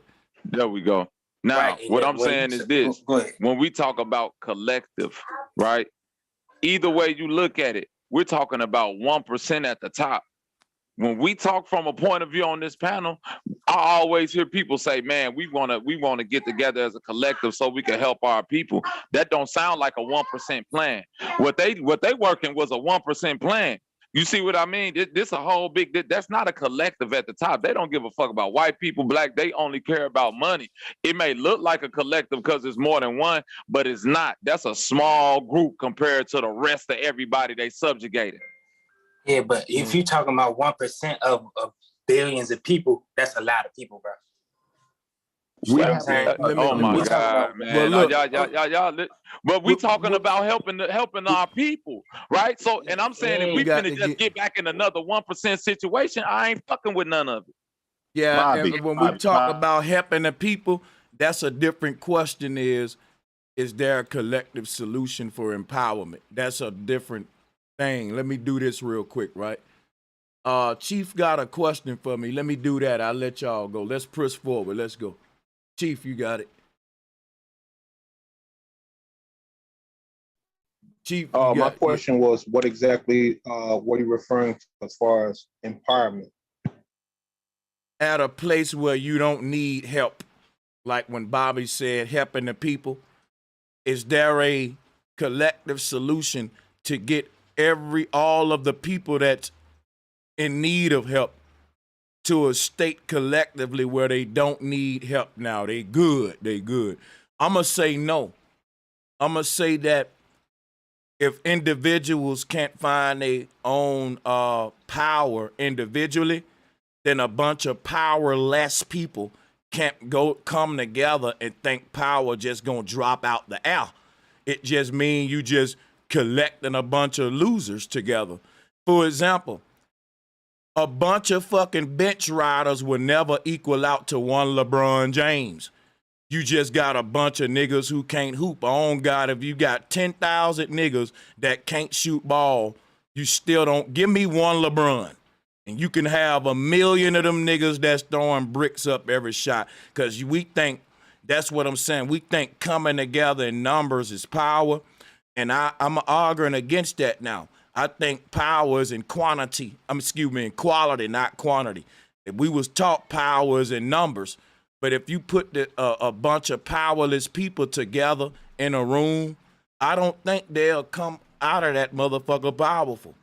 We got 1 million man marching to D.C. You would think that'll gave us power, right? 1 million black men in one spot. It hasn't still empowered the collective of our people. So I think that power is an individual thing, meaning every single human is a energy cell. And if your cell ain't charged, you can't charge mine. That's like saying a non-motivated person can never motivate me.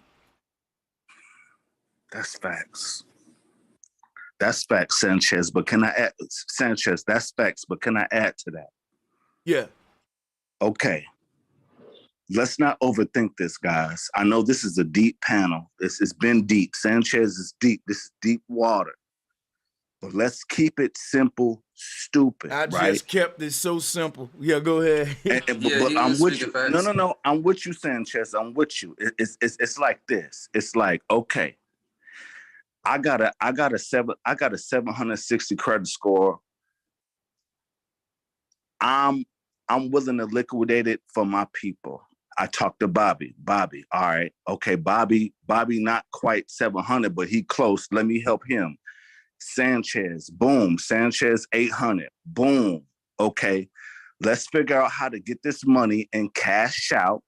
And as far as our and yes, Sanchez, you're correct. It's gonna be small. Hey, Zone, you gotta hit that. But we have to start somewhere. Where you at, Zone? You gotta hit that shit, man. Like whether it's Yeah, look, man, y'all might be right, man. Come on, man. Y'all might you gotta be right, do for man. you gotta do for self, bro. Thing. Thank you. Now y'all see. Now y'all see. Bro, this brother come in with the credit score shit, and I'm After like, all we just said. Really?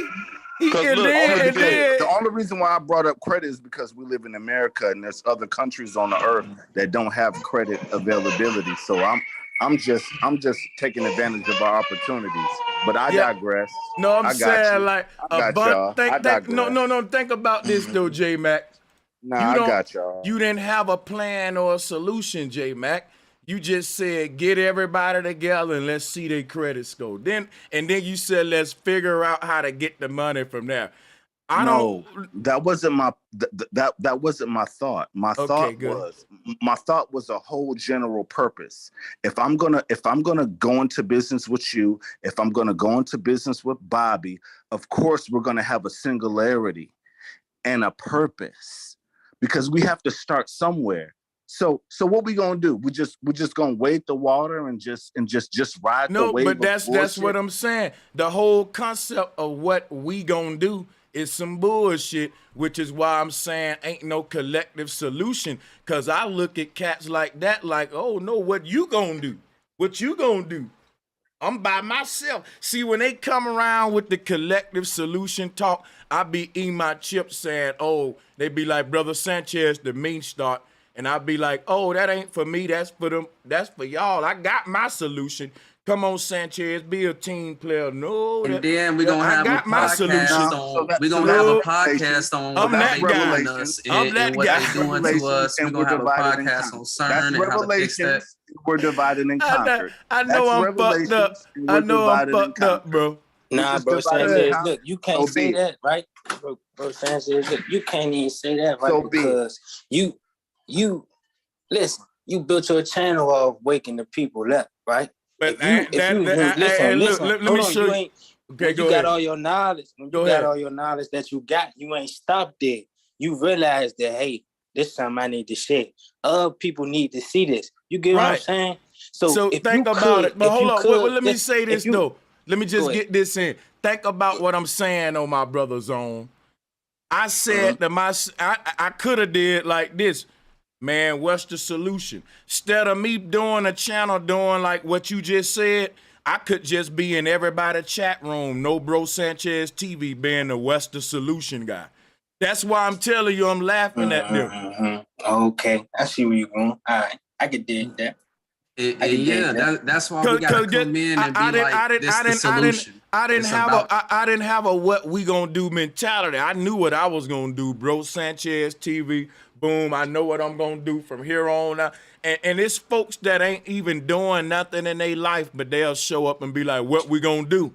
And I'll be like, bro, if you don't lock your ass in a room and plan your future out and see what the fuck you gonna do with yourself and get offline talking about what's the solution is your ass getting out this chat room, going in your room, asking yourself, what do I want to do with my life? Where do I want to be in the next 10 years? People with that kind of mindset never ask what's the solution because they got a whole plan they about to carry out. Because they focus. they focus on asking the question, and we gonna let them sit here and argue about which question we gonna ask for a while until they learn themselves that, man, I just gotta sit here and focus and clear out everything, or at least a good 2 weeks, clear out everything and just focus only on a solution. Then 9 times out of 10, that's gonna look like the shit you was already finna do before you got involved with everybody else to try to figure out that there ain't no strength in numbers and ain't never been no strength in numbers. The strength been your own, and the numbers represent how much strength you got. And I'm gonna land up.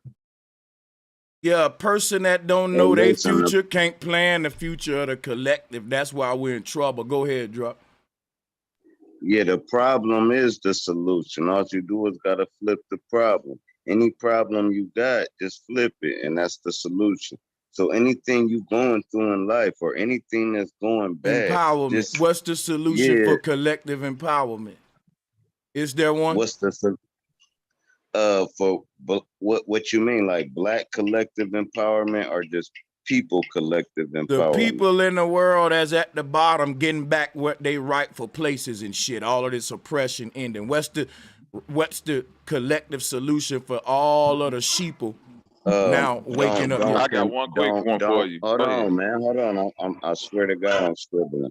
Look, the solution is not complying to what you don't agree with. So cool. If we don't have chaos, right, and have order out of the chaos and win the chaos part of the war, then we're gonna get right back and have to start over. So what we have to do is not comply to the system that's in place and build a new system that's fair. That's the only thing that's gonna work. I'm gonna show you. So you saying there is a collective solution and you just gave it. But what I'm saying if that's your collective solution, that ain't one, because everybody is not going to stop go to war. And everybody ain't gonna stop participating in the system. So look, you may say that's a collective solution.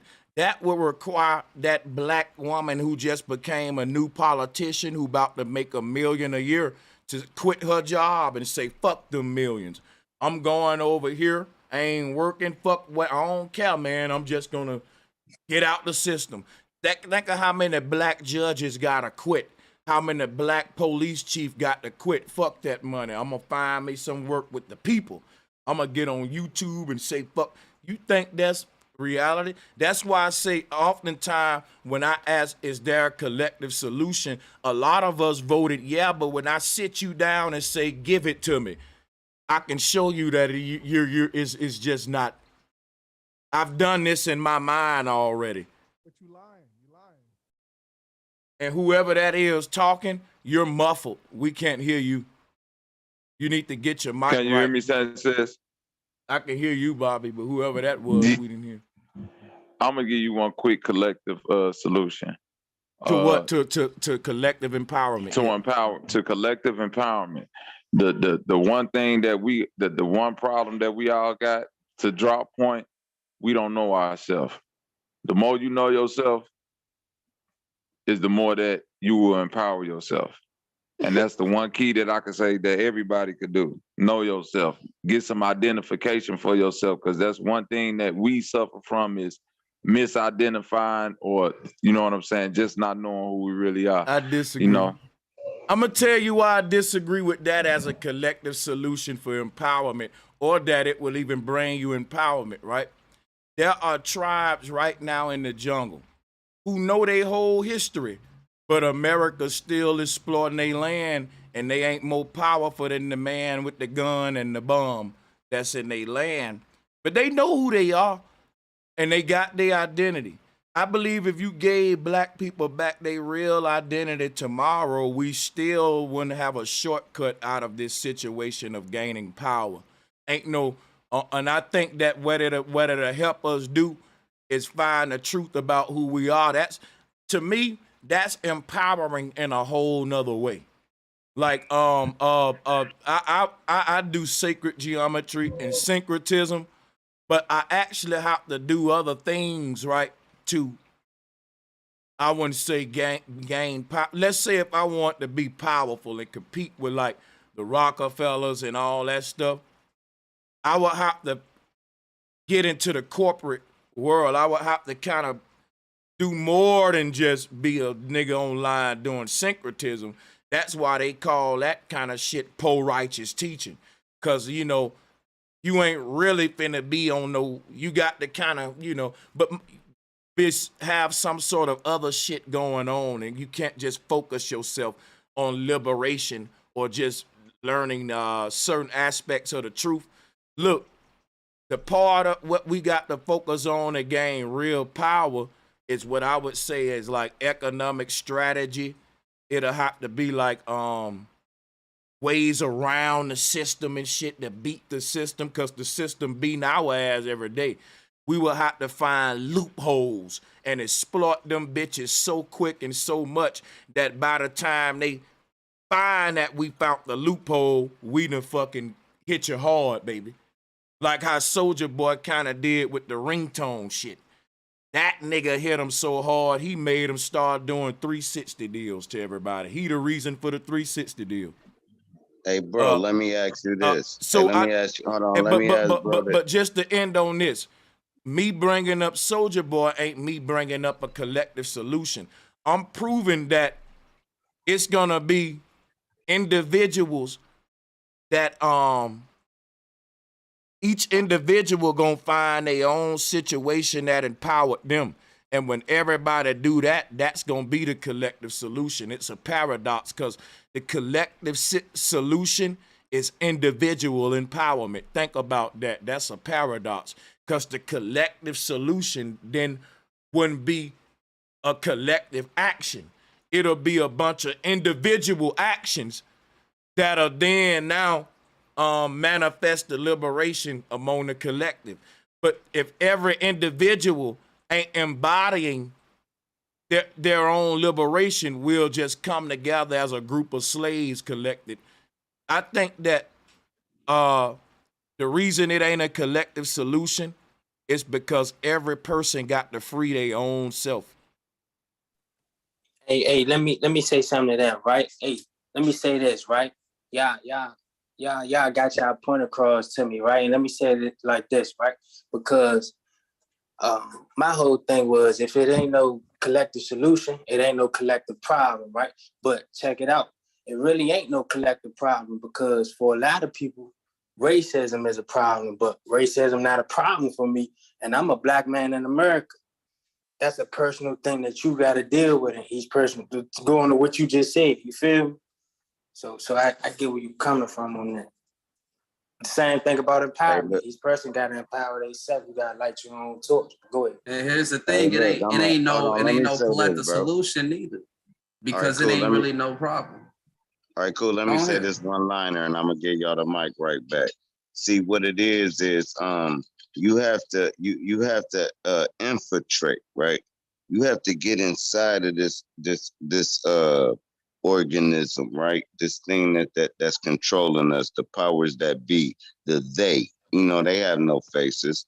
It's a whole thing. So if we don't get black, not even black, I mean people that can infiltrate the system and turn it around to where you got good judges, you got good cops, you got good firemen, you got people that's not with the scandal. If we can infiltrate the system within, then we can turn it inside out. But the way they got it running now, that's like the sprocket to a bike. It's like ain't no way the bike gonna move without this system. But you know what? So we gotta be the master link. But go ahead. But that's what I'm saying, Drop. When you had a collective solution mindset, I think that's the problem, because when you say we gotta infiltrate the system, if we gotta infiltrate the system for the people to win, we'll never win, because we ain't gonna do that. Everybody know everybody ain't gonna do that. So guess what? You can be the one to do it, or he can be the one to do it. Who gonna be the spook that's set by the door? Because my thing is this: every culture can send in one man as the damn scapegoat sacrifice that'll fucking be the trailblazer for his culture. So it'll be a dude that infiltrate the system. But what you'll have with black folks is a bunch of conversations where we say we gotta infiltrate the system. That'll be like a bunch of gang members saying, man, we gotta retaliate on our ops, but ain't nobody went and did it yet, but they keep saying this is what we gotta do, and ain't nobody gonna have a conversation of who gonna do it. Cause when we go to that conversation now, it get funny now, cause everybody gonna point at the man that brought it up first for him to do it. And if it start having that conversation, niggas gonna stop bringing it up. But niggas can keep bringing it up because they know we ain't gonna do it. They know we ain't gonna go into the part where we gonna say, okay, who ready to go in? Who ready to do it? Nobody gonna raise their hand. Bro, Sanchez, once you infiltrate, nobody gonna raise their hand. Hey, guess what they gonna call them? They gonna either call them a coon or a boule. Any nigga that even try to get in them shits to change it for the better, they gonna be like, you boule or you a coon. Once you know why? Because they found out that they know you can't change that shit from, bro. I doubt if there is a goddamn black person in government that can change the outcome that this system got for the people at all. They just got to do their job. They got to, and if they don't do it right and they go up and they're trying to do what you saying, they can go to jail for life, man. Treason. So I don't see none of them. You don't infiltrate the enemy to change the enemy. You infiltrate the enemy for like intel. You see, that's the difference. And now you know how they operate. So now you can. But here go the sad part. Countermeasures. Here go the sad part though. The enemy is so goddamn bold. He telling us what he doing because he know we can't stop it. He's saying, nigga, I'm about to kill this many of y'all next year. Yeah, we talking about depopulation. We got useless eaters. Yeah, he's saying that on the mic. I swear they said we need a new world order in front of everybody. And we know, bro, they so fucking bold now. Yo, George Bush said that, right? Yeah, they telling your ass what they know you can't stop. That's like the enemy saying, bro, we gonna shoot your shit up at 12. He know you gonna change. Stop it. Yeah, see, but it ain't about infiltration because that ain't gonna work. Now, see, if what I believe is, I'm talking about black people in general. I think we need to try to recreate Black Wall Street now. Now people gonna be like, wait, they're gonna try to destroy again. We live in a social society now, so it's gonna be hard for them to burn that stuff down. And the thing is, bro, I got you. Let's talk about the enemy for a little longer. Come on, can I cook, bro? God dang, man. I want to know how we gonna let me talk, man. Come on now, y'all keep going there. Listen. Now, see, the thing is, right? There's certain cities in America that they have voted. The cities have voted to create their own currency, literally like their own little token currency. Now, they like. If we come together and because look, the way we defeat, you want to say the opposition, is with our pocketbooks. We are women, black women in America are control the buying power of like majority of the buying power in America, US America. How we spend our money dictate policies. How we spend our money dictate the flow of our economy. How we spend our money dictate everything. Now, if we try to recreate that same type of our own type of currency, if it takes in a local level and try to build that up, that's a way to defeat it. But trying to infiltrate, that shit ain't gonna work, man. This ain't no sci-fi movie. Yeah, this ain't that Mission Impossible. You ain't infiltrating this shit. Can I say something right quick? Nah, they infiltrated the culture already. They so intertwined with it that everything we talking about something. We talking about something else. We talking about us infiltrating their system and stuff. Right. My thing is this: the NOI infiltrate, and different Muslim groups infiltrate a lot of people. If a Muslim telling me I want to do Egyptian, that means that the government are already doing. That means ain't nothing new under the sun. It's up to that concept as well. So there's definitely a solution. If, you know what I'm saying, a religious Muslim is, you know what I'm saying he wants to be Egyptian, right? So, like I say, it takes money. You can do the same thing in the government. They talk about UFOs and Chris Brown, he just what's the solution? Going on UFO. What's the collective solution of empowerment, bro? That's how I feel, man. you martial forms of Let me martial cut art. your video off, bro. You getting lag. Go ahead. You got it. The fuck? I cut your video off. Go ahead. All right. I feel like forms of my fault. I know what's going on. I feel You like know, I forms work of for martial I work for the top secret people, and I can hit a button and just control your camera on your phone. See how I cut your video camera off? Yeah. But yeah, I'm just the martial art, like forms of art, you know, tapping into that, like kung fu, like a lot of like I said, that video with Chris Brown and UFOs, like that's infiltration right there, because they can't stop that. And most people, they say they believe in UFOs, some say they don't. So I feel like the only solution for the collective is just like, you know, you can just be incognito, if you ask me. You know what I mean? Hey, See, man, look, y'all gonna try to yesterday. y'all gonna try to infiltrate and then get MK ultralized. That's what's gonna happen. You're gonna try to infiltrate. They're gonna put some LSD inside your water and have you watching some videos, and then you gonna come out different, like Kanye West. Okay, so he got the old block picture on there. A lot of people, a lot of rappers, they into, you know, going on different continents and, you know, getting into boxing and, you know what I'm saying? So I feel like there's a government everywhere. So you can become your own government. Just, you know what I'm saying? That's the solution, if you ask me. I don't know if everybody agree with that. Well, I'm going to say why I don't. You becoming your own government ain't no solution for me. So you still ain't giving me a collective solution. And you becoming your own government just mean you governing yourself. That don't mean you're going to be necessarily empowered. You got a lot of governments that don't have power. So becoming a government don't guarantee power. You can be a powerless government.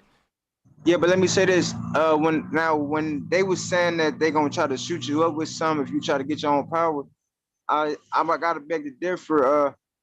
When you if the government is giving everybody the resources they need, you know what I'm saying, and you know, being right and just and not trying to divide and conquer one, because we all the same organism. Why this person gotta be better than the next person? You know what I'm saying? All of them getting the same treatment, man. When these celebrities go inside these rooms, they all getting I wouldn't say necessarily MK Ultra, but they all getting either bribe because they got. They're getting the fleece Johnson. Just say the government. They know all. They're gonna pull up a picture of you doing some shit that you ain't supposed to. You're gonna look at it. It's gonna spook the shit out you. You're gonna be like, all right, yes sir. What you want me to do? They getting blackmailed.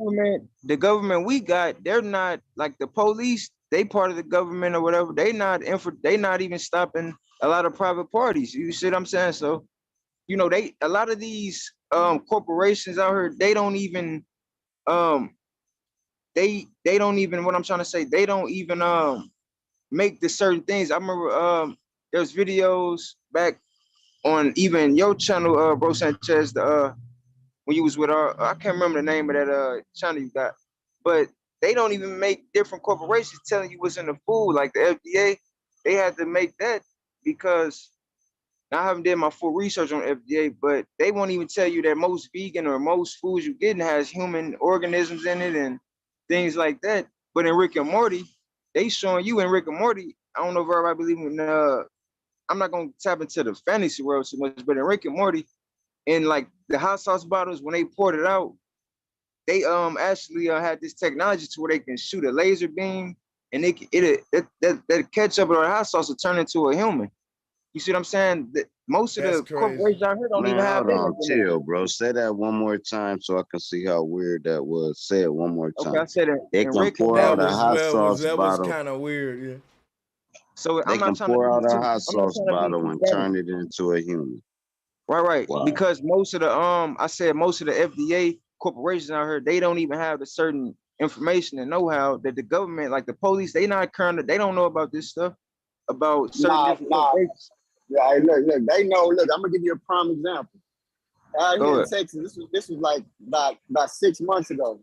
There was they were putting illegal immigrants on a private plane. It was on recording. It hit the news. One dude was voice recording everything that was him talking to the police. Nigga, that everything they did, the police were doing was illegal. Like all of it was illegal. And guess what? And guess what? The police was in it. Everybody was in it. They were literally putting illegal immigrants. Yeah, because that took for someone to tell them. I'm pretty sure an American told them, just like how they was conquering certain tribes back then, man, because it took a melanated Moor to help them out. They wouldn't have known about that because it's a lot of tops. It took a what? It took a what? Black, you know that, right? It took a melanated Moor? Yeah. Were there any non-melanated Moors? I bet, well, I'm going to say, yeah, there are. Well, I wouldn't say there's no melanated Moors. Let me ask you a question. What does it mean to be melanated? Explain that to the round table. To be melanated means you have, you know what I'm saying, the 6 carbon in you. You know what I'm saying? 6 carbon. Let me write that down. 6 carbon. Go ahead. The neuromelanin in you, and you able to be in the photons of the sun spectrum. And to be melanated, you have to have the carbon in you. Without that carbon factor, you can't be melanated. You ain't melanated. So like Nature Boy said, carbonation, melanation, right? Yeah. So let me ask you a question, brother. Are there any people walking among us with no carbon in them? Everyone has carbon in them. So everyone is melanated, right? Right. Oh, so there's no opposite to a melanated person on Earth. Everything is just melanated. Okay, got you. Let me correct that. Let me correct that. See, now, when you tap into semantics and division, everyone doesn't know about carbon like that, as well as everyone don't know about. But you said they all got it though, right? Well, no, everyone don't have the same carbon. You taking your word back now. You saying everyone don't got carbon. Now you saw how I got you. I'm a chess player, but I'm gonna let you. So you take let me correct that. Yeah. Go ahead. Yeah. Everyone they doesn't have the adequate amount of carbon that the MERS got, the original MERS. Okay, but so everyone has a form of carbon in them. It's just how much. Right. That's what I'm saying. It's just how much. So okay, so we got the most carbon. We have the most carbon, and we have more connection and more connection to the sun. So that's giving us more information, more. Okay, let me ask you a question, brother. So carbonated people like myself versus someone who may be way less carbonated, like a George Bush, according to your science, right? That mean as a brother, a brother like me, right? I will have a little bit more intelligence than the white man, right? Like my people, we will have a little bit more, like you said, information we can download with the sun. So that mean we would be smarter than them too, right, RJC? Unmute your mic. That's right. That's right. We will have way more intelligence. Yeah. So let me ask you a question.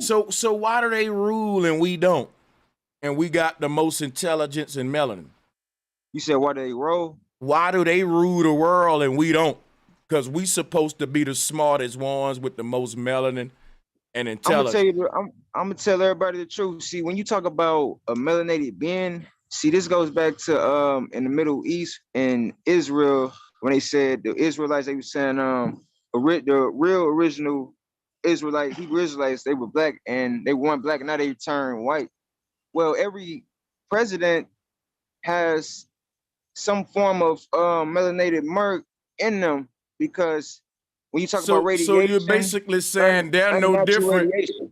So you're saying they're no different than us. We're smart, they're smart, we got carbon, they got carbon, really ain't no difference. No, it's a big difference because you're not giving me a difference, RJ. This the difference right here. Radiation is what made certain breeds of the Caucasian. originally they were once Moors, and they had forms of radiation that took that snatched their carbon out of them. What? Hey, look, wait. What? First of all, I just want to say one thing. Melanin ain't got shit to do with carbon. It has everything to do with absorption. No. Carbon is conductive of melanin. Because without water, you wouldn't have color. This why I don't deal with neither one of them. The problem y'all have. Melanin this is the thing. Pigmentation to your skin, eyes, and hair. A substance also absorbs the harmful UV violet rays and protects your cells from sun damage. It has nothing to do with the carbon. This the difference right here. A less carbonated melanated being is going to be more, susceptible to not have that emotional care in them. They're going to be more reckless in life. They're going to be way more reckless in life. They're Can going to I be way explain more something? No, wait, there's too many people going. Let me debate this brother a little bit more. Let me get a little more time with him. My problem with all this, man, melanin don't dictate how groups of people behave. That's bullshit. Now let's debate it. Melanin don't do that. You could take me you could take me to a community full of all jet black people, and all them will be unique individuals behaving differently, bro. And they all the same skin tone. And every white folk don't act the same. If we saying that groups of people act a certain way based on melanin, then why are we even using astrology? Because astrology. Hold on, let me finish saying this. Why are we even using astrology? Because astrology says that you act according to your zodiac sign. On 1 minute, a black person will say, I'm a Gemini, so I act this way. And then they'll say, well, all of us act this way because we got melanin, and all of them act that way because they don't.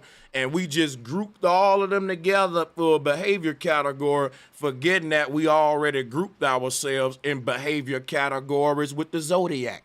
And you can't do them both. You can't say I act so unique as a Sagittarius, but I act just like every other black man because we all got melanin.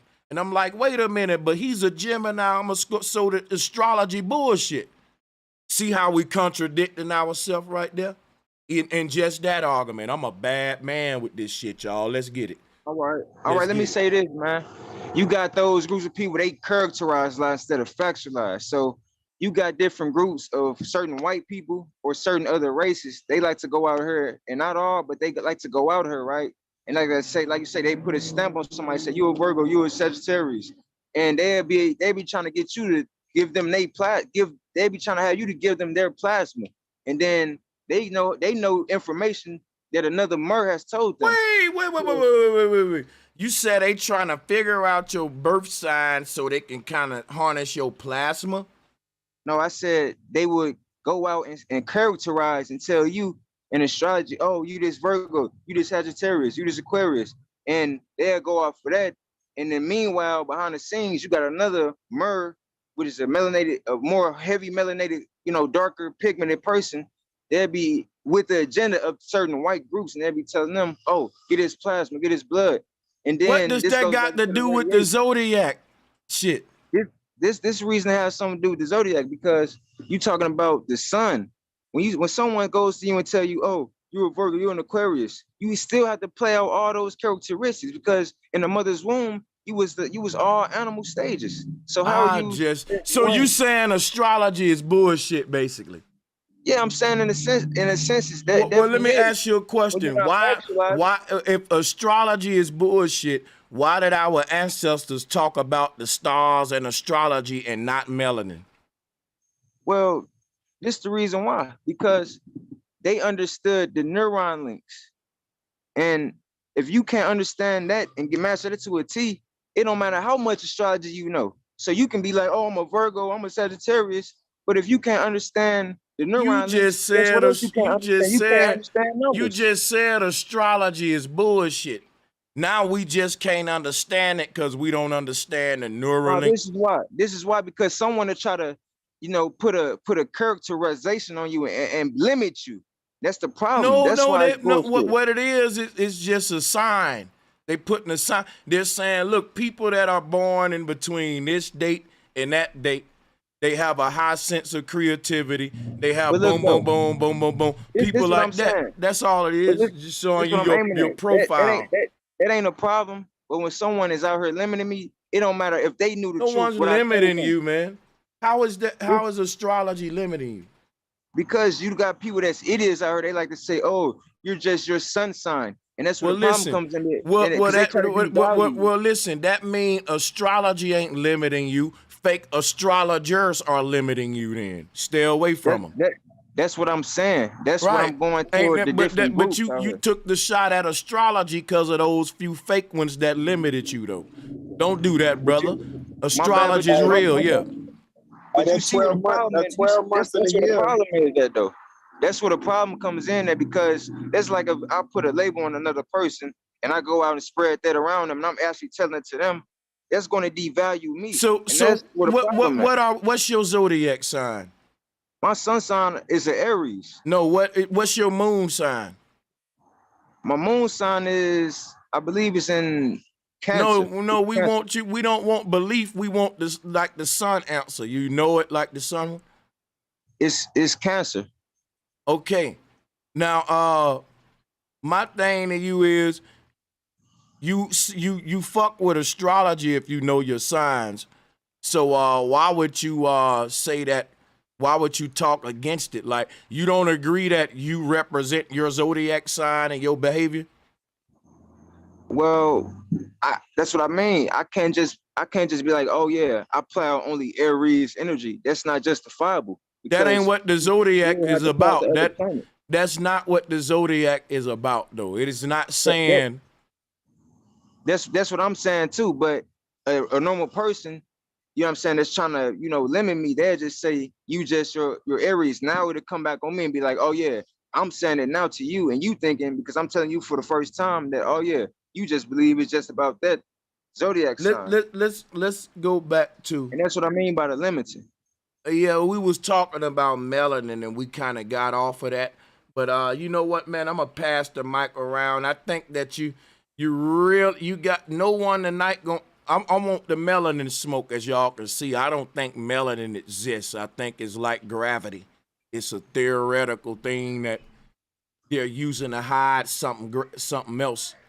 But I want the smoke. Y'all can go ahead. I'll fall back. I just wanted to holler at the brother for a minute. Can I finish on the melanin real quick? Yeah, y'all do y'all thing, man. I'm gonna fall back. Now, when you talk about plasma, melanin is in your plasma. The sun emits plasma. So like I was telling you about the little Rick and Morty thing, they can actually use laser beams to use your plasma. They have plasma guns out here, and they can use that to open up. They can see your timelines. They can go and manipulate certain things on your timeline, and and like I said, let me ask you something. You said melanin in my plasma? Yes. Is melanin in my muscles too? Yes.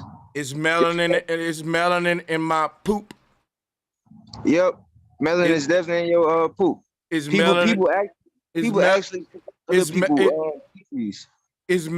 in my urine? Definitely.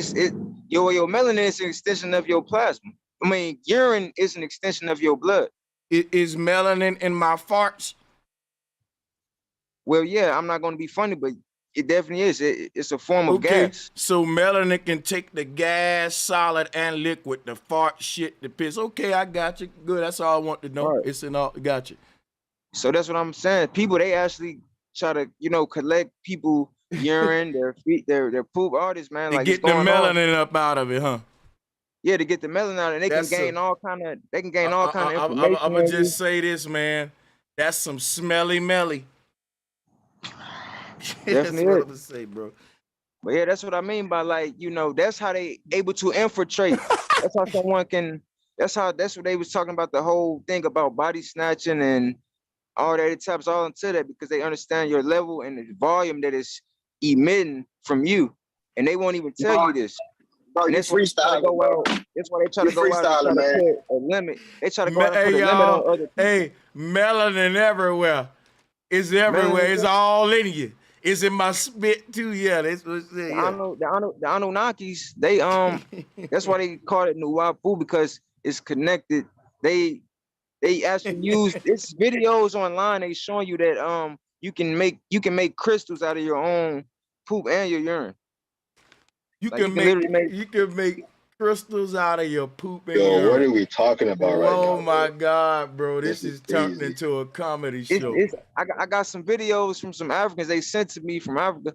And they actually, they got on fecal jury. Well, no, they showed it already.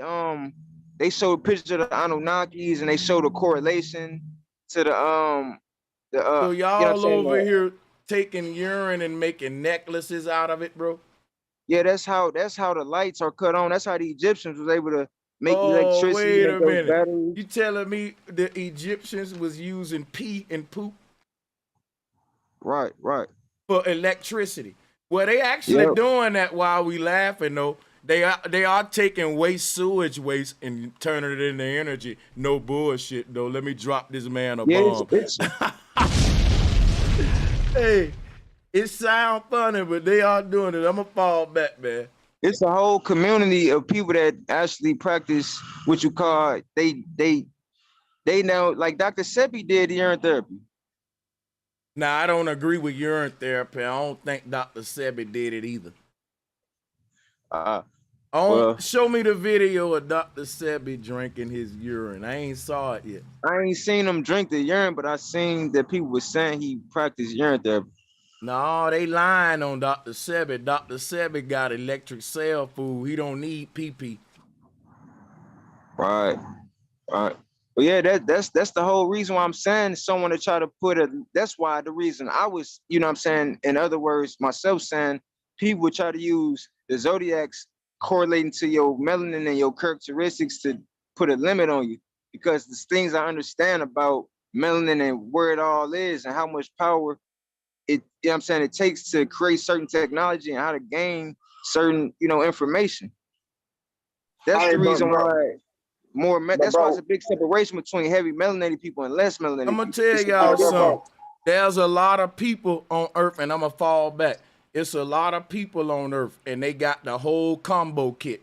Here go the combo kit. These people, I'm gonna give them a name in a minute, but they got a combo kit you gotta watch for. They will come together and tell you to drink your pee, retain your semen.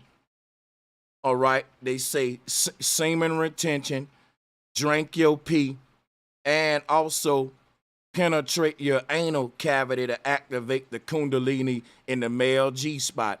That's the trinity. Who say that? Bro, this is a whole, I don't want to go to calling these guys names because I done clashed with them about it. Do your research on it. Semen retention, drinking your pee, and playing in your back area. And that's a trinity for this. Yeah, I say these. But it's not the same dudes that talk about NoFap or retrograde ejaculation, right? It's how you know that people. How I know? I'm asking Bro Sanchez if that's the same people. My bad. You ask. My bad. What is it? What happened? Ask it again. I said, is the same people that be talking about semen retention, drinking your pee and playing with your booty hole, the same people that do NoFap and retrograde ejaculation and that practice like tantric sex and stuff like that. Is those the same people? But look though, you look how you saying it though, bro. It's all about wordplay. The Anunnaki one saying just drink your pee, eat your poop. The way you saying it, I ain't gonna say that you saying it because you know what I'm saying you're wrong with saying it. Anunnaki. Like how we know what the Anunnaki was saying? Trying to condemn people. Hold on, wait, brother, hold on. I was about to say. Yeah, how we know what the Anunnaki was saying? You gotta understand wordplay and the hieroglyphs. If you can understand wordplay and the hieroglyphs, you understand that there's an order to nature. Oh my God! Have you ever been to Egypt, my brother? I've never been to Egypt, but so how can you convince me that you understand the hieroglyphs and what the Anunnaki was saying? Furthermore, brother, stop it. How can you convince me that the Anunnaki are the ones did the hieroglyphs? Because I don't think it was no Anunnaki wrote them hieroglyphs. I think it was human. Well, it was definitely the Egyptians that did it, and this is how I can prove it. If you understand if you tap into your carbon and your melanin and do the No, I therapy, don't. like I'm gonna save you some and language. time. I'm never gonna tap into my melanin. So, is there an alternative way that I can hear the Anunnaki talk? Yeah, definitely. You have to.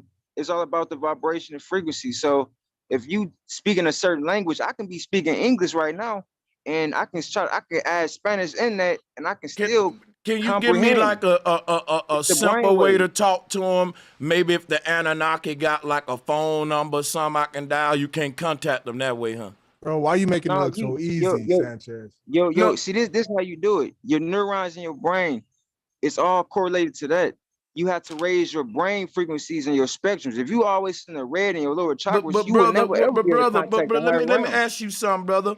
If I want to contact my brother right now, I can get on Facebook, I can get on my phone, but to contact this Anunnaki take a lot, and that's why I think why people ain't contact them. People saying, you know, you gotta do too much to holler at God when I can just send my brother a message real quick. So God, I think, hold up. I think if people really want to be contacted, they will make themselves more approachable.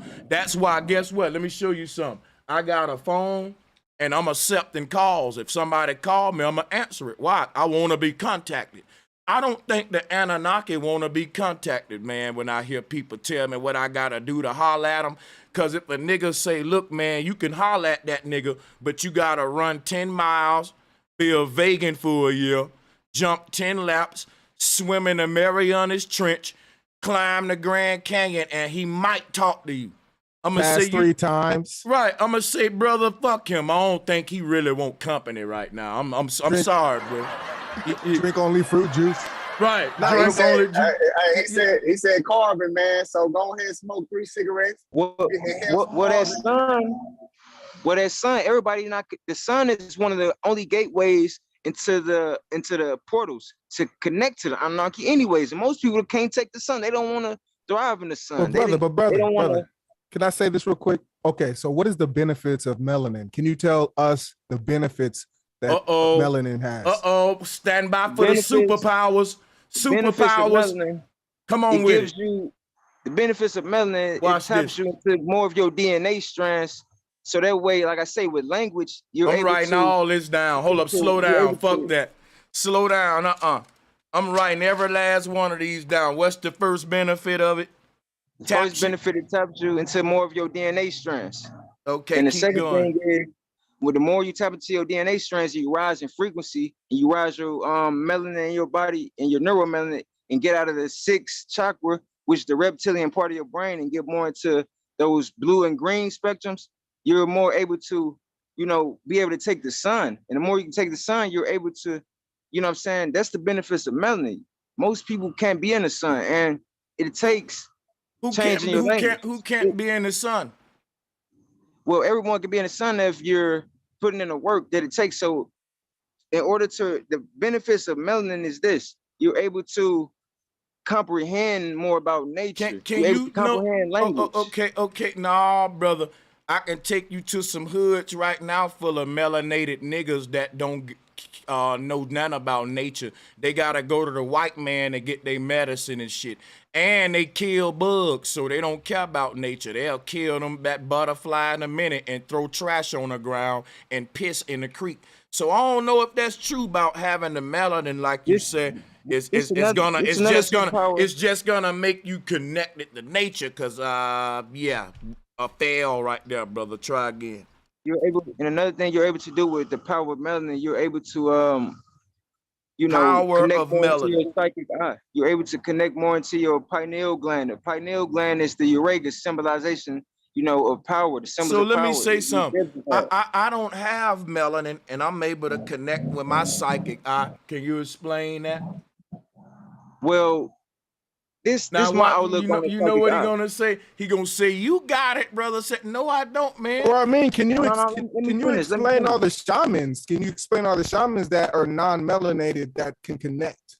Well, this the thing. You got the ancient Sumerians. Everyone's not trying to reach the Anunnakis or and the Elohim and the Anunnaki and the Egyptians. See, when you on that particular vibration, that frequency, you're dealing with, certain colors. Hey, my brother, show me all the people with the melanin with their psychic eye open and what they psychic eye doing for them. Because I'm going to tell you, I know a lot of dope boys who melanated and they psychic eye ain't tell them when the boys was going to kick in they dope. I know a lot of Tupac said a penitentiary pack and is filled with black. That means it's filled with melanated people who melanin didn't help them get away from the law. Because they didn't understand. Oh my God. What do I need to understand if I got melanin though? My melanin is my power, right? And I got it. Well, brother Sanchez is trying to tell you, bro. Go ahead. You know the unk is what taps you into your junk, what they call a junk, is your jump. That ain't what the unk does. The unk was a technological instrument. You don't know what you're talking about the unk. No, let me explain. No, I ain't gonna let you. I'm not gonna let you sit up here and talk what you don't. Will you let me teach you something, bro? If I'm telling you wrong about the unk, do you want me to correct you, or you want to keep on in error? No, I was speaking from a different aspect. That's why I seen that like I was, didn't understand it. See, the unk, you have levels to it. So can't tell me about the unk, bro. Shamans, like the shamans, you got different people that's non-melanin. They able to do voodoo and stuff, right? So it takes melanin still. But besides that, if you're just not in the sun and you're just tapping into sorcery. What is it with you about the sun, man?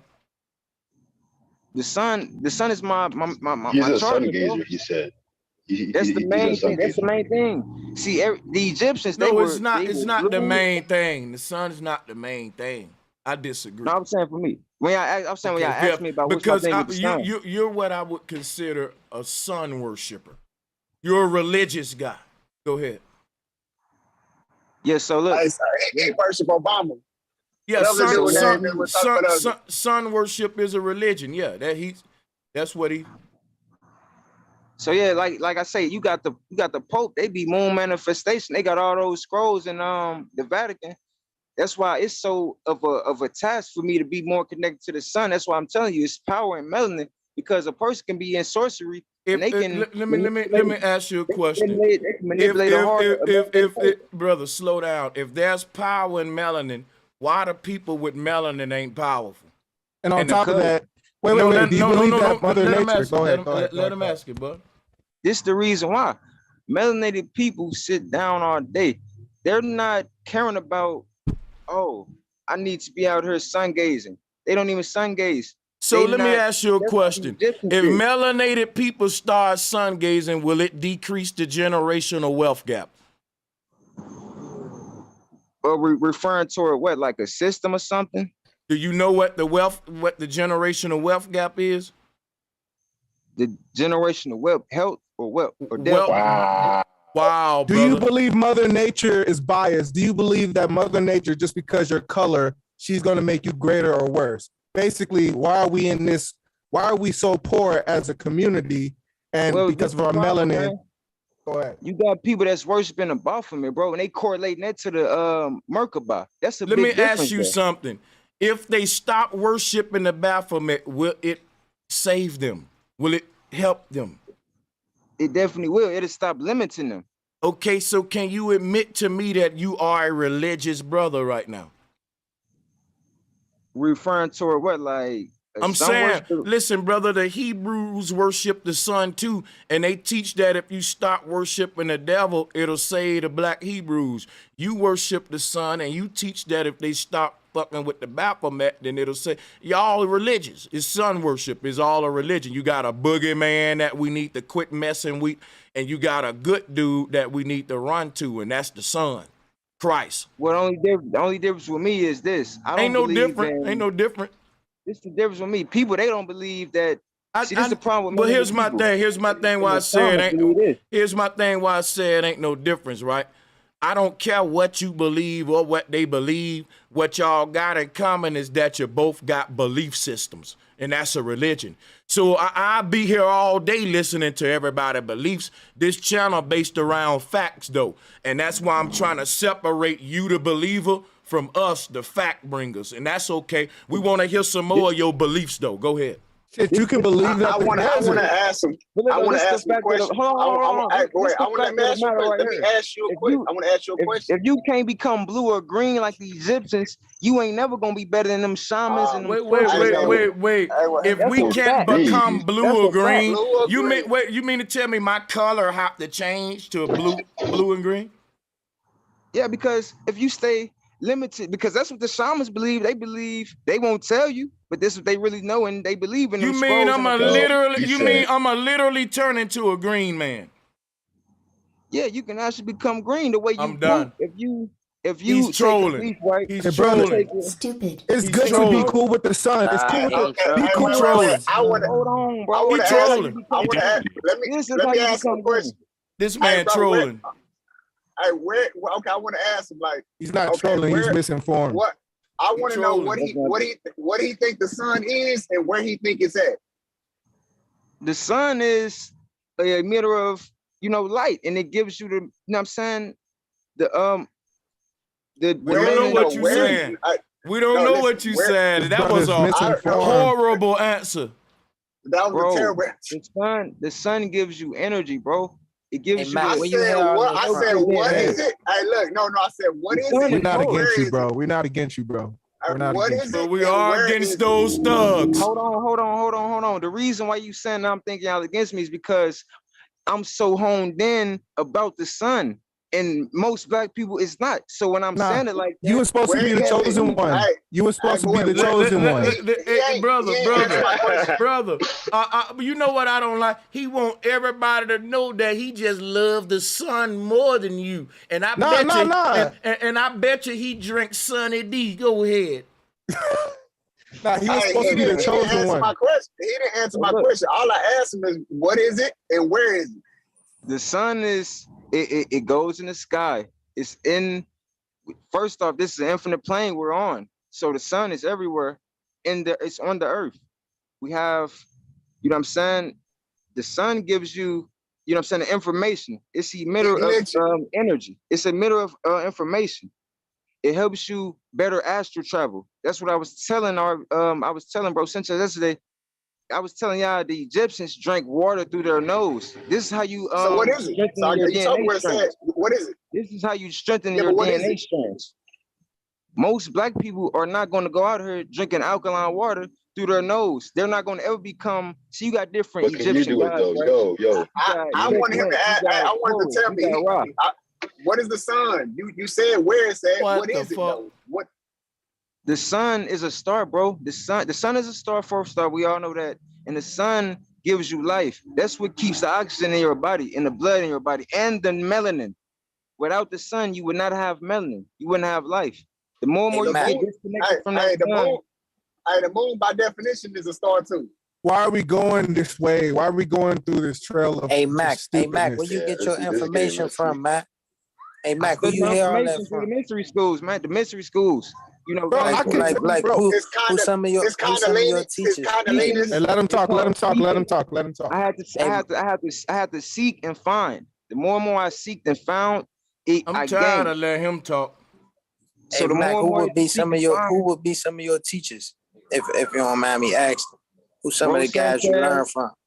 Don't do me like that, bro. Y'all don't do me like that. Brother Sanchez said we're done. He said he's tired of him talking. Chill out, bro. Tired of him talking. That's what Bro Sanchez said. Wait. Bro Sanchez said we tired of him talking. Let's go and continue to the next round. Teaching that shit, Sanchez. Next topic. I didn't teach him that shit. Yeah, don't lie on me. You see what the problem is now? This is why melanated people get locked up. My issue with you is this. You was born to be the chosen one. A couple of people heard me say this. Bro, so your family, I can tell that your family was probably traditional and you implemented this fucking information and you're so hard gone on it that you can answer any question we ask. Because wait, but let me finish though. So we're not necessarily saying melanin is a bad thing, like, oh, you're black, or like we're not downtrodden you. We're just saying, what are you trying to really say? So what I'm telling him, what I'm trying to teach this brother is melanin is just another form of Christianity. and they replaced the word God with the word melanin. And But this the reason why, though. This the reason why. No, bro, we don't care about the reason why. If you amend that I'm right, fuck the reason, you need to quit being religious. Wouldn't that be the proper way to go? Why you cut me off, bro? Because when a person admit that they're religious, it's like, what can you teach a group of folks who we don't believe in talking snake and fairy tales and shit, bro? You can only come over here and preach your religion to us, but you in the wrong place for that. That's all I'm trying to tell you, brother. I'm gonna say this last thing. I'm gonna give y'all the mic. I'm gonna be done. This reason why I'm not religious, because I heard people in Islam say I gotta get connected to this Egyptian man, and that's what the problem. When I heard a Muslim say that, now I know the Muslims connect to the sun, but with me it's a big difference though. Man. I'm Imhotep. Bro, you love talking about the sun, bro. What does the sun have to do with that right there? This man said he's not. This man said he's not not religious. Then he used the religion to explain his fucking paradigm. Because if a Muslim can say, "Oh, I'm Egyptian too," and I listen to this brother though. Listen to him. He has enough humbleness to keep going on. He wants to learn. He just needs to stop thinking he's right or enough. He has too much excuses. You have too much excuses. Just listen. He's not trolling. He's not trolling. He's just misinformed. He feels like he has enough information, but he doesn't. Where's the excuse at? Because you want to keep going on about, bro, the dogma. That's what I'm all about the knowledge, man. That's all I'm about is the knowledge. Melanin, basically. Wait. What you're telling about melanin, right? You ain't about the knowledge, bro. Guess what? You're about the dogma. That's what you're about, the dogma, my nigga. Go ahead. I'm not. You see, this last thing I'm gonna say, when you drinking most black people don't even drink 3 gallons of water a day. You don't know what motherfuckers drink, man. Well, y'all cut it out. Cut it out, bro. See, and here go the problem right here. Because most black folks eat 4 slices of bread a day, right? And I guarantee you put 2 pieces of cheese on it, don't you? And he just finna go into this, bro. Stop, please. Please, bro. You told me about the melanin, bro. And you said that it gave me a psychic eye, the power of melanin. It'll raise your frequency. It taps into the DNA strand. And you keep hopping back and forth from the power of melanin to niggas not drinking enough fluoridated water and shit like that. What's going on, brother? No, I said. He's talking about the sun so much. Wait, chill. Wait. Let him reply. Everybody that's saying let him speak, this man has spoke way long enough. He probably spoke more than anybody else on the panel today. He the man. He been the man. Yeah. So we doing more than letting him talk than anybody else, guys. Can I say this last thing though? But go ahead. I feel like this brother though. This dude.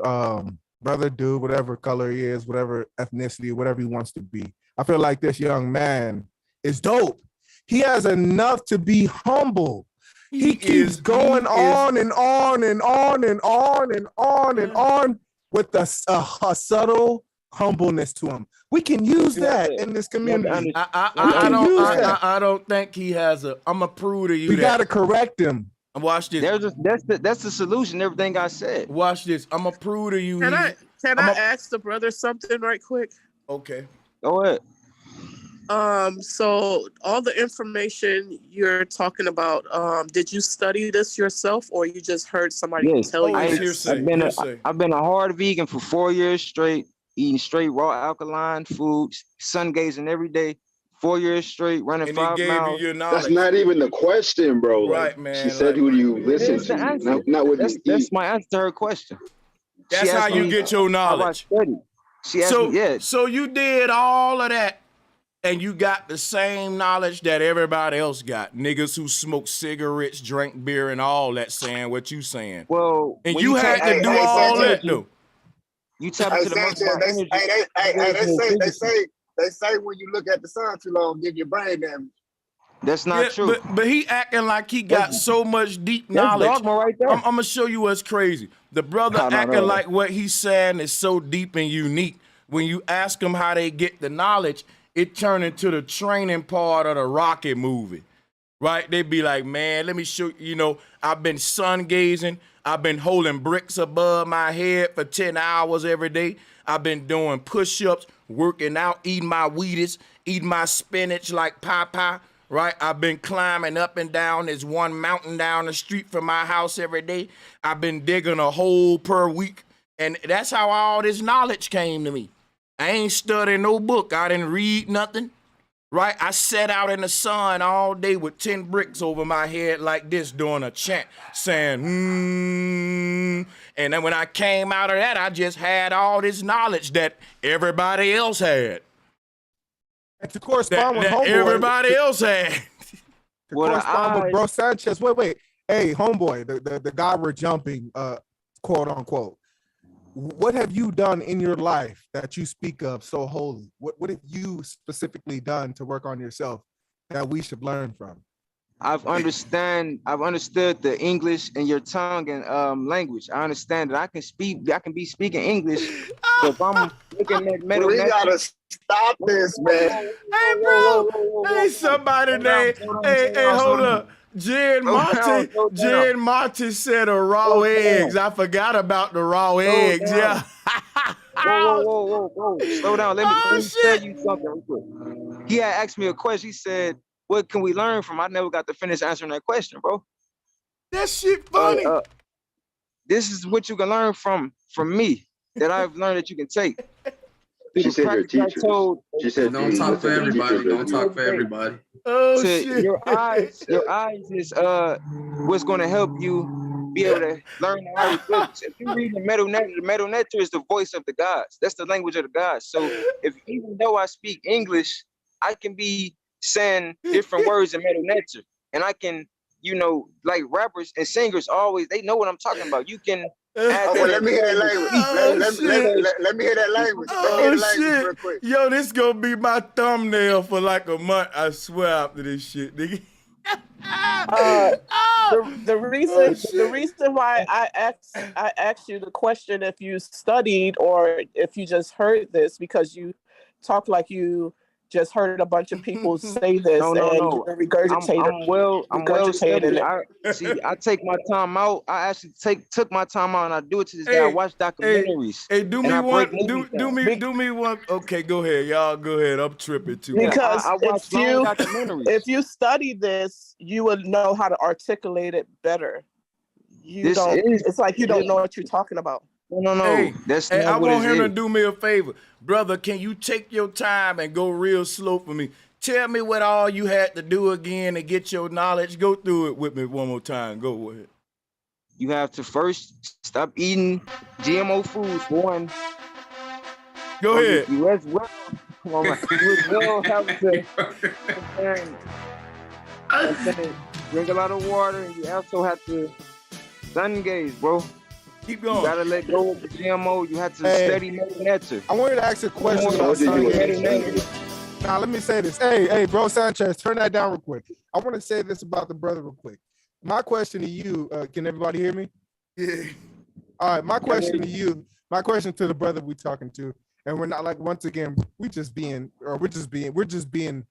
quote unquote melanated people trying to, give you a hard time. At the end of the day, we love you, bro, but we just always gonna see where your head is at. That's it. But my question is, since the sun is so good, right? Can you explain how niggas, crackers, beaners, whatever you want to say, die in the desert? Where's the help at? Where's the help at? Hey, let me ask you, did you eat any raw eggs when you was like, before you sun gaze and shit? Like, do you, before your run? A gallon of water? I'm just, I ain't trying. Of water? Okay, I'm gonna be quiet. I'm just fucking, yeah. Oh, my thing is, why is the sun so good, but then I'm in the desert, then I die off of thirst? Shouldn't the sun give that to me? I'm the sun is everything. It's protein, hygiene, water, everything. Like, why is the sun killing me if it loves me?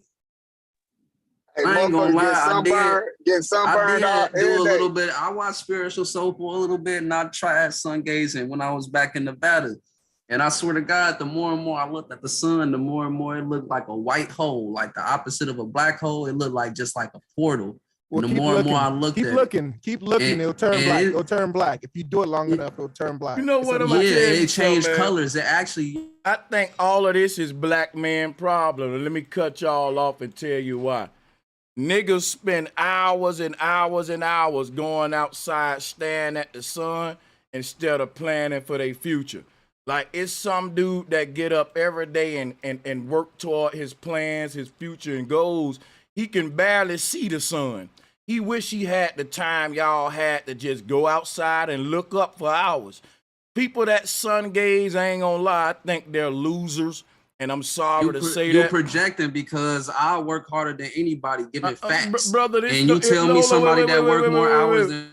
Brother, I didn't think that I was talking to you. I was talking about sun gazers. I didn't know you. But I just told you I gaze at the sun, and you gonna come behind me with that. Okay, I didn't know you was a sun gazer, and it still stands. No, I don't do it like that. Well, then don't defend it, cause I'm talking to the people that do it like that.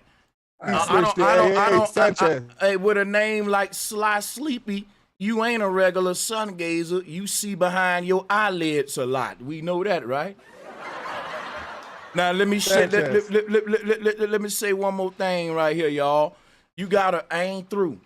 I wanna trigger some folks, right? You got a community of sun gazers out there. These folks get up every day and just look at the sun. Now they don't look at the moon. I don't know what they beef is with the moon, but they get up every day and I'm gonna tell you why they don't moon gaze. Cause that's when they drinking, smoking, freaks come out at night, and it's time to go to bed and get high. These sun gazers don't have nothing to do during the day because they don't got jobs. No, wait a minute, they don't got jobs, right? They got hours to spend just looking at the sun.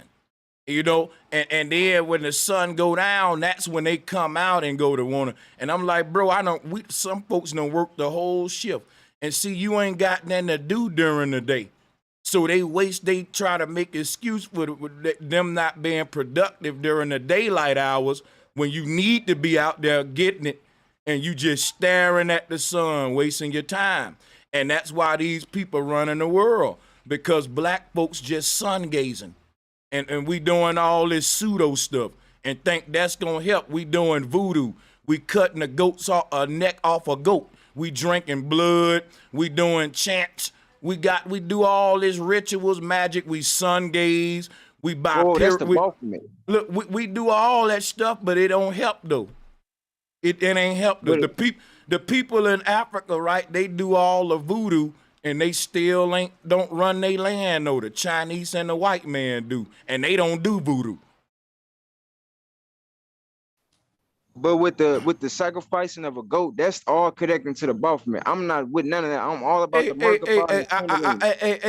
What I want to know is, if I sun gaze for 8 hours a day, how that's gonna help me? It's gonna help you tap into your Akashic records, because that's the only way you can. No, it's not. Burn your eyes. Remember, like the little kids playing with the magnifying glass? There's a lot of power coming out of the sun. We have it in our DNA. Magnifying glass. Wait. Magnifying glass. I'm gonna show your ass what's gonna happen to you if you gaze at the sun for 8 hours a day. When I see you the next day, this is how you gonna look. Well, if you don't have proper hydration and experience, you Brother, can't just sun gaze. You gonna blind motherfuckers. If you tell them motherfuckers to look at the sun for 8 hours a day, they will be, they definitely gonna be blind around this bitch, my dude. I tell people look at the sun. When I tell them look at the sun for a minute, that's how I tell them to start off until you can master 30 minutes. I've mastered 30 minutes of sun gazing. What you do is wait. Yo, that's crazy. It's connected to Akashic records. You can't learn other languages of the Egyptians and connect to that vibration. Hey, guess what? Hey, my brother, RJC, guess what I just found out? I just found out Stevie Wonder used to be a sun gazer. Anybody listening to this video? Hey, hold up, bro. Hey, bro, I just found out. Damn dudes be coming on here with a different name, same act. Hey, my bro. Let's hear the Meta Natural. I found out that Stevie Wonder used to be a sun gazer. Hey, RJC, what you think about that, bro? Hey. What I think about that, man, well, I would tell people don't really tap too much into the joking matters, like, because that'll put a limit on people that actually sun gaze. But what I think about it is he played the piano, so you know what I'm saying, and he sang, so he must have been looking into the astral plane more if he couldn't see with the physical eye. Say this real quick? Can I say this real quick? More connected to the psychic. That sounded like something. It could have been something. Can I say this real quick? Y'all not playing with it enough. Can I say this real quick? Okay, look. Stevie Wonder, Looking Into the Sun. Basically, we're trying to explain to you that all this melanin shit, all this sun gazing shit is not necessarily what you're saying. What you're really trying to say is the benefits, and that's why I asked you. You're not necessarily saying. Are you trying to, in other words, say if Stevie Wonder was doing music and he sun gazed and became blind? Are you trying to say, is there a way for him? Because it kind of sounds like that's where you had it. Can I answer this, everybody? Let me just answer this. It sounded like you had it towards saying, is there any way for him to sort of, with technology, to reverse that? No, because you're basically what we're saying. No. What we're really trying to, or what I'm really trying to say is, you're basically explaining biomechanisms. That's it. And we're not, stop putting fucking titles on everything. We're trying to say you have to understand when I'm dealing with the hieroglyphs and the metal nature, that's all I'm referring to is that particular knowledge, because that's the only way out to that realm. You can't. Melanin is biomechanisms. Look, you can't speak metal nature. Melanin is biomechanisms. Listen. That's melanin. Okay, I respect it. Melanin is biomechanisms. Senses is biomechanisms. You're just explaining a whole bunch of biomechanisms, and you're just trying to put a title on it. You're trying to put a title on it. Stevie Wonder is more metaphysical, like a Michael Jackson, or senses. That's it. Nothing else deeper. It's a metaphysical level when you're dealing with a Stevie Wonder, somebody that just played music. It's just senses, bro. It's metaphysical. But if he's able to play the piano while he's blind, that's telling you we're dealing with metaphysics. He's dealing with senses of his system.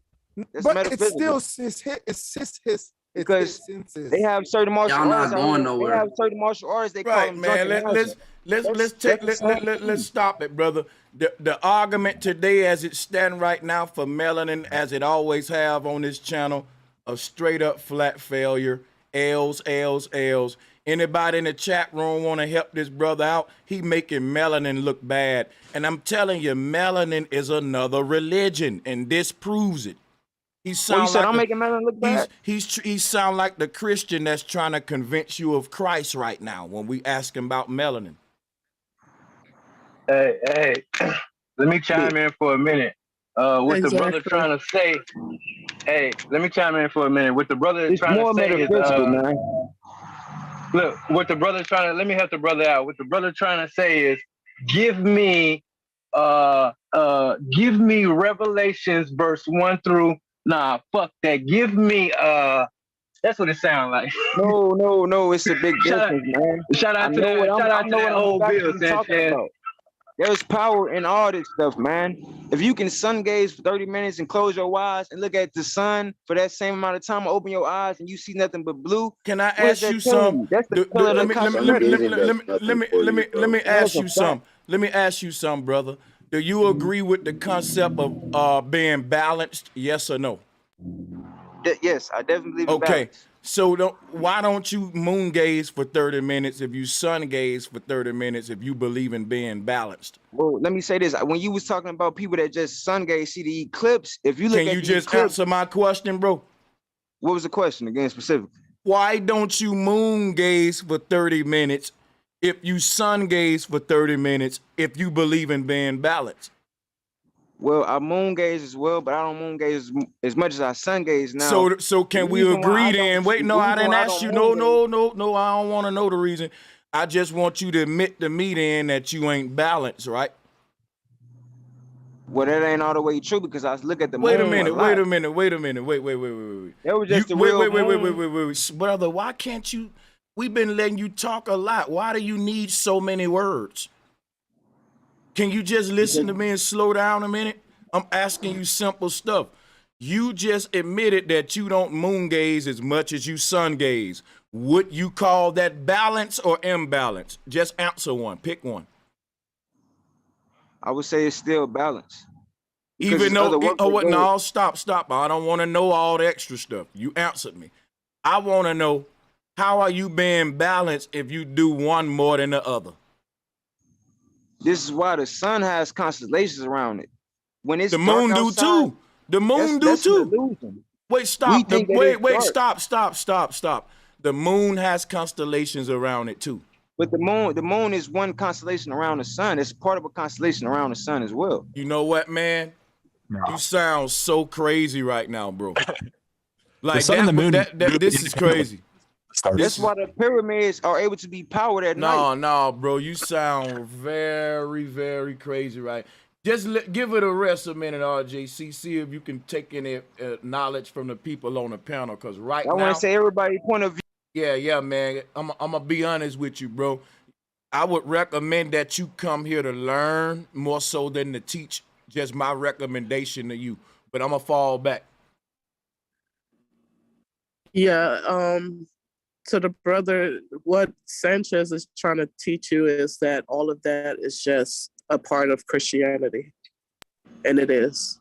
It was something to dumb us down once we start opening up our eyes about Christianity. So they put that black pseudoscience out there to make it look like we are the chosen ones, to keep us dumbed down again. And in order to do that, they had to mix it with a little bit of truth in order to do that. That's how they hook you. You feel what I'm saying? So at this point, it's not just Christianity. And then it's a bunch of people who will live successful lives by guiding themselves through that book. But the difference is they're not dogmatic and they have open minds and they're open to different experiences. And this is why they can relate to everybody in the world. Y'all going here? And we're not saying that your melanin is like religious. I mean, like, just because you mention melanin doesn't mean that we overly think that you're religious. We're saying that these are thought forms. These are recent thought forms. These are not even old thought forms. These are recent thought forms that's why we're labeling you as what you are trying to portray, because you are saying things that were created within that religious form. See, the things that you're saying is created within the religious form. It's not like you're saying things that was created in the religious form. That's it. So now you sound like them talking about the Christ mimicking Horus. That's what it sounds like now, man. I'm just gonna say that. I'm leave it there. All right. This is crazy, man. Hey, listen.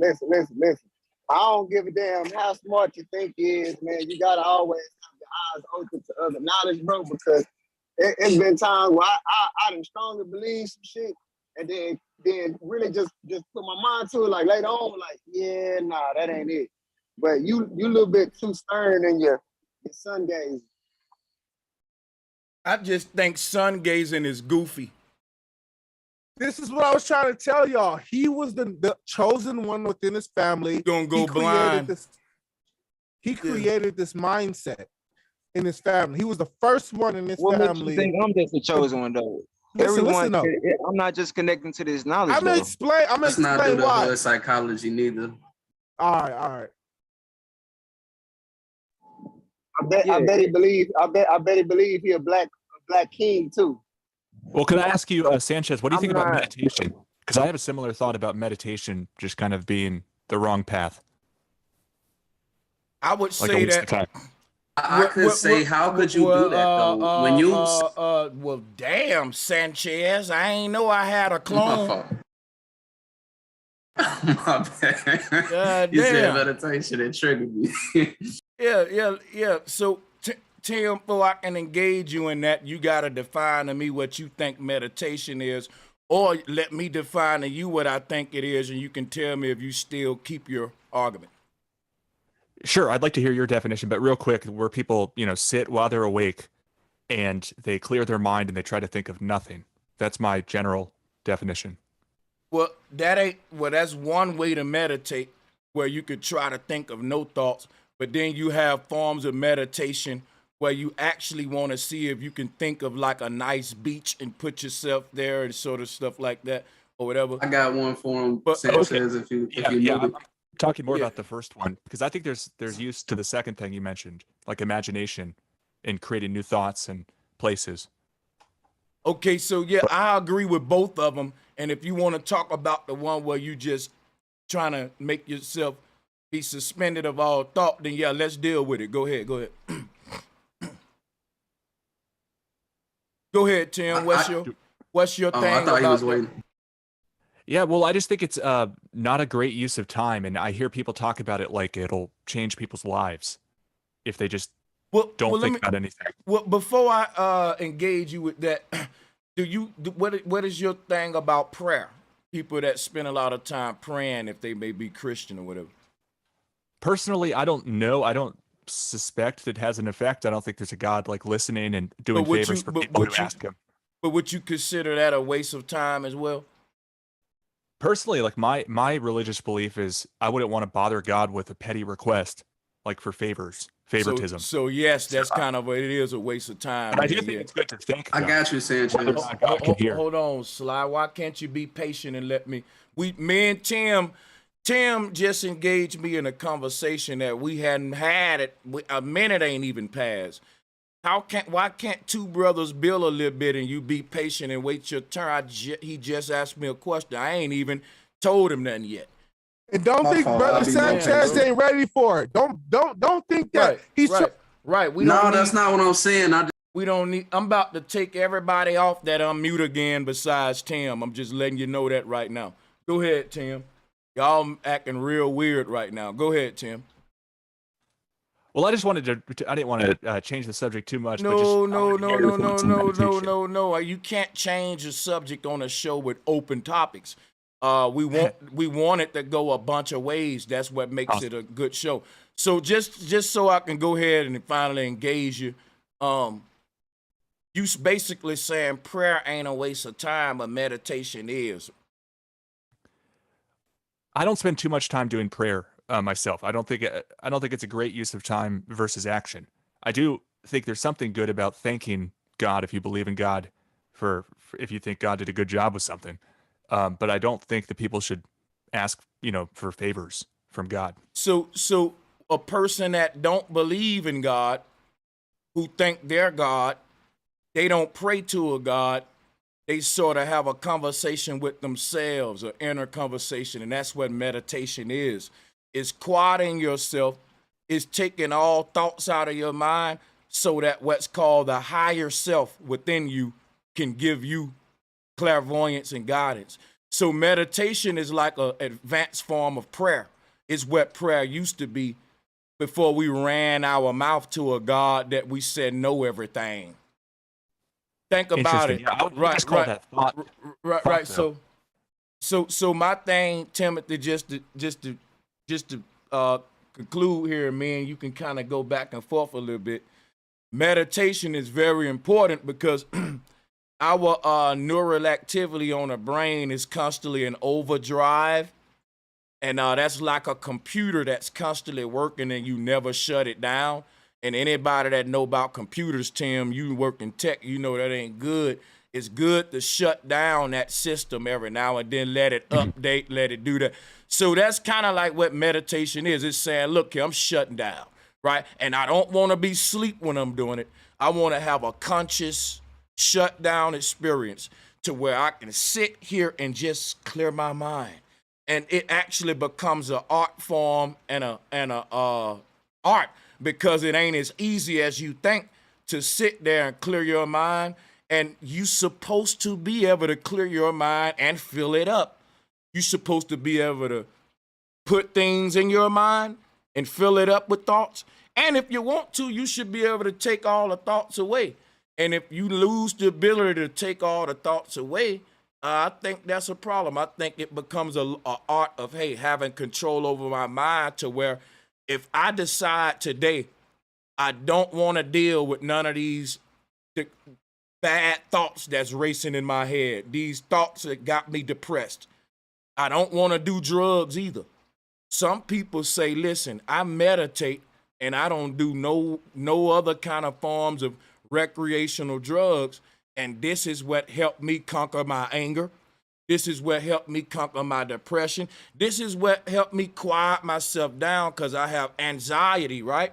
And just to sit here and clear my mind of all the thoughts that just overwhelm me for just at least 10 minutes is such a health benefit to me.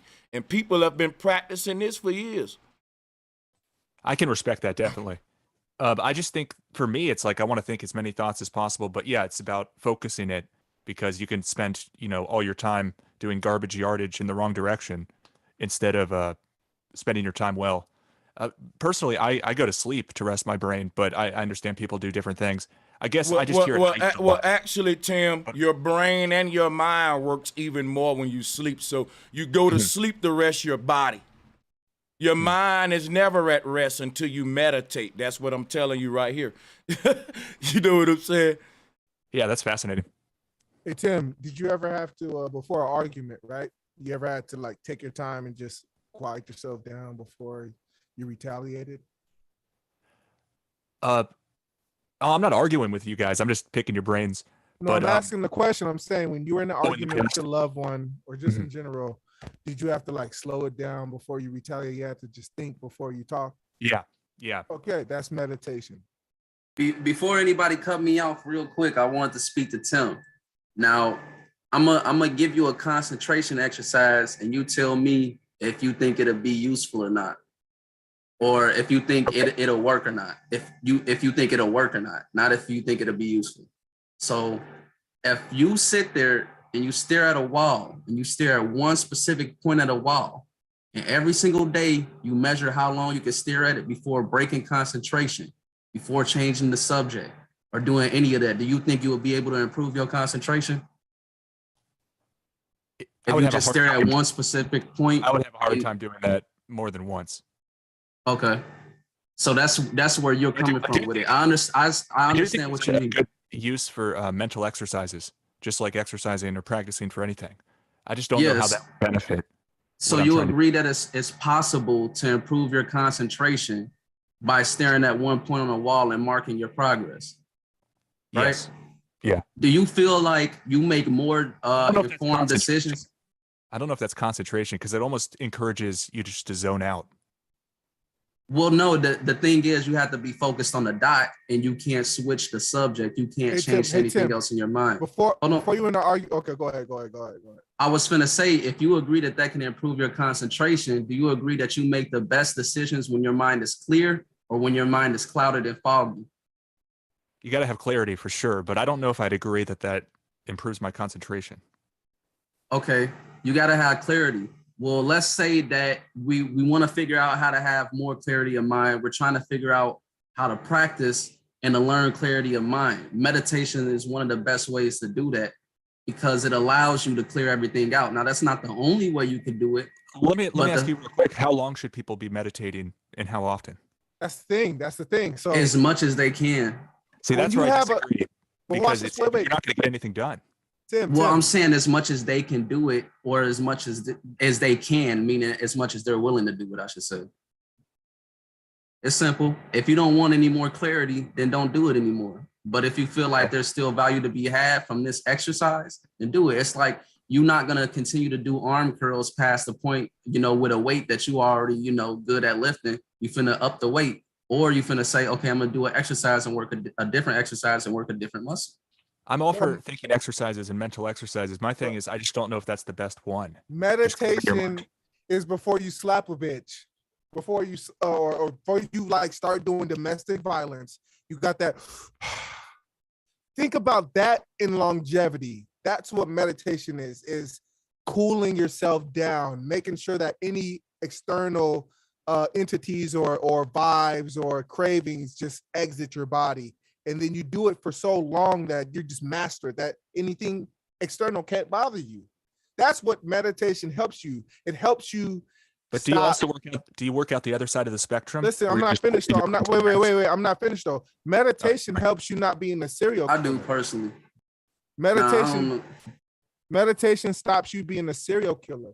Meditation stops you being a rapist. Meditation, when you can cool down and be like, I'm bro, that's morals and values. And see, people get that construed because there's several different narratives going on, you know, i.e. for money or for what have you, or for somebody else, or for like, you know, a department of people, a fraternity of people have a different narrative, and that, you know what I mean? But when it comes to serial killers or rapists, that's because morally they're not aligned. They never sat there and actually decided this is who I'm going to be. The role models were terrible. Their situation is horrible. It has way more layers than just they didn't meditate enough. Keyword sat there and meditated, meaning woosah, my nigga, woosah. Yeah, I don't know what you're talking about, bro. You're good though. Yo, Tim. So I was finna say don't you study on the Kundalini, right? Like raising the Kundalini and all that. I studied the chakras. Isn't Kundalini kind of like the root chakra? Is that right? No, I guess. Yeah, but like I've heard you mention it before. Oh, okay. Because I've heard you mention it before, and I was gonna say like meditation is like that key to raise your Kundalini and to just get to that past that third eye and to your crown chakra. Like spine energy or something. Exactly. Like that? Yeah. Exactly. Yeah. In meditation, you like raise it, type shit, basically. I think meditation about how people can increase their spirit energy. I think breathing is really important. I think meditation is more subjective. So for some people, it might do this, and for some people, it might do another thing. Like just the same thing as weed. Some people might smoke weed to sleep, to help them sleep. Some people might smoke weed to help them with their anger. I think the same thing with meditation. It's more of you see if it works for you and what it helps you with. Specifically, meditation does that. Specifically with Kundalini, it was my question.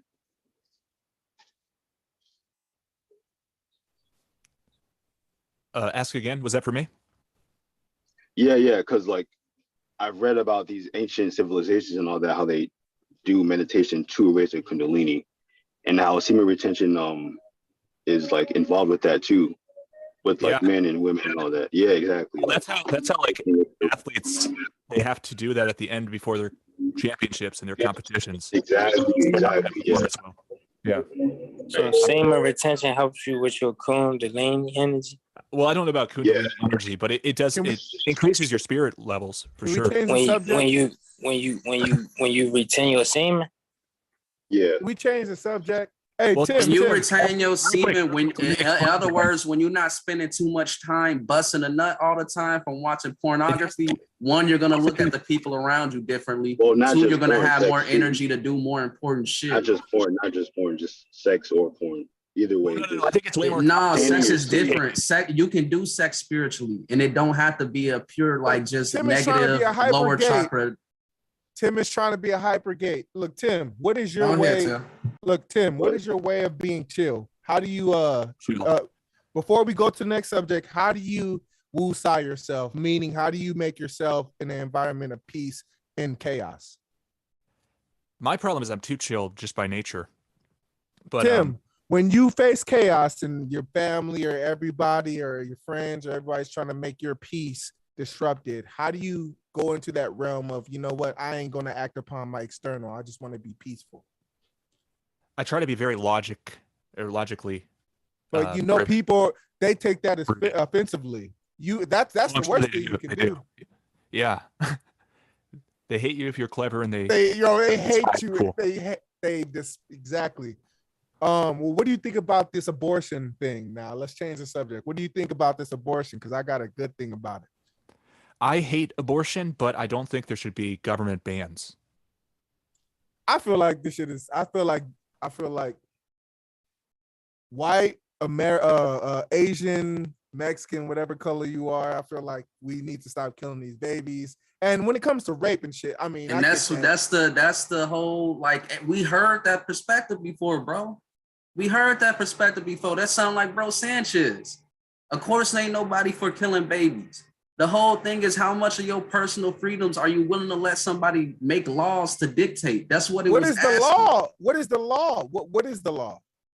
What do you mean? What is the law?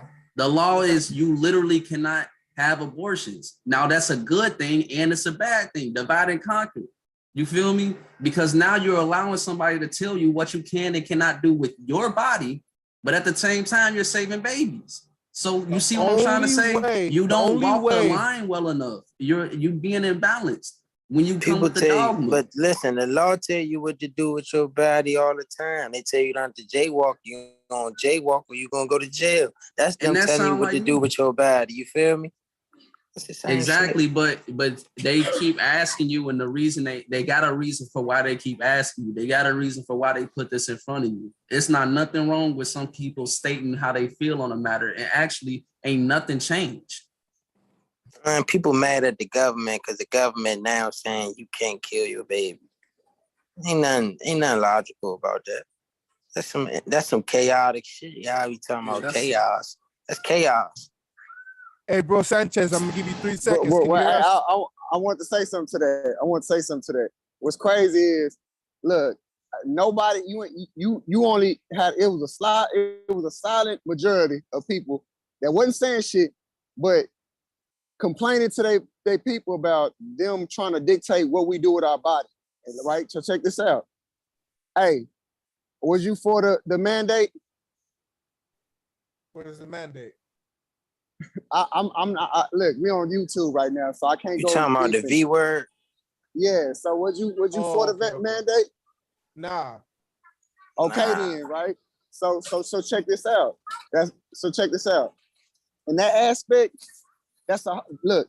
They've been trying to have autonomy over our body for years, but why would you let them have autonomy over your child's body, right?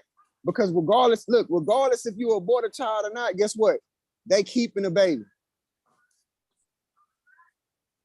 Hey, so bro Sanchez, wait, bro Sanchez, can you hear us right now? I'm gonna say it 2 more times. Peace to the room. I know. My bad, I was sun gazing. What happened? Hey, bro Sanchez, can you play a beat for all of us? One of your beats to let's have a little break real quick.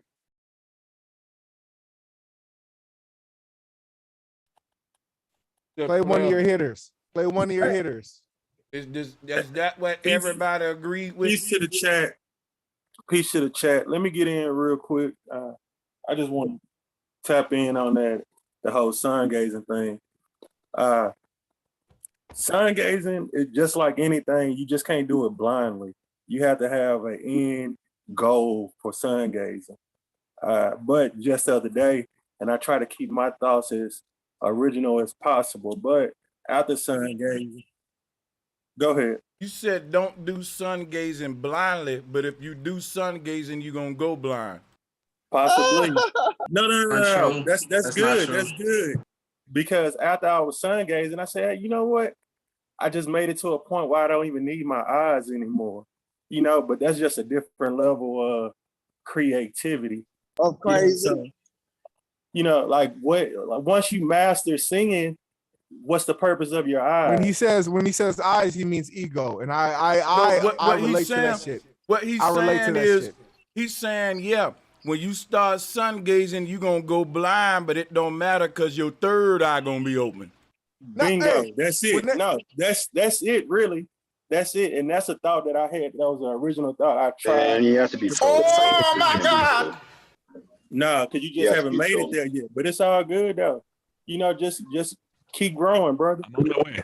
You take an energy drink. You take an energy drink. You got 5 hours of energy, and then you crash. You take sun gazing. I ain't gonna lie. Listen. You take an energy drink like Monster or something. 5 hours later, you crash. But why you need extra energy? Why you need that energy uptick? I respect what you're saying. I just want to finish my sentence. So Go ahead. You take an energy drink, Monster, Rockstar, whatever. 5 hours, you crash. You then take the sun. You got energy all day. Y'all saying sun, like the sun is dope. I love the sun. Everybody on here loves the sun. But when y'all make it seem like the source is where we go wrong at, we are humans. We are very complicated human beings. We're not just take the sun and that's it. We're not just drink water and that's it. We're not just go vegan and that's it. That's where a lot of people go wrong at, because we think we can just do one thing and that's just going to be the solution of everything. Yeah, but some people do different doses of the sun. Everybody can't have the same doses. Like, man, I tried to buy some weed from a dispensary, and it had 26 grams of THC. The 26, the content of THC. I said, man, hold on. That's way too high for me. But somebody else, everyday smoker, that's probably nothing. Hold on, slow down. Let me ask y'all something.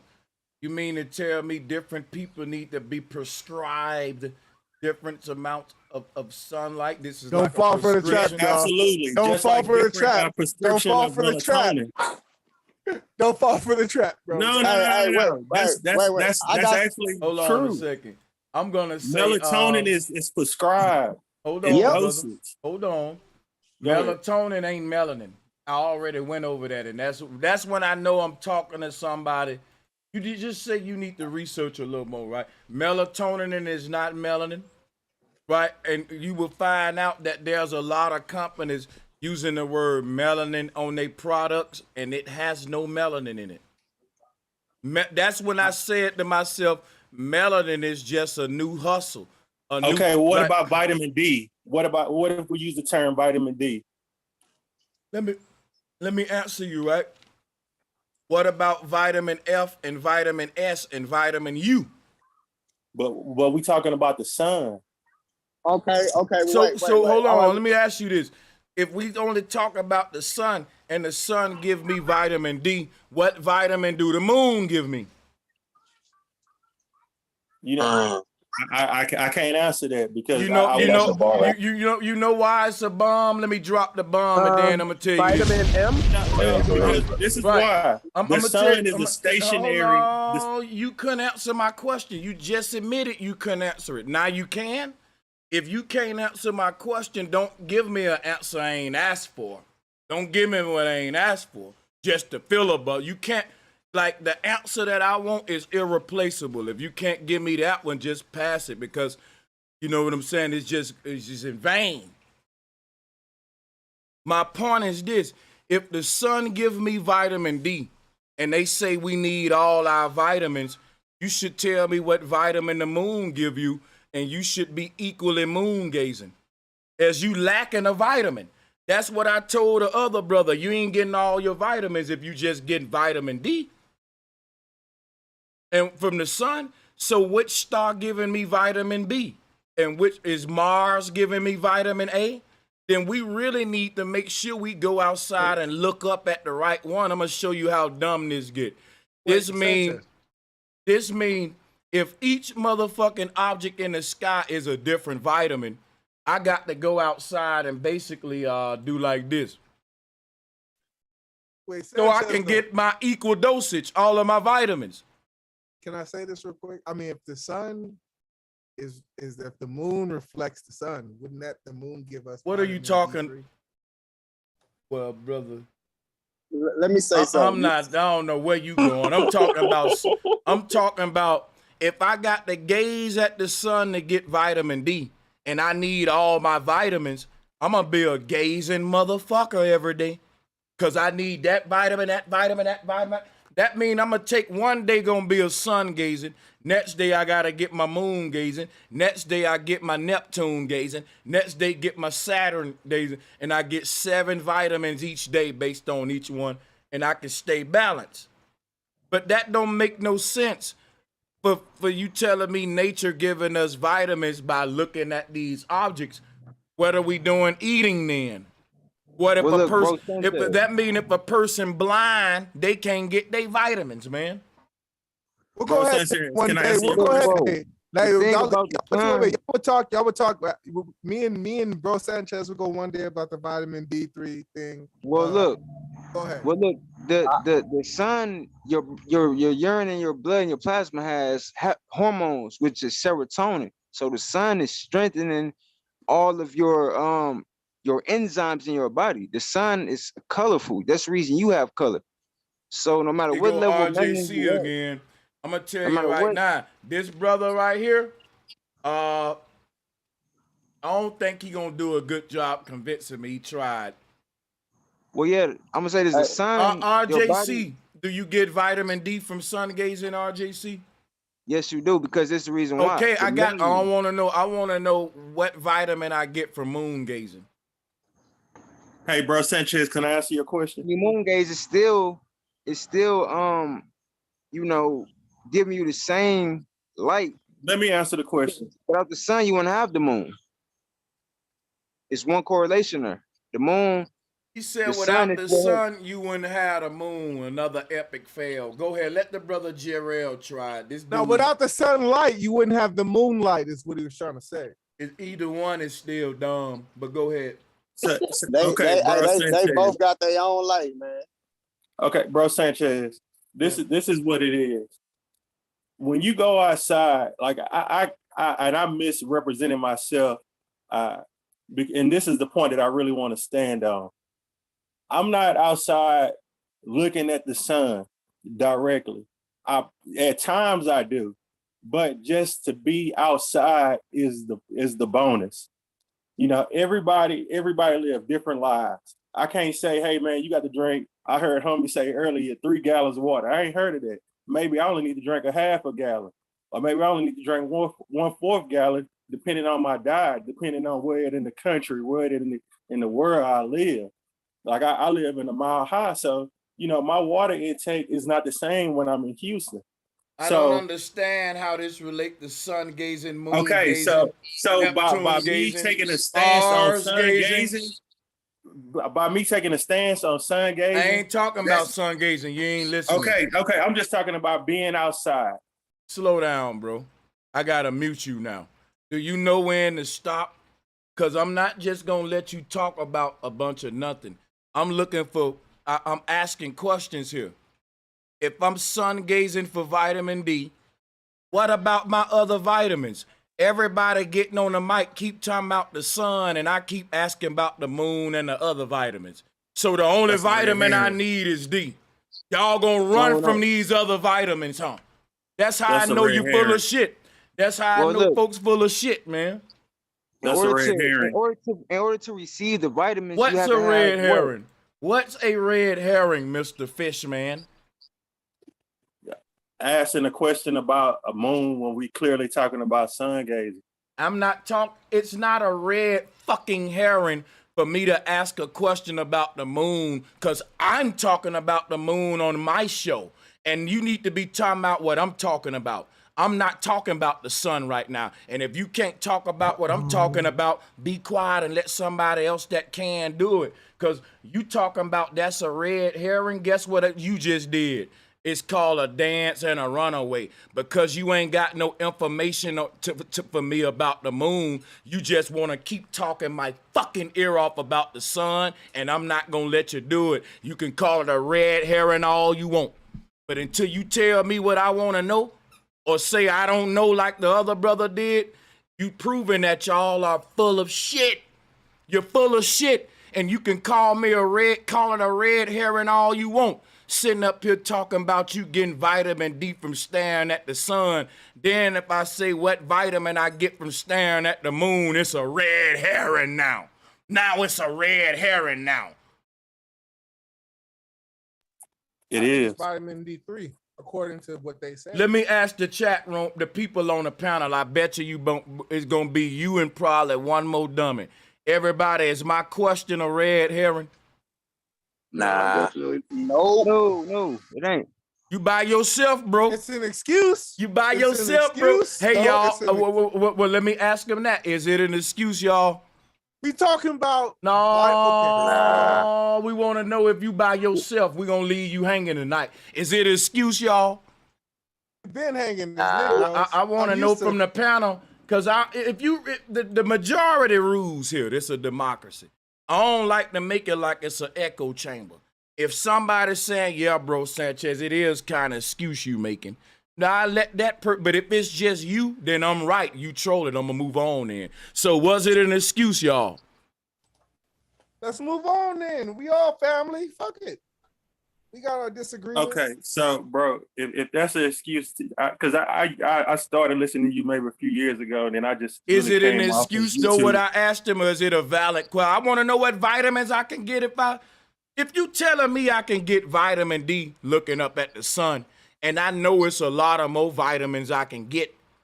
Wouldn't it be a valid question for me to say, okay, what vitamins does that one give me? That one, even a child will do that. What if you gonna tell Sanchez listeners don't? Okay, hey man, address me, not my listeners, and answer my question. Either you can answer my red herring. I agree with you, it's a red herring. But if you smart, you should still be able to answer. Oh, so now you agree that it is a red herring. So everybody in your audience is wrong. So you just proved that everybody only parrot what you just proved was you're a dumbass who don't understand sarcasm. So fall your ass back. Let me hit the laugh button. What a dummy.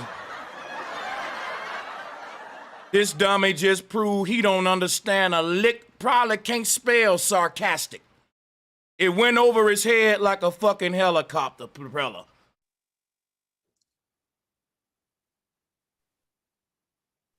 You talking in a monotone voice, talking about hey man, using sarcasm. hush, my brother. I wasn't even talking to you. I was talking to the fish man. Where the fish man go with them red herrings?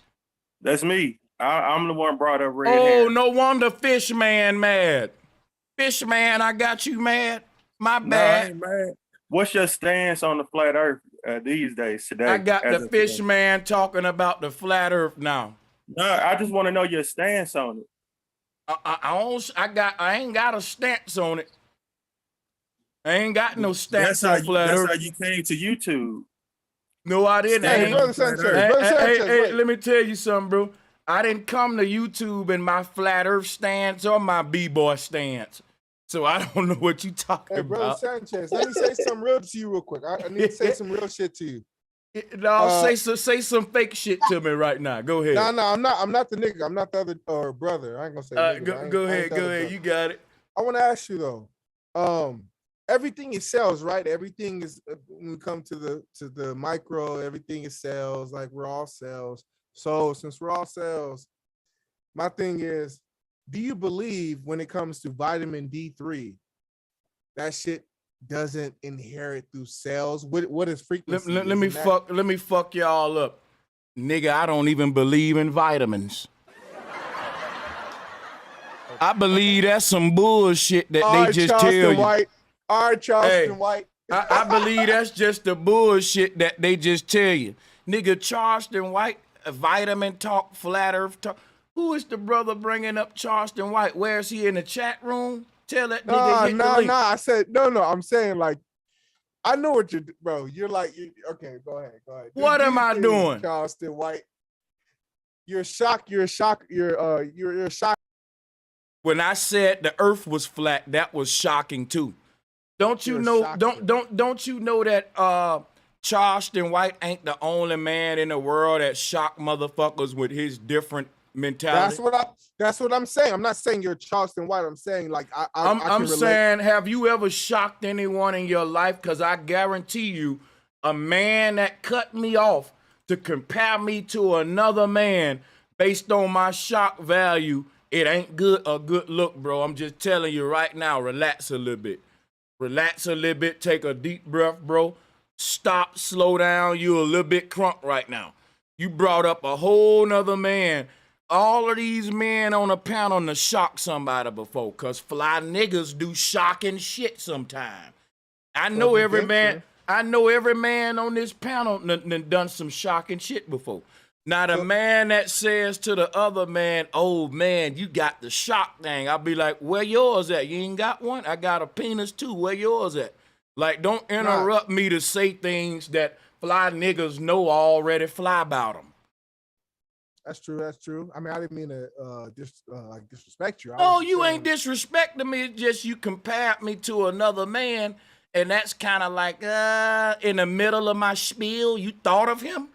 I think you're being over emotional. I'm just having fun, brother. Let me hit the laugh button. It ain't that. Yeah, here you go. Here goes some shot. Bro Sanchez, how much of your information do you get from white people?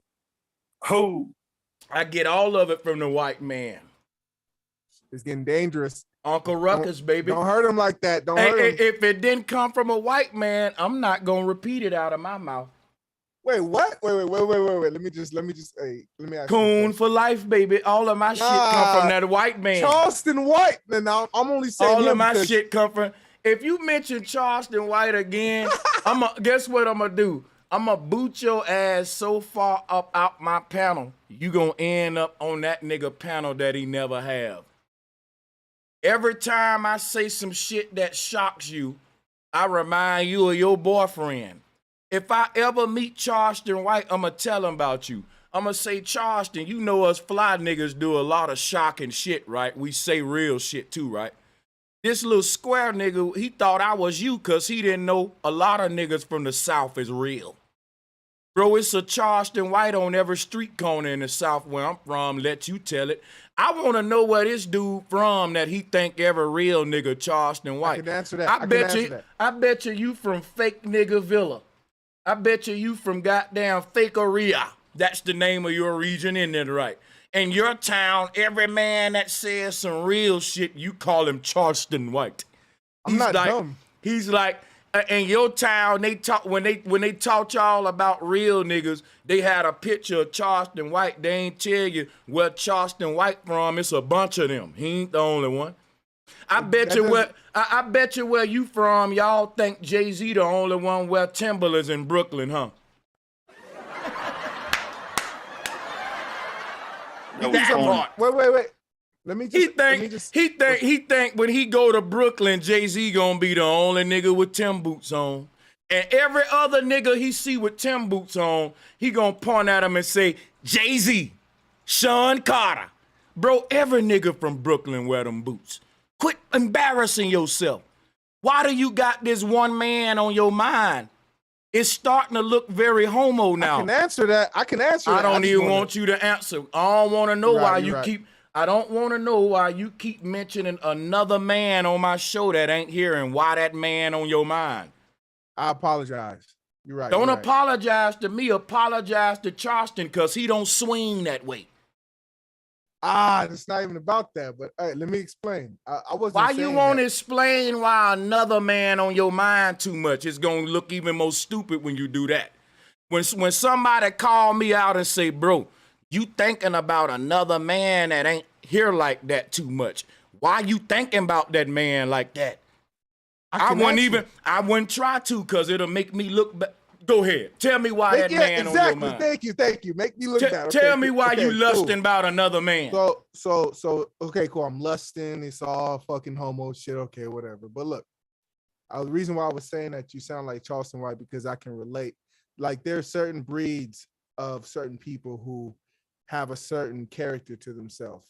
They have certain characteristics. That's it. I wasn't trying to do all that dog mug homo. That's religious. Bro, don't you know how annoying it is every time I'm talking being myself, Charleston White. Like that's goofy. And it's fucking annoying, bro. Yeah, that's understandable. Well, just stop after you do. Normally, when everybody agree, bro, you acting goofy, you stop and take a goofy break. It's called a goofy timeout.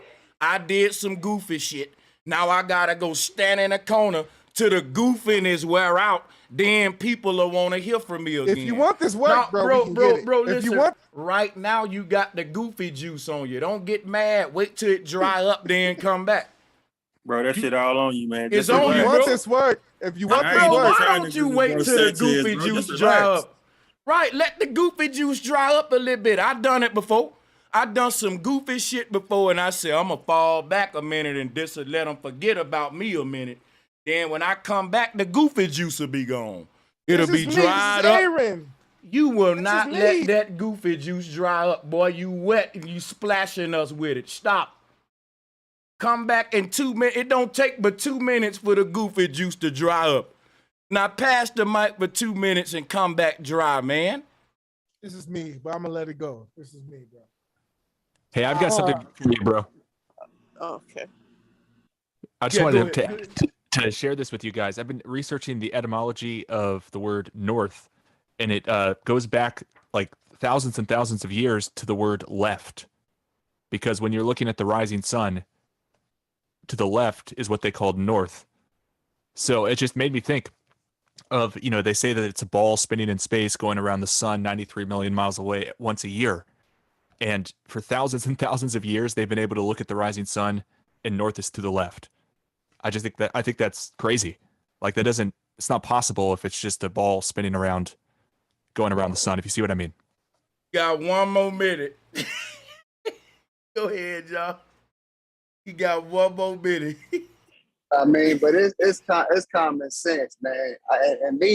I look at the moon and the sun as inanimate objects.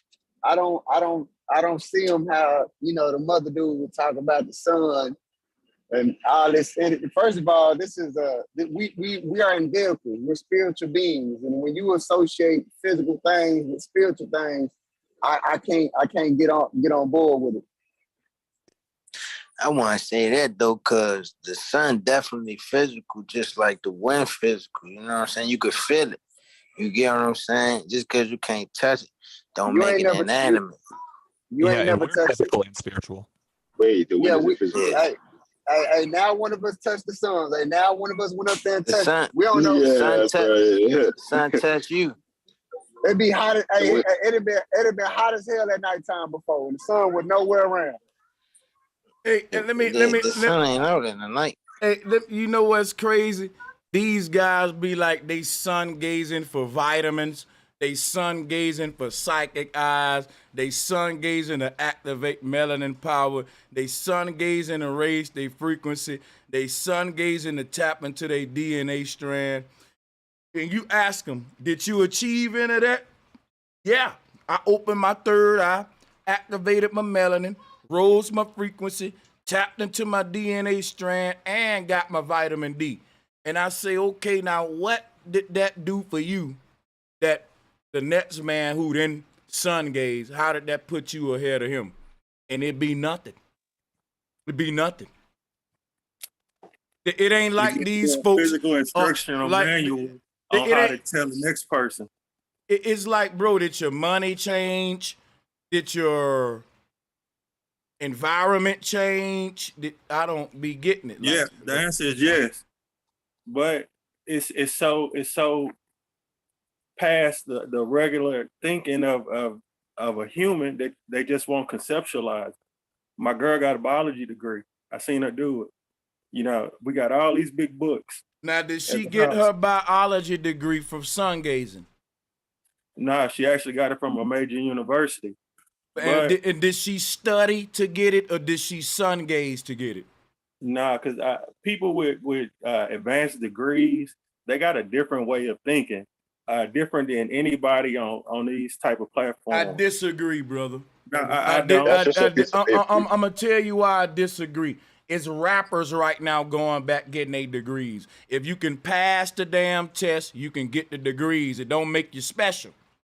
It just means you went through the fucking credentials, and it's a lot of folks getting degrees every day.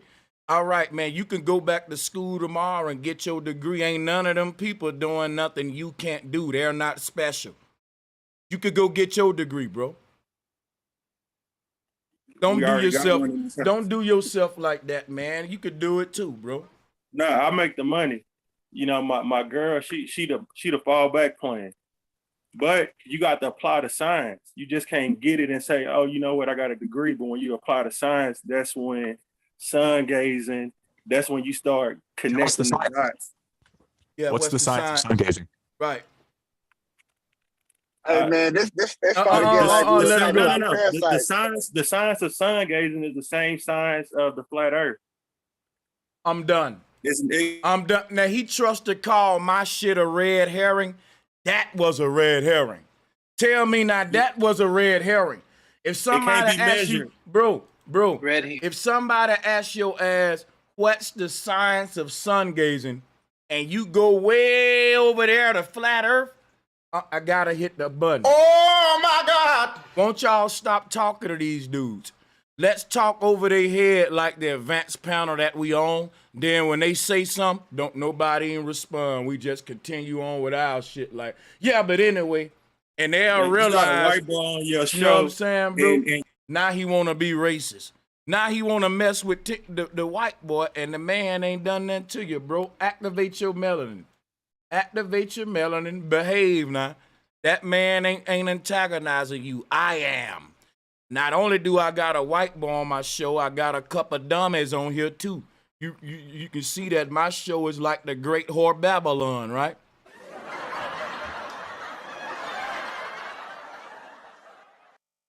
Of course I got a white boy on here. And I think I got a couple other different nationalities on this motherfucker as Yeah, well. we're not racist over here, bro. We're not racist that over validates here. you. That validates you. That white boy validates No, you. what validates me is when I let you dummies on. That's when folks say, now, brother Sanchez a real nigga because he got patience like a motherfucker. They say that nigga letting them dummies on. Boy, that nigga nicer than me. You validate me, not Tim. They gonna say, man, he's still arguing with that dummy. Man, that's a good nigga. You dummies is what validate me when I let your dummies on. No cap, though.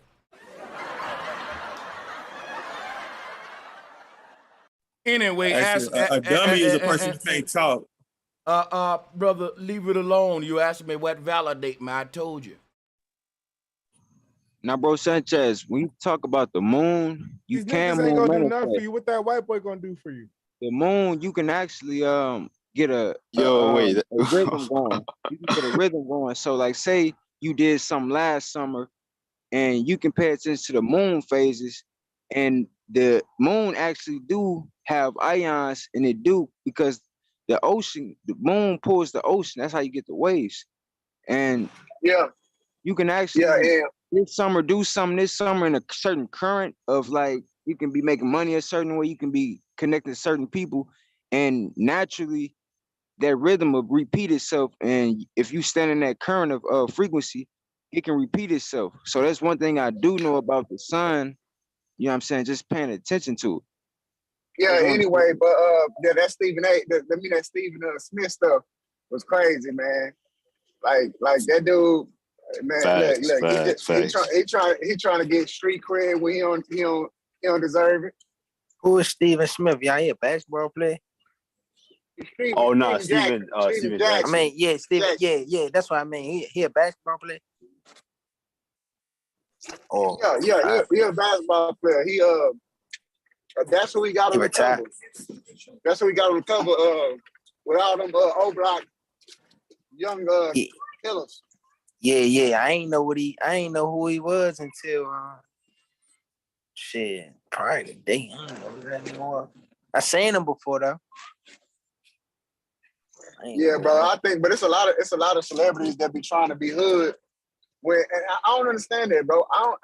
Ain't nothing to glorify from the hood, bro. That's probably, we can reminisce and think about the old. That's cool, but glorifying it, acting like it's cool. I'm in the hood. Okay, what's good about that? Man, he ain't go there and teach them young niggas nothing. He learned. He went there, and then I don't know. That shit was crazy, man. Man, bro, Sanchez, I want to apologize to your show. I'm talking about the son to a motherfucker who stay in the house like a zombie, like a vampire all day. This nigga live stream all day from the comfort of his house. And let me say something, y'all. Does not to stand up for the son. Let me say something, man. Let me cut this. Let me say something real quick, y'all. This dude, I hurt his feelings, and he can't let it go. He can't let go. He acting like a hurt hole right now. And let me say something, man. If you think I stay in the house all day with the kind of body that I got, in fact, I got a whole fucking punching bag, bro, that I hit every now and then.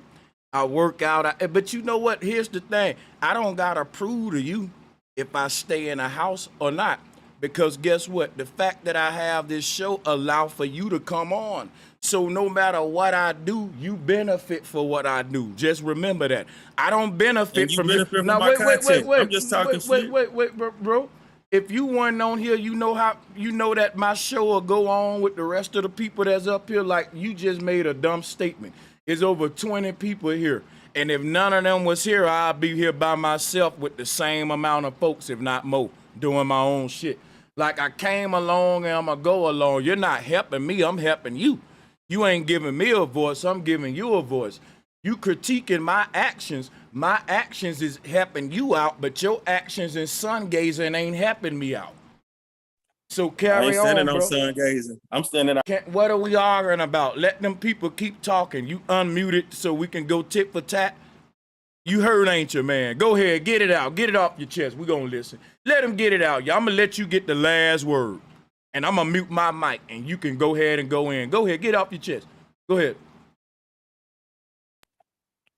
Bro, Sanchez, the only thing I'm standing on, I ain't standing on, that's me saying that what you're saying is a red herring is true.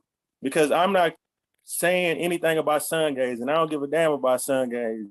Sun gazing is a curriculum that they teaching niggas these days. I'm saying, hey, even before it was popular to say sun gazing, I was outside and I was talking about the benefits of being outside.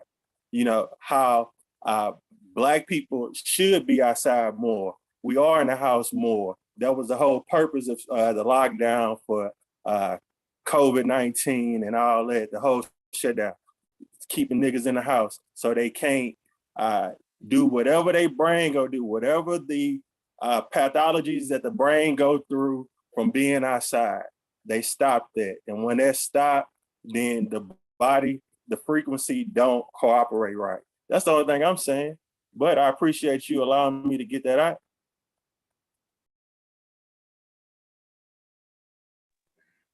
Yeah, according to the solution, as a collective, that's all I was gearing toward.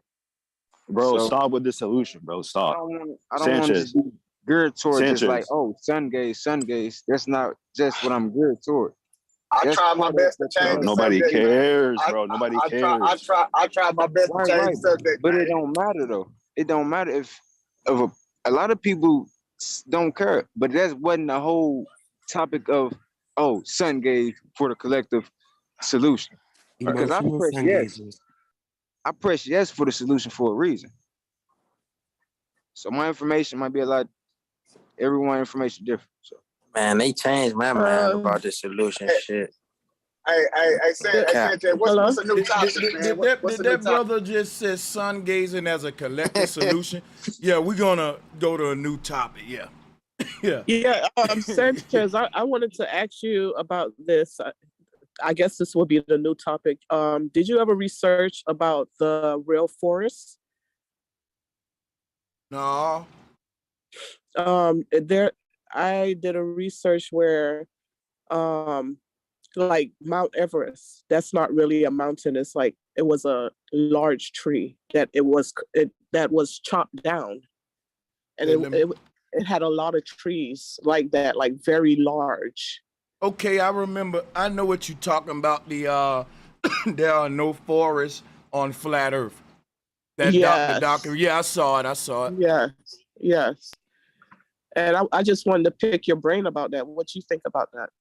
Well, they were talking more so about the mesas, the little mastabas and stuff. Mount Everest got a peak to it. They talking about the ones that's like without the peak to them. So I'm gonna show. I'll screen share. I'll show you. It's saying that like. Hold up. They're saying these messes around the earth, the ones that ain't got no top on them like this, were giant trees. And they kind of got the tree trunk pattern on it, you know, like a tree trunk with the lines on it. And, exactly. Yeah, so my thing about it is I don't put it past it.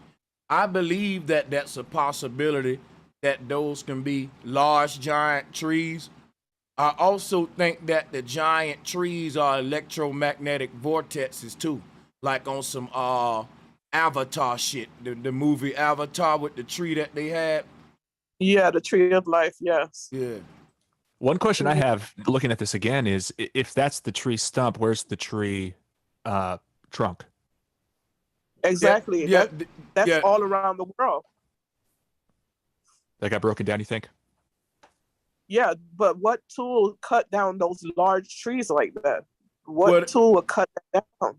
They try to bring up the story of Paul Bunyan to say that's what that really was about. Giants, that giant trees, giant people at one time. But you know this goes deep. Like when you look at this tree stump right here, they're saying that's what we're looking at right here. A giant. So would canyons be the balance? Huh? Canyons. Would canyons be the balance to mountains?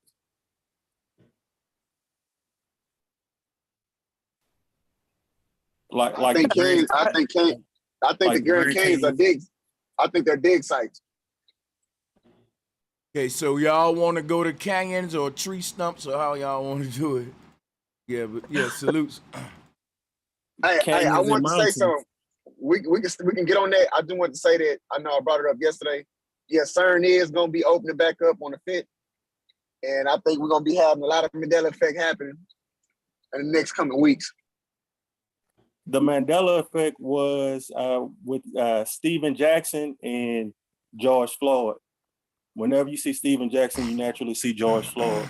Okay, you're right. We're going to keep it moving. Yo, Sanchez, do you think it's a possibility that like these elites who won the world possibly created the sun and the moon for us to worship, like back in the day and even today, like with this whole sun gazing nonsense? Well, even in their Bible, they God told them he made them lights for signs and to keep time. He didn't say to kneel to them. You got a lot of Christians that's sun worshipers, and that just show you they ain't about what their own Bible say.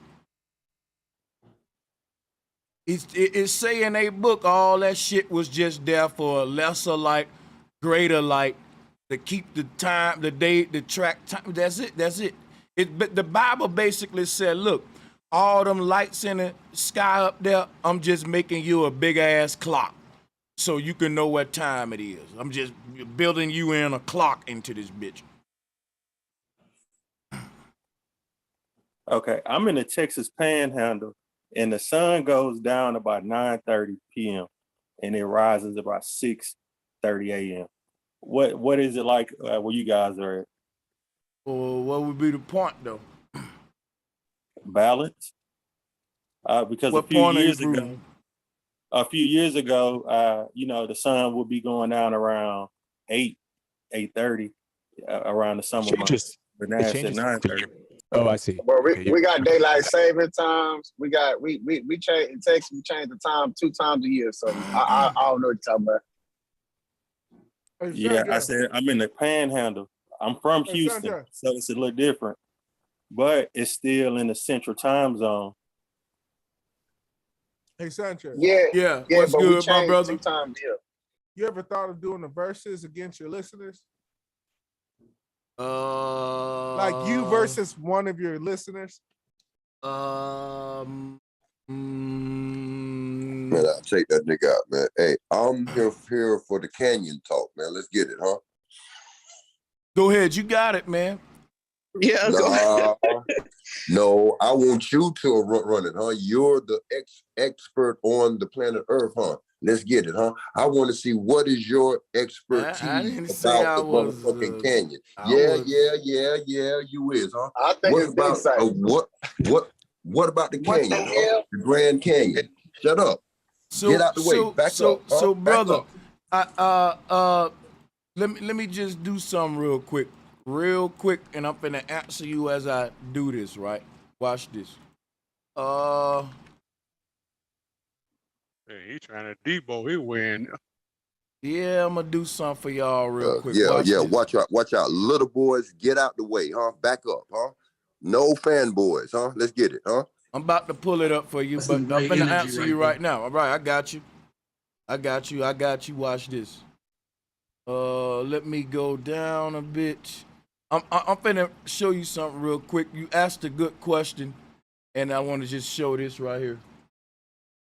You asking me about canyons, right? Now look, this is an old documentary that I did 4 years ago. I said impact craters are old rock quarries. all of these places around the earth that they saying are impact craters from something from space and shit. I'm saying that they're man-made ancient rock quarry sites where we had ancient mining going on. But yeah. So Whoa, I whoa, think whoa. So where are the phosphate digging like drag nets and shit, huh? Backhoes and shit. You want to get there, okay? Well, here's Come on, let's go. here's what we can do. We can only make definitive claims. I can say, look, based on the You're fact. the truth, Hold the on. whole truth, and Okay, nothing but the truth. I'm sorry, bro. Let's get it. I'm sorry, man. I'm sorry. It's all good, brother. Yeah, all I'm Your saying. world, man. My bad, bro. Your world. Let's get it, huh? I mean, ain't it his channel though? It's not back Bro up, yes, man. Back up. Ass kisser. Back up. Just shut the Nah, fuck bro, up, ain't okay? nobody ass kissing. Like you just came in here trying to take over this nigga shit. This ain't your motherfucking channel. Shut Nigga, the I'm fuck fighting up. for what's And right. listen, You over he here sound like, hey, bro, he concentrating sound the like energy Taz. negatively. Bro, I'm Hey, ready bro, he to sound argue like with Taz. you. Stupid. my motherfucking channel, fan. Hey, look, man. Boy, let the guy teach, huh? Now, I want to show y'all why I say black men need therapy, right? You married an Asian, huh? You should have married a black woman, huh? And not as bad as over here thinking about my penis. You ain't even married your mama, huh? Watch this. Oh, now he telling me to You practice. married an Asian, Now bro. he You ain't telling. Now he married telling me to practice incest. Teach. We don't know who. Man. No, stop. Watch this. Teach the kid. To the brother that's talking. I don't mind you bringing Don't teach the race shit, bro. Teach listen. To the brother that's talking, can you stop for a minute? Let me say something. Just tell me this is gonna get, shut the fuck up. Hey, this is what we're gonna do, right? We finna go, man, you finna have a spar, right? Now, who is that? Honorable Coppertone? Can I ask you a question? Unmute your mic. We finna be. Stop. Let's do it respectful. This gonna be fun to me, right? Now, this gonna be a quick question. No offense. Why was my wee-wee on your mind? My wee-wee ain't on your... No. My wee-wee was on your mind. It caught me off guard. Why? Can you tell me why my wee-wee was on your mind? Your wee-wee ain't. People are scared to ask you about your mixed-ass marriage, huh? Brother, ain't nobody trying to get personal with but hold on, you bro. cannot talk about race, bro. Here's my thing. I Stop need everybody else to stop, bro. Now let me respond to you. Ain't nobody scared to ask me about my mixed marriage. There is, man. You got a panel full of yes men, bro. Stop. Man, let me put your ass in the background. You was a very fucking arrogant dick police. Now, I done got put over by a lot of dick policemen. But you one of them mean motherfuckers who don't let a nigga get a word in and don't tell him why you put me over. I wasn't speeding. Now, can I roast him, y'all? Now that he out the way, do y'all mind if I drag him just a little bit? Do your thing, man. Now, for some reason, why I say black men need therapy, especially like him, they keep other men's wee-wee on their mind too. And they think it's a revolutionary act to police my penis. And he think that everybody else scared to stand up to me and ask me why my penis ain't going where he think it should go. You know, he's a very, very passionate wee-wee warden. And you know, shaft sheriffs like him should be fired from the job. But now let me tell you something. The last dick detective like him that came with that kind of energy framed a nigga. I wasn't even with no Becky. They did a deep fake. Nigga did 5 years behind that shit. Now let me tell you something, my brother. Brothers like that brother right there. He want to know why can't nobody stand up to brother Sanchez and ask him why he fucking an Asian woman, because that's wrong. Nobody big and bad like me to detect his dick the right way. Y'all ain't asking him the right questions. Fuck all that syncretism and sacred geometry. Why you ain't investigating his private part? Now let me tell you something about brothers like that, right? Something very wrong with him. He think nobody else want to stand up to me about my dick. He think y'all scared, and he the big brave man. He the brave man. He the big brave man, right? Now wait a minute, right? Let me get all this out, y'all. I gotta get this out. This hilarious.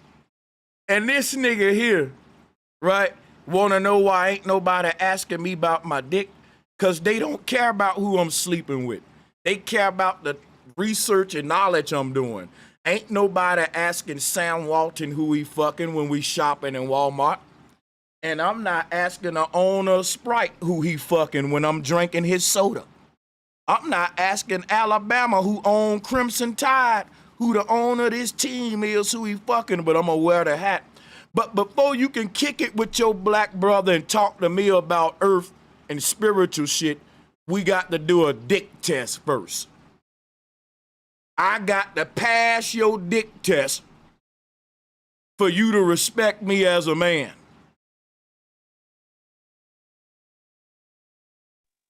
And so this nigga got a SAT test, and that's called a scrotum achievement test. And you get the SAT. No, you got to take the SAT. You got to take the SAT. That's the scrotum achievement test. And he gonna know how many black women that you've been with, how many white women you've been with, and you got to bubble it in with a number 2 pencil. And you better pass that SAT, else he ain't fucking with you. Hey, brother, click the link, my brother. Why do I got to go through a whole dick investigation for you to be my friend, fella? Nobody else care where my penis going to be my pal. I even gave you a voice on my show and ain't care where your dick was going. And I'm giving you the favor. You act like you giving me a favor and I got to pass your dick test before I get the favor. I'm giving you a favor and I ain't even giving you a dick test. You taking the favor and saying, before I take your gift, you got to pass my SAT. He sound like somebody else, but he sound like somebody else, but I ain't gonna say no name. Whoa, bro, Sanchez, man. Zesty Coppertone is here and he has a lot to say, man. Let's get it. Yeah, he finna come back with that energy now. Man, you cannot talk about race. Nigga, I can talk about what? Hold up, shut me up. Talk. Shut me up, then. Make me stop. Ass, man. Make me stop. I can talk about whatever I want to talk about, including your dumb ass, and we finna roast your dumb ass. Now you could come back on and with some legitimate arguments, other than what I can talk about and can't talk about. Cause I talk about race and I'm swirling and I get more views than you, and you with a black woman. I'm gonna hit the laugh button. Tell that nigga turn his camera. He ain't got no woman, Sanchez. He ain't got no woman. Bro, let's get back to Taz 2.0, bro. Talking about there he go, right there. Canyon. There he go. He turned it on. Whoa. Turn that camera on. Yeah, turn it back on. You know, there's a movie called The Passion of the Christ. This the passion of the dick detective. He making his own. You are the passion of the passion of the shaft sheriff. The passion of the penis patrolman. The passion of the penis patrolman. The passion of the penis patrolman. But why is it a big deal of who he's swirling with? Why is that a big deal? Because he's a cock captain. It's because what he said in the last stream, and he was saying black culture is dead, and them motherfuckers that be promoting the rap music and all the other goofy shit mad at him for that. So that's Taz, right? Because that sounds exactly like that. Yeah, it sound like exactly like that nigga. Sanchez, he D police. AK Paper Chase. AK Paper Chase. I'm cutting that nigga off on purpose because he came up here cutting everybody off acting reckless with his passion of the dick. And so K Paper Chase, you suspect if you want to hear a nigga investigate my dick, sir. I'm sorry. I thought you would rather hear me roast that goofy. But yeah, go ahead. Yeah, he was kind of aggressive. I told you he D police, like D police. He want to hear it. K Paper Chase, like, I want to hear what he's saying about Sanchez dick. Shut up. Dictator. Right. You want a dictator, right. If you really wanted to hear that, don't let us know, bro. We're going to keep it to yourself. Yeah, that's really sus. Caring about who another man's sleeping with. Hella sus. Yeah, I didn't get that one, but can we go back to the trees? Yeah, I'm waiting to get back to the mountain and the trees. It's not suspect. That is very sus. suspect. Very suspect. That is sus. Hold on, What? wait a minute. Tell me how it ain't. Tell me how it ain't. I'm gonna explain these niggas. He worried about your vitamin D, man. No, don't do it. Let's just get back to the trees. We don't need an explanation of their mindset. Vitamin D. We don't need an explanation of their mindset. I know how. But no, I know how penis patrolmen think already. You ain't got to tell me. There we go. You know. Yeah. You know. Okay. They gotta reach. If you don't think that's sus, then you're sus yourself. I'm sorry. You sound sus. He's a testicle tyrant. For real, bro. He wanted to talk about the vitamin D. That's it. Long John Silver. Whoa, man. Zesty Coppertone cares about Sanchez, all let me ask you a penises, question. man. Let me ask Brother Sanchez a question. Do you know that there's misinformed, like you're at like a certain level. You're like at 10. Certain people are at like 5 or 4, and you be really hard on these people. Can you explain why? Can you say that again? Okay, my thing is this. You're at a certain level, right, of knowledge where in certain circumstances you kind of do bully sometimes. Can you explain how? Because certain people don't like the other guy was trying to explain religion and all that shit. These are certain people who need help. They don't necessarily need bullying, and I'm not saying that you're bullying. What's bullying? Yeah, show me what's that. Show me how I'm doing that. You got to be listen, if you're gonna use a word and you can't specifically pinpoint how I'm fitting that word, that's called slander. You know that, right? It should be easy. You should say, and this is how you doing it, brother. When you do X, Y, Z, it shouldn't be metaphysical. It shouldn't be more hand movement than damn points being made. Come on now, you made a claim. Tell me how. My claim is this. Your panel. No, you said me. You said I'm bullying a person. Now you're gonna bring in the panel in it. What are we gonna do here? I just want to finish my point. My point is this. I'm trying to specify, man, because I'm trying to see who you dealing with, me or the panel. I get it. Me or the panel, and you got it. That's it. You are the panel. So. No, now I gotta shut you up. You're done. Back to the panel. I'm not these people and they ain't me. If you're gonna take away my individuality, you're done. Every man on this damn panel representing themselves. We're adults. How the hell am I sly Sanchez, sleeping? can I say something? How the hell am I LaShawn Thomas? Like I said before, Sanchez, I came from an understanding. You couldn't even talk without everybody talking. Let me listen. If the panel is bullying people and I'm the panel and you're part of the panel, then we bullying people, including you. Because right now you part of the panel. I'm using your own shit on you. If you're going to bring the whole panel in it to prove bullying, well, right now you part of the panel. The panels change. It's a different person up here every day. So everybody that come up here, that's why I'm saying you doing this to yourself, brother. You don't let them talk. You don't. Okay. You're doing this to yourself, brother. If I let you talk, don't worry about what I'm doing for nobody else. I'm not saying that. All I'm saying is this, bro. So if there's one person talking, trying to say I want to know how I'm bullying people. I'm gonna keep muting till you answer that. All right. Let's just take it from you personally, without anybody else. A lot of times, I can't. I'm not saying you're bullying. I'm just saying other. Okay, you and like you're not bullying. I'm saying the way this whole panel is set up, right? It's like okay, I say I have a thing that I don't agree with you with, right? You need to shut your panel up. Like when you speak, not other people. I feel like there's a lot of other people who butt in that takes that one person that not everybody's against him and Talking about how you talking about how everybody butting in right now while you talking. No one was butting in. That's my point. You're not the only one that yeah, happens. that's my point. And He trying to mix. He trying to mix bullying with energetic. He trying to. Yeah, that's my thing. If you talking about people, it just happened. That's what. Well, listen, then leave. That's all you gotta do. I can't stop people from butting in, and we don't care. The people that's been here for day one, we butt in. We don't care. And if a person say they butt in too much, that's what they say. I ain't going back. Or you can be the butt in detective. You can say, no, I like the show, I love it, but I just got to find a way to stop the butt ins. And you could come to my show every day and say, guys, butt in. Or you can just leave and say, well, they butt in too much over there. Why would a person keep coming? It's like this. Why would a person keep coming?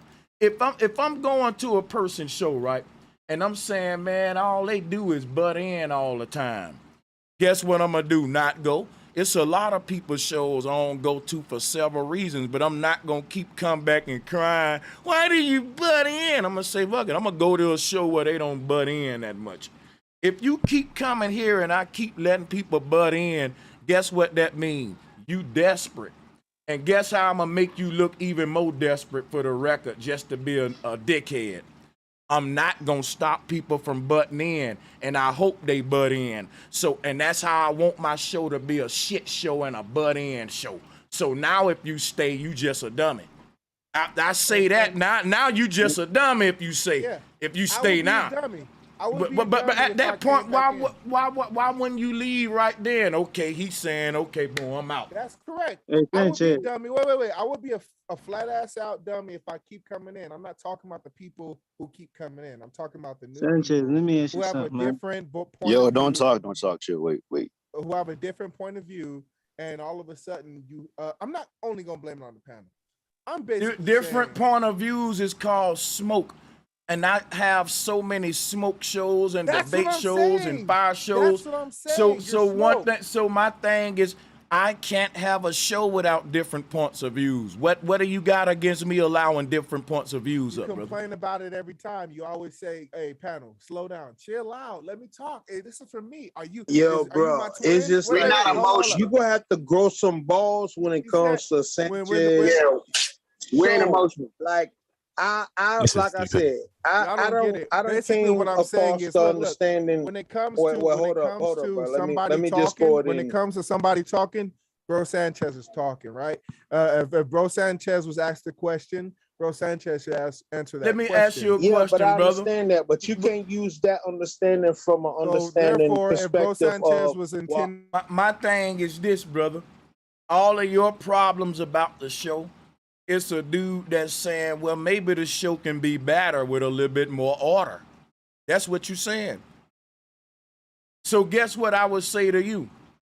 Give us time, and when we get better at this podcasting shit, you're going to say, now I'm going to watch. They getting there now. Let me grow. But until then, enjoy the shit show, all right? don't call your shit a shit show. Your shit is dope as It fuck, don't man. matter what I. It's going good. The thing is, it don't matter what I call my show. My shit still gonna be successful because it ain't built on what I call it. But let's keep it going anyway, guys. Yeah, Sanchez, I wanted to ask you something. Uh-huh. What's going on, bro? Hope you having a good weekend. I seen some about the CERN Hadron Collider. I know you've done multiple streams on the CERN, and it's something that it's I think it's probably one of the top things that you present on because it's something that's affecting the world. You know what I'm saying? I don't know if people really understand, but I know they have some kind of experiment coming up on the 5th of this month. I don't know if you've seen anything on that. Maybe we can talk a little bit about that. You know, I don't know if you want to chime in on that. We could change the subject like that. I don't know. It's up to you. Hey, yeah, go ahead, man. This dude here he changed the image. You got it. But salute to the brother. That's really what I wanted to see. I want to bring it up to you just to see, or I want to bring it up to the panel too, of course. So if y'all want to chime in on that, you know, we kind of talk on that, or you know. Yo, I remember just to give an understanding of what this brother is talking about, as far as how he wanna take how he feel comparative to the layout of Brother Sanchez show. I had to grow to the understanding of I've taken the time out and raised my hands for 4-5 hours before I was able to say anything on any of Brother Sanchez. Guess what? You so lucky. Let's clap for this man. I told you I run a good show. Thank you, Chief. That man said he raised his hand and it only took me 4 hours to get to him. I told y'all niggas I'm the truth. That's what I'm saying. That Let me say guy this has discipline. Hold on, That guy bro. has discipline. Like I've been on some of the shows where I raised my hand for 4-5 hours, and I mean, it get to a point where even the conversation be so engaged to Brother Sanchez not even able to engage anybody that even have their hands up, but at the same time I always make it to the hands though. We ain't gonna lie about that. Yeah, you make it to the hands, but sometimes even when you go through the hands, like you just admitted that I made it to yours in 4 hours. That's record-breaking time. That's amazing. Drop a bomb on that, man. Right. That's amazing. Let me say this here, y'all. You do. When I get on Sanchez show. What you want to say? Go ahead. When I get on Sanchez show, I think I'm the only one that's being mobilized. Everybody else is sitting in front of their computers and laptops and cell phones. I'm driving this goddamn truck in the mountains in Missouri, lose a signal. I can wait until it's my turn to talk. But sometimes when my turn to talk, I don't have a signal. I don't get mad, you know, because I know the man got there with you, bro. You know, I fall back. Hey, you know what? You know what? It in. If a person tell me that they didn't get to talk, then you know that's something. But if you telling me you had to wait a while to talk, I can live with that. I remember calling into the radio, having to wait for hours, man. Get in. Think of it that way.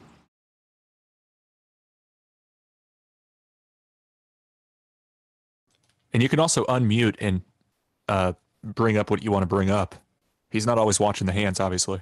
That's the thing. But the guys who do wait, that's what I was saying. Let them talk. We don't want you to talk for the guys that ain't here to make your own complaints like the other brother just did. That's what I can respect about Chief.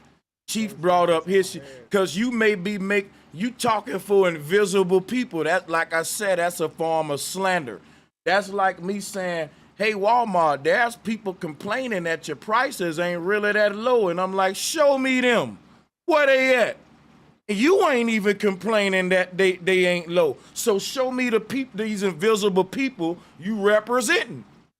All right, bro. All right. Hey, sometimes, look. What does got to do as far as the whole dick washing? Like, what's his point? Hey, it's 24 people. It's 24 people on here. Sometimes, you know, you got to get it when you can. Like me, I try my best to wait till there's a moment of silence and hurry up and try to spit my word in. And I'm a very courteous person. So usually when somebody's over talking, I'll be like, I'm gonna let them have it, and then I'm gonna try to get it again. But today has really been a peaceful panel. Even when we were joking and stuff like that, it's been a peaceful panel. Like last week, it was some hard to listen to panels, you know what I'm saying, for certain people. But usually these panels be good, like excellent.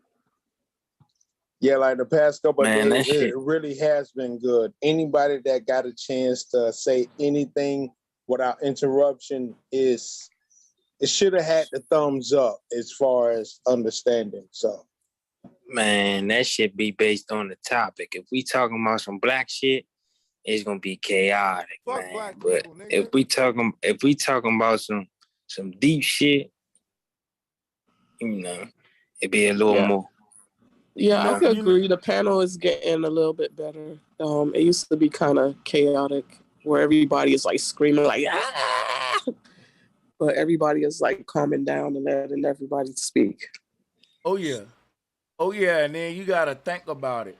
Whenever you got over 20 people on a call, y'all damn near got a clubhouse going, and on clubhouse, keep in mind people are way across the world too. It's pretty trippy. And on Clubhouse, bro, that shit is just chaotic on Clubhouse. So, because when you get a bunch of folks like that, man, it's gonna be. But if you look at this shit, it's all right. But I don't like to spend a lot of time during the show talking about fucking. Like, if Aaron ain't got a good critique, he wasting our time here. We all enjoying it. He's still here, so he having fun. He ain't. Now, Aaron wouldn't be here if he wasn't having fun. So why is he wasting fucking time with this? See the fuck I'm saying, bro? What's up with them mountains? What up with them, Black Phoenix? What up with that melanin? I ain't thinking about that melanin. I'm thinking about them. What's up, bro Sanchez? You my peoples. Hey, say that melanin is in everything. The stuff that's in the middle of a Twinkie, that's melanin. Yeah. I think you're stuck on this particular perspective. But let me ask you a question, Brother Sanchez. We talked a little bit about this yesterday as far as when I was able to get on. What is your true understanding as far as astral projection? I mean, because my understanding is this. There's two kind of astral projection. I don't have an understanding of astral projecting. I have an experience with it. I'm gonna be honest with you, bro. Let me just answer that. I don't understand. Yeah, but I won't even finish with my question. Well, you're gonna have to hurry up because I'm getting kind of okay, I'll go to hurry up. Yeah, these long questions be killing me. Yeah, go ahead. Okay, the reason why I'm asking that as far as astral projection, because I've experienced astral projection from the unconscious and the conscious, like the conscious perspective as far as like daydreaming perspective or understanding. So go ahead, I'll leave the floor for you. Yeah, I would say to me personally, I don't talk to people about astral projection when they go to comparing it to like daydreaming, lucid, anything other than what it is. I just keep my experience to myself. And when you ask me what's my understanding of astral projecting, I don't understand it at all. All I know is I did it and you can do it, and I'm not really sure why it works and what. All I can tell you is this: the thought realm is an alternate reality. So when I astral projected, one of the techniques that I used was to picture a rope hanging from my ceiling with me pulling it as I go to sleep, saying I'm gonna astral project and it be very comfortable and stuff. What I learned from that technique is, when I think about it now, is it's literally you projecting yourself into a reality that you made inside of your own thought. You're in your mind. The room that I was picturing before I fell asleep with the rope hanging from the ceiling, that was the alternate reality that I was in when I found out I was astral projecting. So I projected myself. I'm thinking in my mind that I'm just making up a little room that looked like mine, but just an alternate form of mine, and I'm picturing a rope. Not knowing I'm not thinking of a new room. I'm tuning into an alternate reality of where my room actually do look like the way I thought. You can't have an original thought. And I actually went into that alternate reality. See, I'm thinking in my mind, or I'm just thinking of this same room in an alternate way. Nope, there's nature already did that. Nature took everything and multiplied it by infinity. So when you think of any one of the possibilities, it ain't an original thought. You just tapping into one of the infinite possibilities nature made. And I projected myself into one of those possibilities. I don't like to talk about it because people start bringing their experience up and it don't be like mine. And sometimes I feel like they making a mockery of some shit that really fuck with me because I can't, nobody understand what that was like that day for me. You know what I'm saying? And they'll say, folks think you crazy and shit. So would it be my thing- understanding as far as the level of consciousness that you would have within that level of understanding of, per se, astral projection, depending on if it's subconscious or conscious understanding? That's what you're talking about? Say that again? Would it be depending on the level of consciousness understanding that you would have within a unconscious or subconscious understanding, which means within the dream or within the daydream understanding of the outside consciousness, which means smell, feeling, and everything that have to do with as far as the senses go when it comes to astral projection. What are you trying? What are you asking me about the senses in relation to astral projection? Okay, because this is the misunderstanding. Like I've over the past 12 years, I've really tried to get a deeper understanding as far as astral projection. And when you really do the homework as far as astral projection, vivid dreaming, regular dreaming, daydreaming, just a regular thought of understanding, it is different levels to the understanding as far as whatever you're trying to hone in on. Like I can go to sleep tonight and I can have a regular dream. And in that regular dream, I can dream black and white, not really no feeling. That will be a regular dream. Like I can be conscious and I can hone in on a particular spot, or however a lot of people go into like the daydream realm. What is It's the me. question? That's what I'm saying, bro. This is a long ass question. He just said no. Damn. Yeah, it believe me, it's a long understanding. I didn't want I to say mean anything. that don't cut away from the understanding. But I'm trying to get to the understanding because there's a lot of people that try to hone in on the understanding as far as actual projection, but I mean, hey, make it simple. Make it short and simple, bro. You know, brother. This is what I want to tell you. Brother. You don't have to understand astral projecting to do it. Children do it all the time. Okay. They do it more than adults with their lack of understanding. I think I think that's kind of the problem too. With adults, why we lose it too. But see, off that for a second. Let Brother Sanchez finish talking. Listen, I don't fully understand dreaming, but I do it. I don't know how I do it. I can't teach how I do it. I just go to sleep and it happens. Like I don't like okay, so sometimes we can master things and learn how to do things that we still don't understand. It's a dude that can teach your ass karate right now, and he just learned it from another sensei. He can't explain to you why it worked the way it worked, though. He just know it'll protect you and it will increase. But guess what? His understanding on it, to me, don't take, because think about it. Children engage in shit that they don't understand, and they do it better than people that understand it.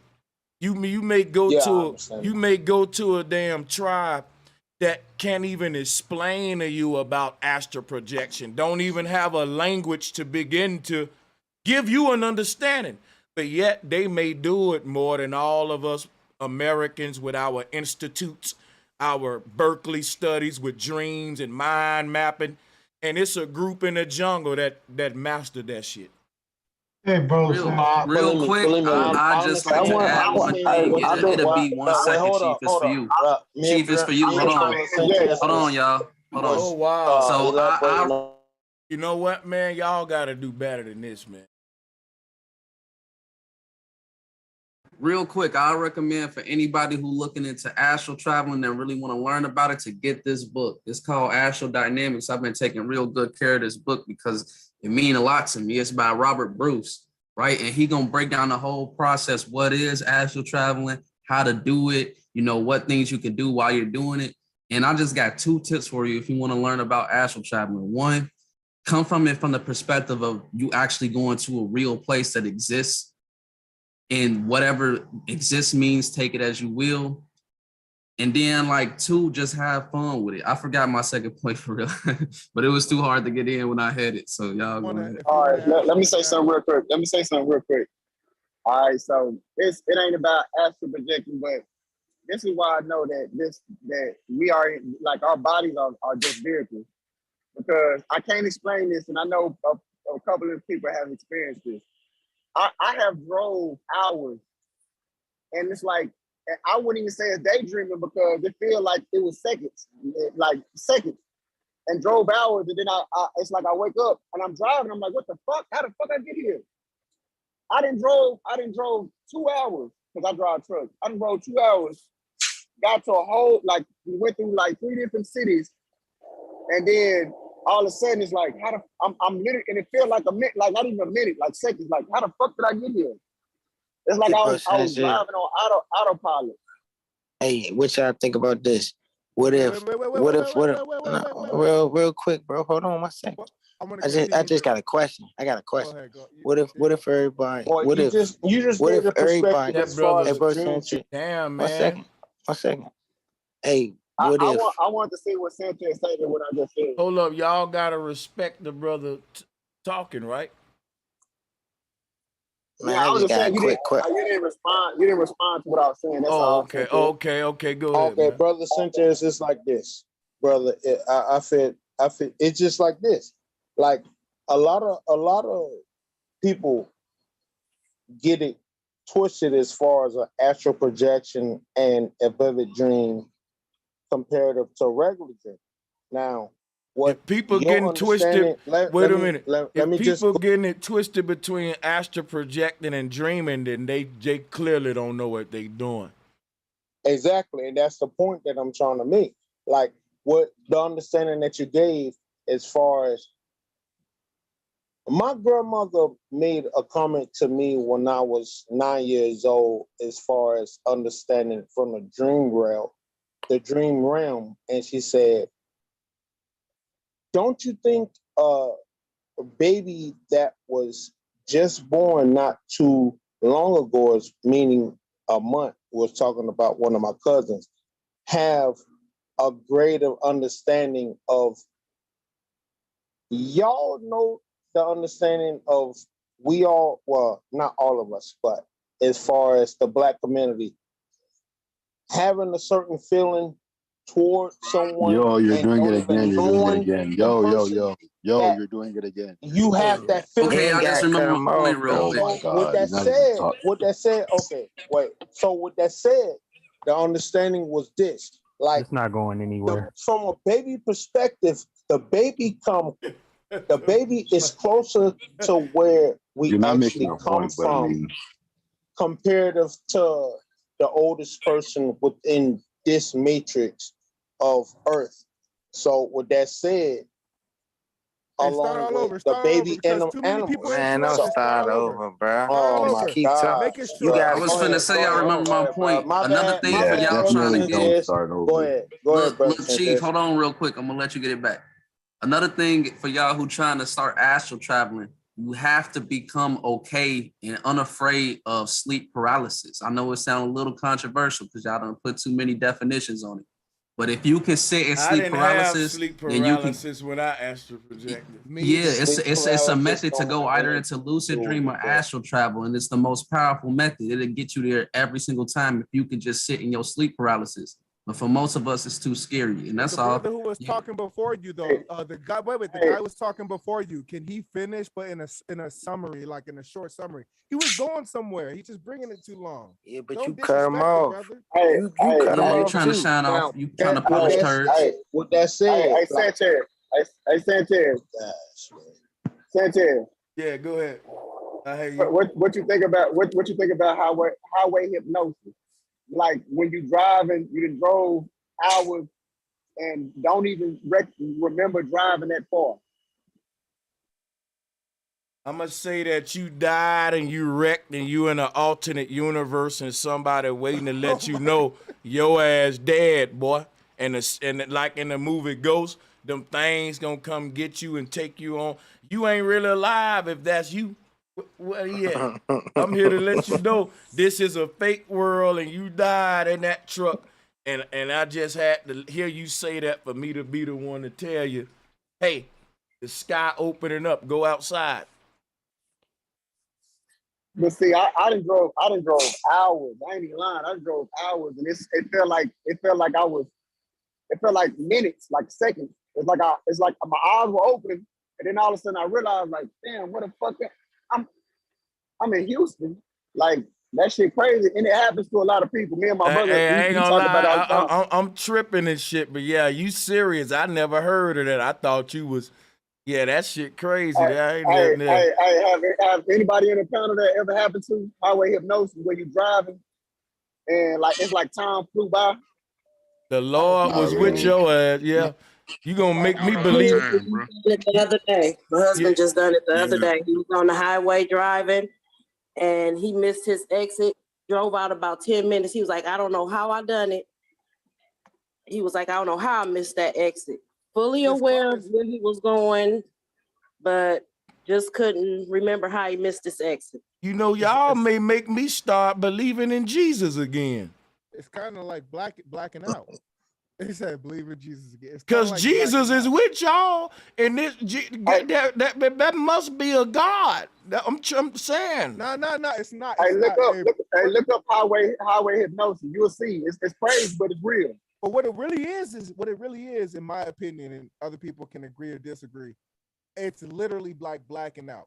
When you drink too much alcohol and we say we black out, what's happening is at the time you remember, but then when you go to sleep and you let all the alcohol settle in, that shit makes you not remember what you did yesterday. Doesn't mean what you did yesterday, you wasn't conscious. You just didn't, it just erased. So let me ask you a question. Everybody that did highway hypnosis, if somebody in your family call you today, that if they call you tomorrow or in the future and be like, and let you know, look, I've been praying for you lately real hard because Jesus been saying that you gonna be in a situation and I just been praying for you. You gonna tell me you wouldn't go to believing in Jesus a little bit like, wait a minute, I fucking got home and I don't know how I got home. And this person hit me up and said they've been praying for me. I mean, yeah, you can explain it scientifically too. I don't know, but I know it happens. It like to truck drivers, it happens all the time because bullshit. I've been driving 27 years. I ain't never experienced no shit like that. Thank you, brother. So what happened to you is your subconscious just took control. And my brother was brothers on here in Dark and Black. He like a brother to me. He be on here. We talked about this like a week ago. Like, damn, because it happens a lot. It's like you be so focused, you be driving, shit, you could be daydreaming. All of a sudden, an hour didn't pass by, and then all of a sudden you snap out like, God damn, I've been driving. It's like autopilot. Hey, I'm gonna tell you something. The only way I can explain that is your consciousness left your body briefly, but your body just kept going, like you said, autopilot, stayed in emotions on some shit like that. Kind of like when we dream. When we dream, we go out of our body into another body that was already on autopilot before we went into that body. Cause you was already doing some in that dream world before you start going into, and you never dream from a starting point. You just in the middle of something. So like when you woke back up, you was just at home, just like somebody opening up their consciousness in a dream. Just they went to sleep, like how you went to sleep on the road. But when you woke back up, it was almost like your body was already on autopilot, whether you was in it or not. It was still doing what you would have did, and that's what's happening on another level, like in these alternate realities and stuff. Hey guys, I'm gonna get ready to shut down in a minute here, just to let you guys. Yeah, know. but go ahead, Google highway hypnosis. But you can, like, cause I don't want nobody thinking I'm just talking ones that ain't never experienced. I think we should shut down. Everybody say their last things so the brother can rest. Yes, highway hypnosis isn't far-fetched. That's the whole point of them creating scenic routes, because once your mind gets conditioned to seeing the same thing over and over like a pattern, your mind can go into a lapse mode. That's why they created the scenic route for All that right, very brother reason. Sanchez, love you, bro. Good shit. I'm gonna be out too. Hey, peace to the panel. I think Tanya didn't get her bill because when they started being on Tanya, she got cut off about the trees and shit. But is she still on here? Yeah, I'm still here. I was just listening to everyone and shopping on Amazon while everyone talking. But I guess bro could do a little lecture on it one day. Put something together. Yo, just wanted to say, everybody, just watch out for the CERN experiment on the 5th, man. We gotta pay attention to everything. I know we didn't really build on that, but just something to be Can y'all see that? Hey, salutes Can to y'all see that? Yeah, we can see that. Salutes to everybody that joined the panel too, man. Whether it was smoke or not, man, this was a fire one. So go ahead, brother, you got it. Yeah, appreciate you, Sanchez. Yo. Appreciate y'all, man. Catch y'all next time. Hey, hell yeah. See y'all tomorrow. Hey, bro, Sanchez, let me say this real quick, and I actually wrote it down, so I ain't gonna waste your time. So earlier with the whole sun gazing thing, I'm not standing on sun gazing. I'm standing on people being outside. Because when people are outside, it develops purpose based on one's family and first person without any assistance from any outside source, like the government, your family, inheritance, just money from other places outside of yourself. That was the whole purpose for me standing on being outside, not sun gazing. But I went on the right, meaning, how do I help myself? Training your family to learn and to teach. You can't do it under a roof you can't do it under a roof. Outside, everywhere. Peace and respect to your show and your family. What was peace to you and your family too, my brother. I just didn't really understand the last part, but I'm gonna go ahead and let everybody close out. Salutes to Information Man for sure in the chat room. Yeah, I say salute to Information Man. I was on his show the other night. He put out good content and stuff like that. But you got appreciate your show, Sanchez, and I appreciate your content and everything. Even the ones that's on here, they come on there trolling and shit and all that. But anybody that's trying to get personal with Sanchez and anybody, don't get no respect. Just keep it respectful. That's what I tell people. But 8 ball run on the blacktop, catch me on the slab, I'm gone. Much love, LaShawn. Hey, I just want to say it ain't about, it's about the collective, solution. So, I just want to say there are groups of people against astral travel, as well as, groups of people that like to infiltrate and put characteristics bad them. So yeah, I was gonna say, even though, you know, we went funny with the sun gaze thing. So besides that, I was gonna say there are groups out here that are against it. Not on the perspective of you, if you understand and comprehend the information. That's all I want to just leave with. Hey, RJC, man, listen, don't take this shit too serious here. I got to make this shit to where we ain't just all serious, bro. And let me say something. I take it that you guys know I'm just tripping too, but I also want you to think I'm serious about the sun gazing shit.